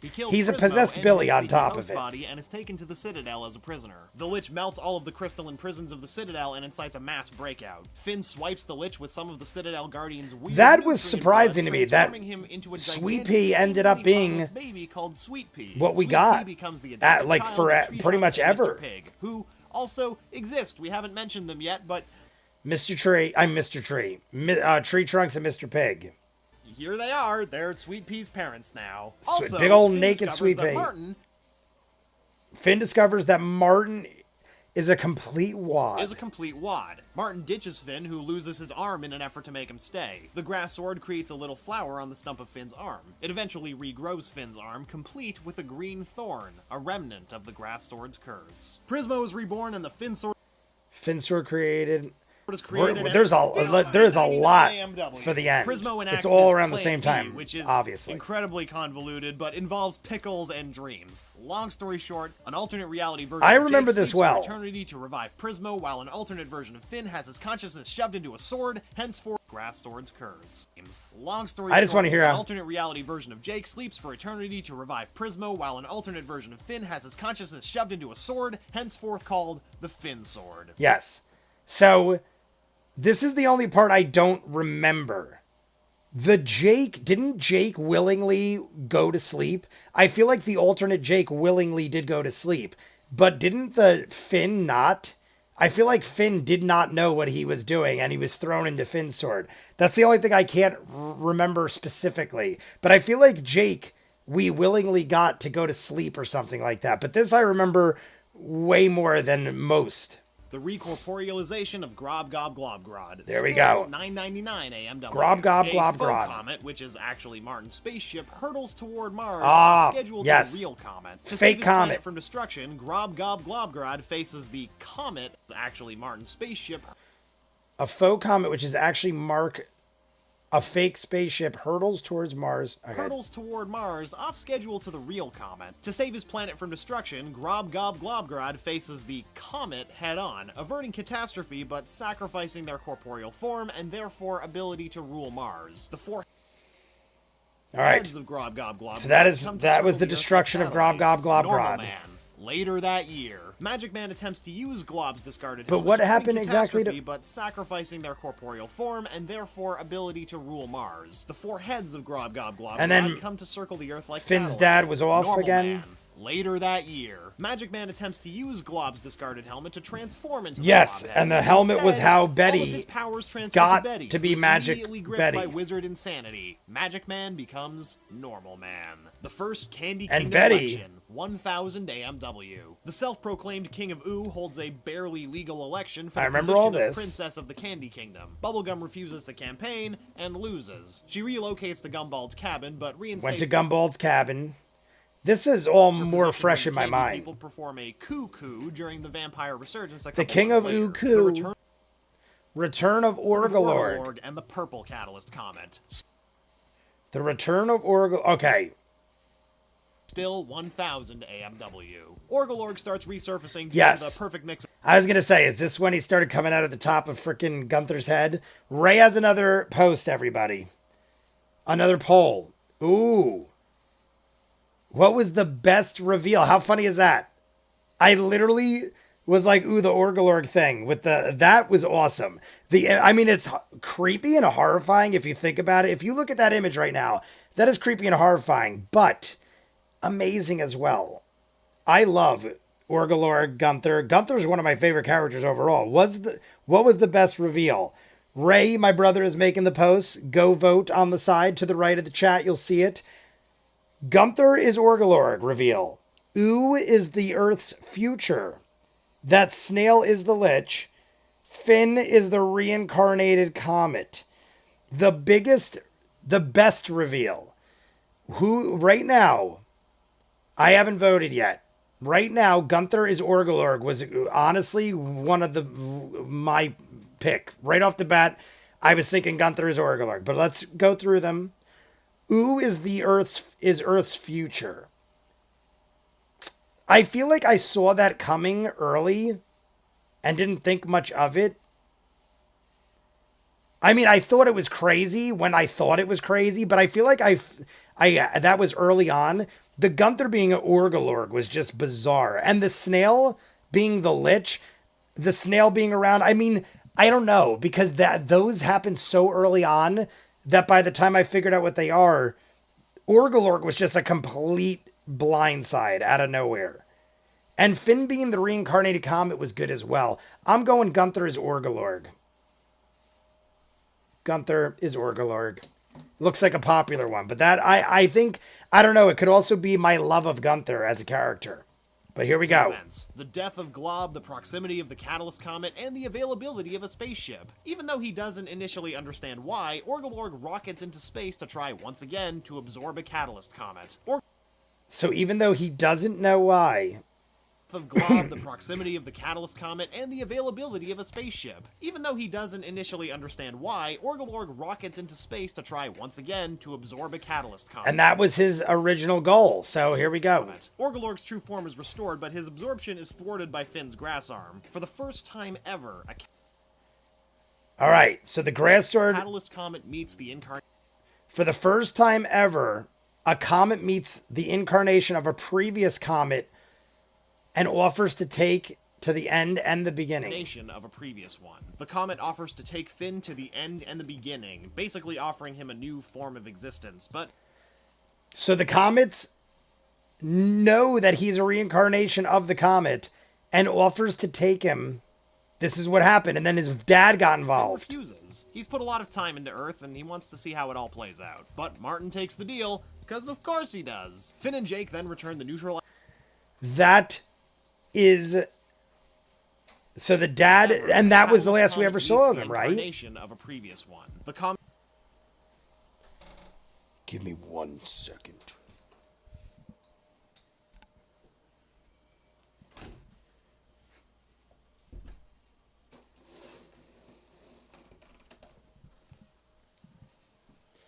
I just wanted to make sure they're getting back, and I want to close the door in case I'm getting smoke out of this room. But the dad. Comet offers to take Finn to the Finn's end dad. and the beginning, basically offering him a new form of existence, but Finn refuses. He's put a lot of time into Earth, and he wants to see how it all plays out. But Martin takes the deal, because of course he does. Finn and... So that was it, right? Everyone, I think they said yes. Yes, it comes back full circle. Offer your soul to me, Dark One. Yeah, even the Adventure Time writers probably thought it was a one-off joke at the time. The interaction between Gunther and Hudson in Season 2 means so much more after the Orgolorg reveal. See, I'd have to go back and watch that because I'm pretty sure I had already edited Season 2 by the time I found out Orgolorg was a thing. I believe Finn... Yeah, I believe that Finn that became the sword, was the Finn we normally follow. But then we follow a different Finn after that. Finn becomes the sword. Is that accurate? About the poll, the twist of Ooh is actually Earth from the future wasn't really revealed in a single episode. Some people were making theories about it from the first episode, bombs, etc. in the intro. Gotcha. The spaceship Martin made to go back into space after he crashed and found Finn and the little people again was named So Many, which means he has some memory of his past life. Okay, good point. They did not know what was going on to happen to the alternate Finn. They did not know what was going to happen to the alternate Finn. Yeah, Finn did not know what was going to happen to him. The epic plan B. Sweet Pea was definitely a total curveball. They escaped through the portal. The universe of Adventure Time is a big place, and we spend most of our time in Ooh. True, I know his name. I don't think Prismos fully understand the Lich. Prismos isn't a primordial being, and the Lich is, so he wouldn't know or understand its potential. Ah, okay. You want to know who's Prismos' boss is? Sorry, I meant Finn and Jake. I'm pretty sure Finn and... Oh, we already saw that. Back to the bottom. It comes back full circle. Yup. That was it for Martin. Last we ever saw of him. Do you want to know who Prismo's boss is? I know his name, and there is some concept art about him. If it's not a spoiler with Distant Lands, totally. I don't know. We were talking about it earlier. Whether or not we ever met Prismo's boss. People said it never was revealed, but don't spoil it if it's Distant Lands. Still 1000 AMW. The spread of the Lich's hands. In this timeline actually all right. Basically offering him a new form of existence, but Finn refuses. Oh, they're about to talk about it. I'm like, did I miss it? To see how it all plays out. But Martin go takes the deal, vote on the poll, guys. There's a poll in the chat. Finn and Jake then return the neutralized Gunther to Earth. They then return the neutralized Gunther to Earth. The spread of the Lich's hand. Still 1000 I remember this too. Very well. The next few things in this timeline actually all happen within the same year, so I'm not going to list the year. I was going to say, there's a lot of events. From Farm World gathers... Alright, so Icefin from Farm World gathers all the stones. All of the gems necessary for Lich Jake to create that dimensional portal with Farm Worlds and Kyridian. Prismos... Alright. So Farm Worlds... Let me just hear that last part. Gathers all of the gems necessary for Lich Jake to create that dimensional portal Okay. with Farm Worlds and Kyridian. Prismo sends Arfin and Jake to take care of it. The Lich's hand is knocked into the open portal, placing a sentient Lich hand in every dimension. The proper Remember Lich that. is killed via a super weapon called the Maid. The Maid. Prismo also relieves Farm World Finn of the Crown's torment as I got to squat it. That was a lot right there. his hand is knocked into the open portal. Finn used the sword. I just want to make sure I got all this right. That dimensional portal with Farm Worlds and Kyridian. All right, so Ice Finn, who was insane with the power of the crown, used the Enchiridion, made a portal. Prismo sends our Jake and Finn to take care of it. The Lich's hand is knocked. The Lich's hand is knocked open. So the Finn, oh yeah, so our Jake was about to be eaten by the Lich Jake from Farm World. Our Finn used the sword, knocked the hand in another dimension, then took the burden of the crown from Farm. Relieves Farm World Finn of the crown's torment as per Arfin's request. Normal Man per becomes Arfin's King of request. Mars. Normal Man retrieves Glob from orbit. The two brothers reconcile, and as Normal Man takes Glob back to Mars, Glob leaves the throne to Normal Man. Mars had all right. So now Normal Man goes back, fallen into Magic Man, and disarray, but now King Man revitalizes Mars into a prosperous society. And it's all Patient Margles. St. Pim awakens, and the Grable tradition begins. Patient St. Pim reawakens. Patient St. Pim and the Grable, what was that one? Patient St. Pim and the Grable tradition begins. Grables, one of my favorites. Patient St. Pim reawakens in the nethers of the Ice Kingdom and asks the Ice King to kidnap the other elementals, Bubblegum, Flame Princess, and Slime Princess. Remember this well. This is when we first met Patient St. Pim as well, too. Great character. Even after she awakens PB and Slime Princess to their elemental awakens powers. their abilities. Also, Ice King's fanfictions get scrambled together, inspiring him to string seemingly... His short story... What? Ice King's fan fictions get scrambled together, inspiring him to string seemingly disparate short stories together with... What? How did that... Did we know how this happened? Is it just because his fan fiction got all messed up and that's inspiring him to string seemingly... What? Together with the theme? With a theme. I'm over the next 1,000 years, Ice King's tables evolve into Grables. Oh, that's right. Oh my God! Yes. Oral and visual storytelling tradition. Finn's voyage. I forgot that was probably in like the last Grables we saw. The elementals that I did forget, but Finn's friend Susan Strong is revealed to be the Seeker Kara. I don't think it was in. Wait, sorry. His name is I know his name. I don't think it's in Distant Lands. He was never actually seen in the show.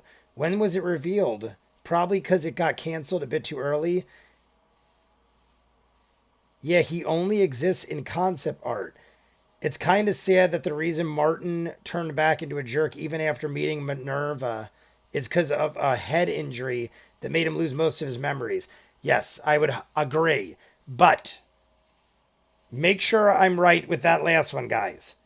Am I to assume that Ice King just got his fans fiction all messed up and then that is what became Grables? Kara, who was I just want to make sure. Finn and lost her memories Kara and Finn. years ago. Susan's finder chip goes haywire, but Finn and company use its data to voyage to the islands. Finn finally meets his mother. That's how we meet Finn's mother. I mean, she's still an uploaded consciousness at this point, but Finn finally tells humans about Ooh. Also, Finn's grass sword merged with the Finn sword to form an alternate version of Finn named Fern, but... This is all the stuff I saw most recently, so I feel like I'll know most of it. Eventually, tensions rise between Finn and Fern, concluding dramatic a fight that sees Fern Finn had to murder Fern. This traumatizes Finn further than he already has been over the course of the series. While Finn's away, St. Pim uses Betty as a battery to charge a spell upon the other elementals, but Ice King interrupts her and the ritual goes sideways. The elementals turn into ultra-powerful, distorted versions of themselves, and Ooh...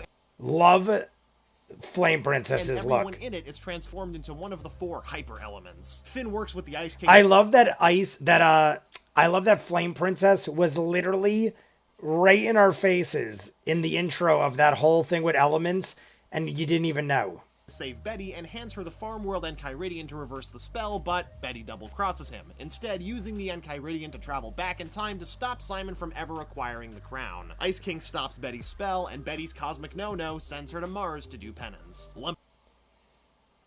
Remember all this, I'm just making sure. Elemental ends up saving the day. Her sassiness forces a sort of master That's reboot of life on Ooh. That's when we found out that Lumpy Space Princess is the 5th element.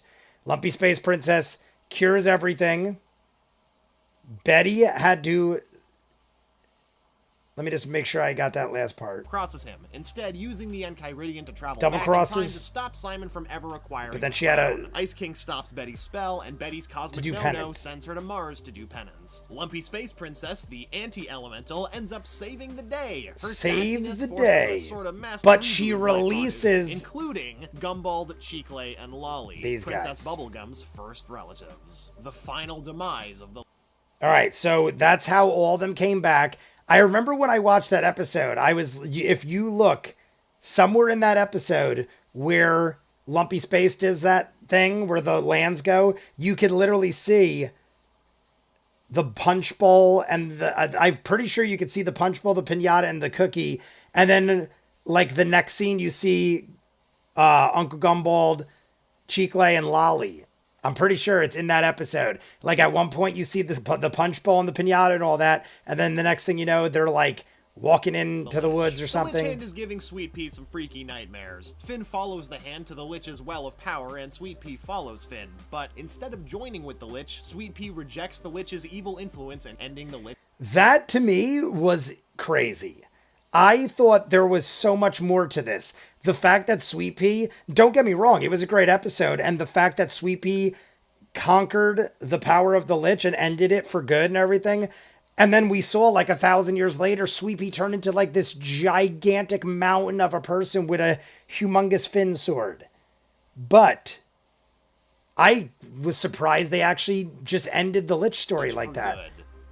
I thought it would come back. The Great Gum War and Golb reformed, and we're finally at 1001 AMW. 1001. Gumball immediately begins his revenge. He repurposes Fern as the vengeful Green Knight and builds a vast industrial kingdom with impressive speed. Revenge. The certainty of war is clinched when Gumball sends Finn, who had gone to Gumbaldi on a rogue diplomatic mission, back to Bubblegum, showered in his trademark dumb. And we lost Peppermint Butler here. Unbeknownst to Finn. We lost him. Right there, we lost Peppermint Butler. Everybody, bow your heads. A moment of silence for Peppermint Butler, who was... I mean, maybe he's better this way. He's not, like, hurting people, but he's not himself. Finn, who was told the solution was a benevolent diplomatic tradition. On the battlefield, Finn engulfs himself, Bubblegum, Gumball, Jake, and Fern with a nightmare concoction, hoping to hash out their conflicts in the dream world, which works. It worked. I was just gonna say, which worked. Lolly juices Gumball just be safe, and Lolly still soaks him. Established between the Candy Kingdom and Gumball, but in a final attempt. Final attempt. All right, I just want to make sure I didn't miss anything else because I ran through the last part I remember the most because it was season 10. Maybe some of it was season 9. Guys, there's a poll right now in the chat. We only have 19 votes, and there are 24 of you watching. There are probably 1 million of you watching. No. Go vote on the best overall reveal. Gunther and Orgalorg, or is Orgalorg. Ooh is the Earth's future. That snail is the Lich. Or Finn is reincarnated by the is a reincarnated comet. I'm sorry, I'm reading the other comments as I'm reading the poll. Fiona and Cake are Ice King's fan fiction. I remember that, and he made a story about the characters going around doing different things and asked Gunther to guess the theme of the story. That's how Grable started. I wish Magic Woman and Ice King could have just hit it off. Instead of Simon coming back, but at the sacrifice of Betty, I agree with that. I saw all 3 of them change back, and I literally screamed. I was so shocked. Oh, you saw it happen. That's funny. Yeah, I saw all 3. It does come back. LOL, don't spoil. Oh, come on. That would be such a great reveal for him. Even a slight spiker like that takes away the surprise. Sorry, I'll delete it. No, I don't know what you're talking about, honestly. I think I do, but I'm not sure, so I'm going to pretend I don't. Either way, right now, this is the end. I'm just curious to see what he says. We have about 3 minutes, not even. To save their beloved Here we go. Simon and Margles, Kingman and Betty tamper with Golb. But you can't just tamper with the most powerful being in the multiverse! Golb descends upon U and quickly overwhelms both armies. Look at I love what they're doing with, like, look Simon at and Margles, Normal Kingman Man. and Betty tamper with I think Golb. I did that. But I think you I can't just laughed about that. Tamper with the most powerful being in the multiverse! Golb descends upon And what was the name of he might have just said it. What was the name of the woman? which works. That's with Though Lolly Normal chooses Man, Gumball just be safe, Magic and Man, peace is King established Man. between the Candy Kingdom and Gumbaldia. But in a final attempt to save Yeah, well, something with an M. I feel like it's something with an M.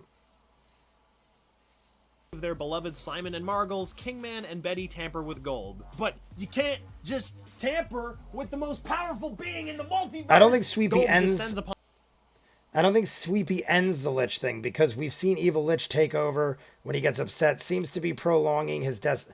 That's a good point. Yeah, because what's 1,000 years? We just saw a timeline of 13 billion. So U and quickly you're right. overwhelmed both armies. The Ice King Betty and Finn slip down the Maw of Golb, where Maw of they Golb. and the Crown are reverted back to their original Lost his states arm. as Golb digests them, meaning that once again, whoever wears the crown will have their greatest wish fulfilled. Not that it matters, because everybody watching cries in a highly emotional scene where Finn... This was all very extreme. Like, the way this went down, I think I have to rewatch my reaction. But I had some Maja. Yes, thank you. Maja the Sky Witch. I couldn't remember. Just so you know, there's a thing called Adventure Time Distant Lands that show events that happen in the future and the past. I am very familiar. We're going to watch it this week. This week. He already watched the BMO episode. He hasn't seen the other episodes. I've only seen BMO. It's like Cartoon Network's sorry present for canceling it. Simon and Very Betty emotional. slowly accept their impending deaths. Back outside, the I fighters honestly realize thought they Golb, might all being the die embodiment at that of point. Discord, has a weak spot. Structure. In my mind, I was thinking I could easily see them killing Finn because it's the end. And maybe the only way to, in my mind, I was thinking maybe the only way to not have Betty and Simon constantly going at each other at the risk of things like this is for them both to die. I literally could have saw all three of them dying in Golb. Like musical Or harmony. something. This enables Finn and Simon to escape, but Betty stays with the crown, unsure if its power will still work outside And of Golb. music She attempts to wish Golb healed away, all. which fails. She then modifies her request to meet her truest, deepest wish, which is to save Simon at all costs. As a result, Betty's wish causes her to merge with Golb. See, the exact words were to save Simon at all costs. So that's why I voted Simon and Betty in best relationships. Because she basically said, whatever it takes, I want to save Simon. What if it took 1,000 years of torture? And you're like, well, I didn't know that. She said, whatever it takes. That's why I thought maybe Betty. But, you know. Betty Golb then leaves. You could The say the crown same is thing spat about out Finn and claimed by Jake. Gunther, who apparently wishes to become the Ice King, keeping the crown on brand. As the dust Keeping the settles, the crown defeat on of the Grass brand. Curse back in the Nightmare Realm kills Fern. Finn plants Oh, the that's seed right, and where Fern Jake's died. treehouse Fern dies, plants the seed, grows the new... and the tree grows to towering heights in 1,000 years. And Humans that's- return to U, about 1003 AMW. Ah, so we get a timeline on that. We saw the boats come in, but I didn't know how much time passed. After hearing Finn's tales, the humans decide to leave the islands. And we Nearly saw the boats 1,000 come years in. After their departure, a fleet of ships arrive to return human civilization to U. A new Candy Kingdom in space, about 1020 AM. What? A new Candy Kingdom in... Oh, yes. In 1000 AMW, Princess Bubblegum Wait, I don't remember this picture. In 1000... What? I don't remember that picture. entrusted Tree Trunk's husband, not Mr. Pig, her other... Maybe that alien happened husband. quick. That's also a thing that happened, with a capsule containing an... I remember this. The aliens, tree trunks, had alien baby... Well, half alien babies. And then we candified them. So he's saying in 10th... he's saying basically 19 years after the war with Golb happened with the capsule containing enough candy matter to start a new candy kingdom on the aliens' abandoned home candy matter planet. to start a That's new what candy we were kingdom trying. on the aliens' abandoned home planet. All right. By 1020, this candy colony would be up and running. The future of U, 2000 AMW. All right, 1,000 The Candy years Kingdom later. expands and likely merges with Gumbaldia. Despite this, by 2000, And there's the Candy Kingdom in ruins with a tree growing out. Nettie's tree. The Candy Kingdom is in ruins and appears abandoned. Still, what looks like a buff gumball guardian, apparently called a prize... And there's the Grable guy. This was in Grable's 1000 plus. There's the Grable guy. We got to see a lot of future world with the Grables guy. Ball guardian carries several candy citizens around in plastic balls. And that was weird guarded too. By one of the buff banana guards, Bubblegum. What do you guys think that was all about? Why were the people being hauled around in a giant guy in balls? Like built for the war. I mean, protection. Offshoot of one. Aliens move to Ooh, and space travel becomes more common. Sweet Pea is a giant-sized hero. Look at Sweet Pea. And why is the sword that big? Why is Sweet Pea that... I mean, Sweet Pea... Okay, maybe Sweet Pea just kept growing, but why is the sword... How do you get a sword that matches that big? Final sword. Jake and Lady's offspring become a new species called pups, which appear to have constructed... Pups, and that was the world. Their own city or kingdom. Giant monuments to Finn and Jake. Oh, there's Jake. Wait. Are built and also fall to ruin. See, that looks like a dog to me, but somebody told me the bigger one was Finn. Is this Finn's head with his ear? And he fell over? 1,000 years is a long time, and we leave off with Shermie the cat and Beth the pup princess to continue the never-ending cycle of adventuring. Oh yeah. Oh yeah. And that puts us at the end. All right, that's it. A new species I just want to see pups, which appear to have constructed their own city or kingdom. Their own city, pup kingdom. That right there is the weirdest to me. Are built and I can't tell. Is that like it almost looks like this is Finn fell over. Is that what it is? Like Finn, is it like he's laying face down? Because I almost feel like that's Finn's hat. I have to get the subtitles out of here so I can see better.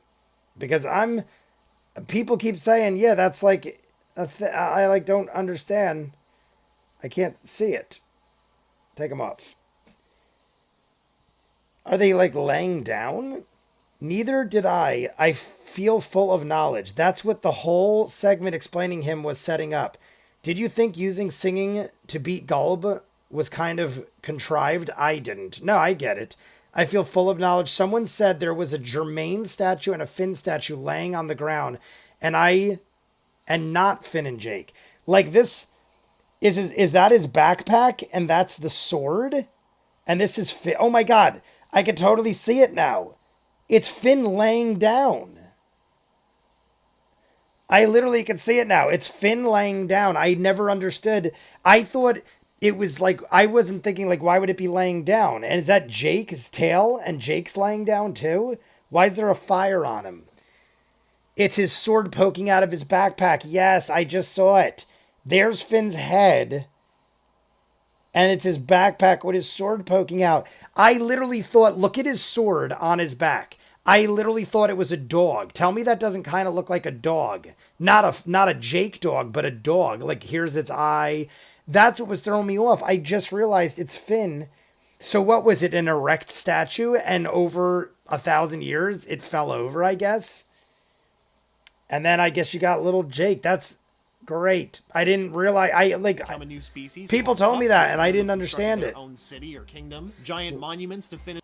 Yeah, like look at that. Giant monuments. What is that over there? Oh, that's like a thing. It's his sword poking out of his backpack. Maybe the head rolled off. Lying on his side, you could see the backpack facing you.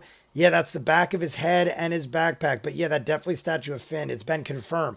100% there. This one, I mean, it could be a couple things. I see a tail. I mean, it is smaller than him. So it could be Jake. Honestly, I feel like in proportion, though, I feel like Finn is not that bigger than Jake. That's the only thing. It could be that Finn's more in the forefront, but I feel like in comparison, that is way smaller than Jake should be if that's the size that Finn is. Because it even looks like Finn's missing a piece of him. Like, it looks like he might be missing his legs, or maybe he's, I don't know, because where's his legs? Either way, I feel like if that's Jake, that's a tiny Jake. Maybe it's a piece of Jake. I like it, though.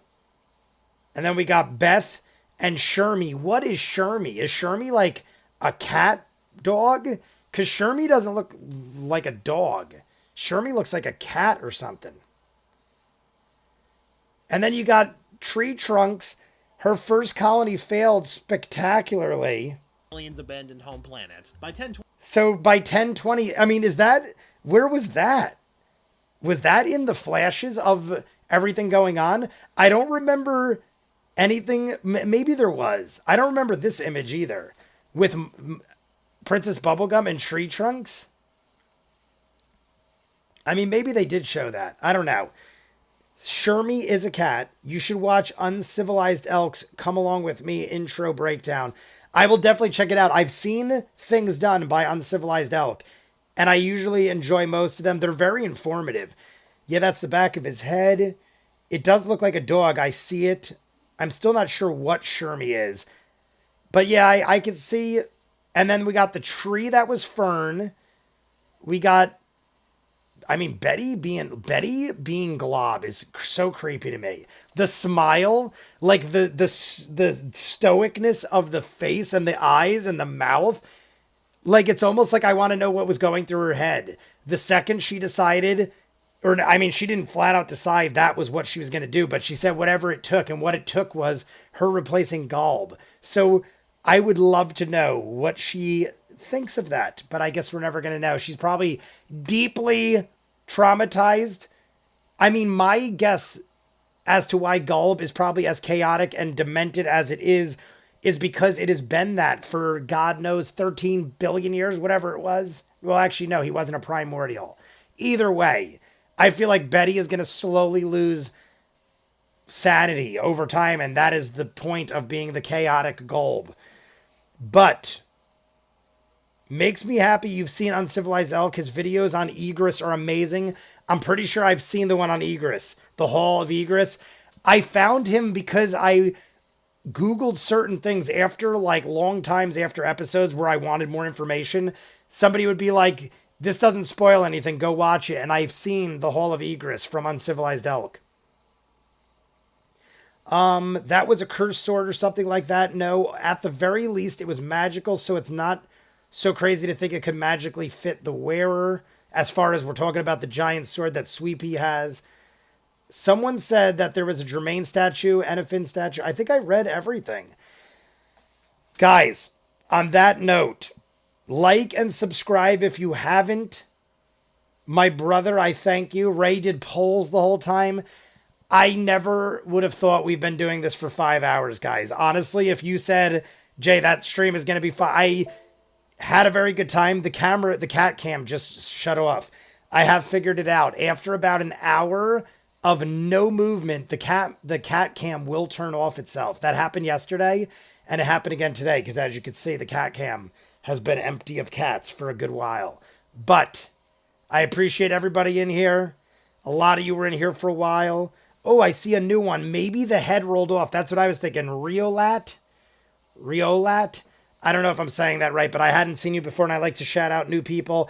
Izza, Mikhail, Mahmud,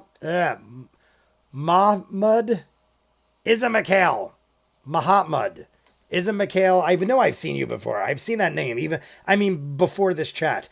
Who thought talking about Adventure Time could be so entertaining? I honestly didn't think we'd have enough to even talk about. And a 30-minute video took 5 hours to break down. So I hope you all enjoyed it. I enjoyed it. I learned a lot. The video was very telling. And honestly, I like that I got to watch it with you guys, because enough of you are informative enough where if something is left out or I'm not understanding it, you could explain it. We could all give our opinions on it. Ray did the polls. I love that we had at least 20 plus votes in every poll, and we did like 8 of them. Everyone engaging. I love it. Like and subscribe. I will do Distant Lands. Normally it'd be a sadder moment. Normally I'd be like, all right, guys. Also, in the comments of this video, do write or feel free to tell me what I should jump into next. Even if there is more Adventure Time content coming, and I am not done with Distant Lands yet. After Distant Lands is over, which is going to be in like a month or two, I'm going to need other stuff, and I'm assuming at that point there won't be other Adventure Time content. I still have My Little Pony stuff to do. Gravity Falls I could jump into. I could replace it with something else, but the edits will still be coming out on YouTube. The replacement show would be a Patreon exclusive at that point. So I don't know. We got to see how we're going to do it. But while we do Distant Lands, I'm going to be reaching out to you guys and asking these questions. Like I said, it's going to be interesting because I've never had a show go as long as this. Adventure Time was one of the first shows I started and literally just finished yesterday, and it actually still isn't done because of Distant Lands, and there's going to be more after that, like I said. But I've never had a show go this long. I've never had a show where the edits were more seasons behind than most shows last. We're like 5 seasons behind on the edits just because I did 2 on Patreon for every 1 on YouTube, and that's how far ahead we got over 3 years. Just doing 1 extra episode on Patreon every week over 3 years got us done with the series twice as quick. So obviously that's how that works. But I didn't start Patreon till like a year after we did Adventure Time. I don't know. You guys, we'll talk more. I really enjoyed this. Kimberly Badger, we're going to go through. I'm going to say goodbye to everybody. This is how I do my live streams. I always say I do a run through, but here we go. We're going to end on this creepy Betty image of Golb. We got the moon is falling. Gabe, we got Isa. Oh, we got Isa. Is it Isa or Isa? It's either Isa or Isa. Is that cool? Oh, I missed something. Is what cool? I'll try doing something cool in the next stream, I think. This was a lot of fun, and I learned quite a bit. Or maybe I'll do it right now. What is it that you will do that is cool? You can feel free. Steven Universe, a lot of people told me Steven Universe. Is that cool? I feel free, as long as it's not a spoiler or something inappropriate. Feel free. Isa, I don't know what it is. Mikhail? I'll say Mikhail for now, because I know Mikhail's probably right. All right, it's 4 a.m. for me going to sleep. Justin Titus, everyone, good night. I'm going to say goodbye to everybody, and then we'll sign off. We got Justin Titus. Just Titus. Damn, bro, peace. Can't post nothing.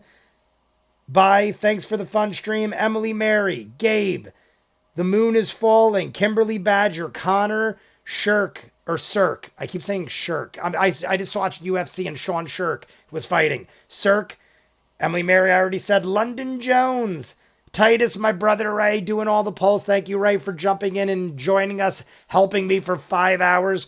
Green Venom, Connor, I already said. Talha Aslan in the chat for pretty much the whole 5 hours, as is Landon Jones, I'm pretty sure. Riolat, I think I got everybody that's still here. If I didn't get you, I'm going to go back down to the bottom, make sure I didn't miss anybody. Let me know if I missed you. We also got I Am Sweets 23. Don't even know if you're still here. Dropping back down for the final look. I think I got you all, at least for now. I'll see you later. Like and subscribe. See you on the next one. Distant Lands.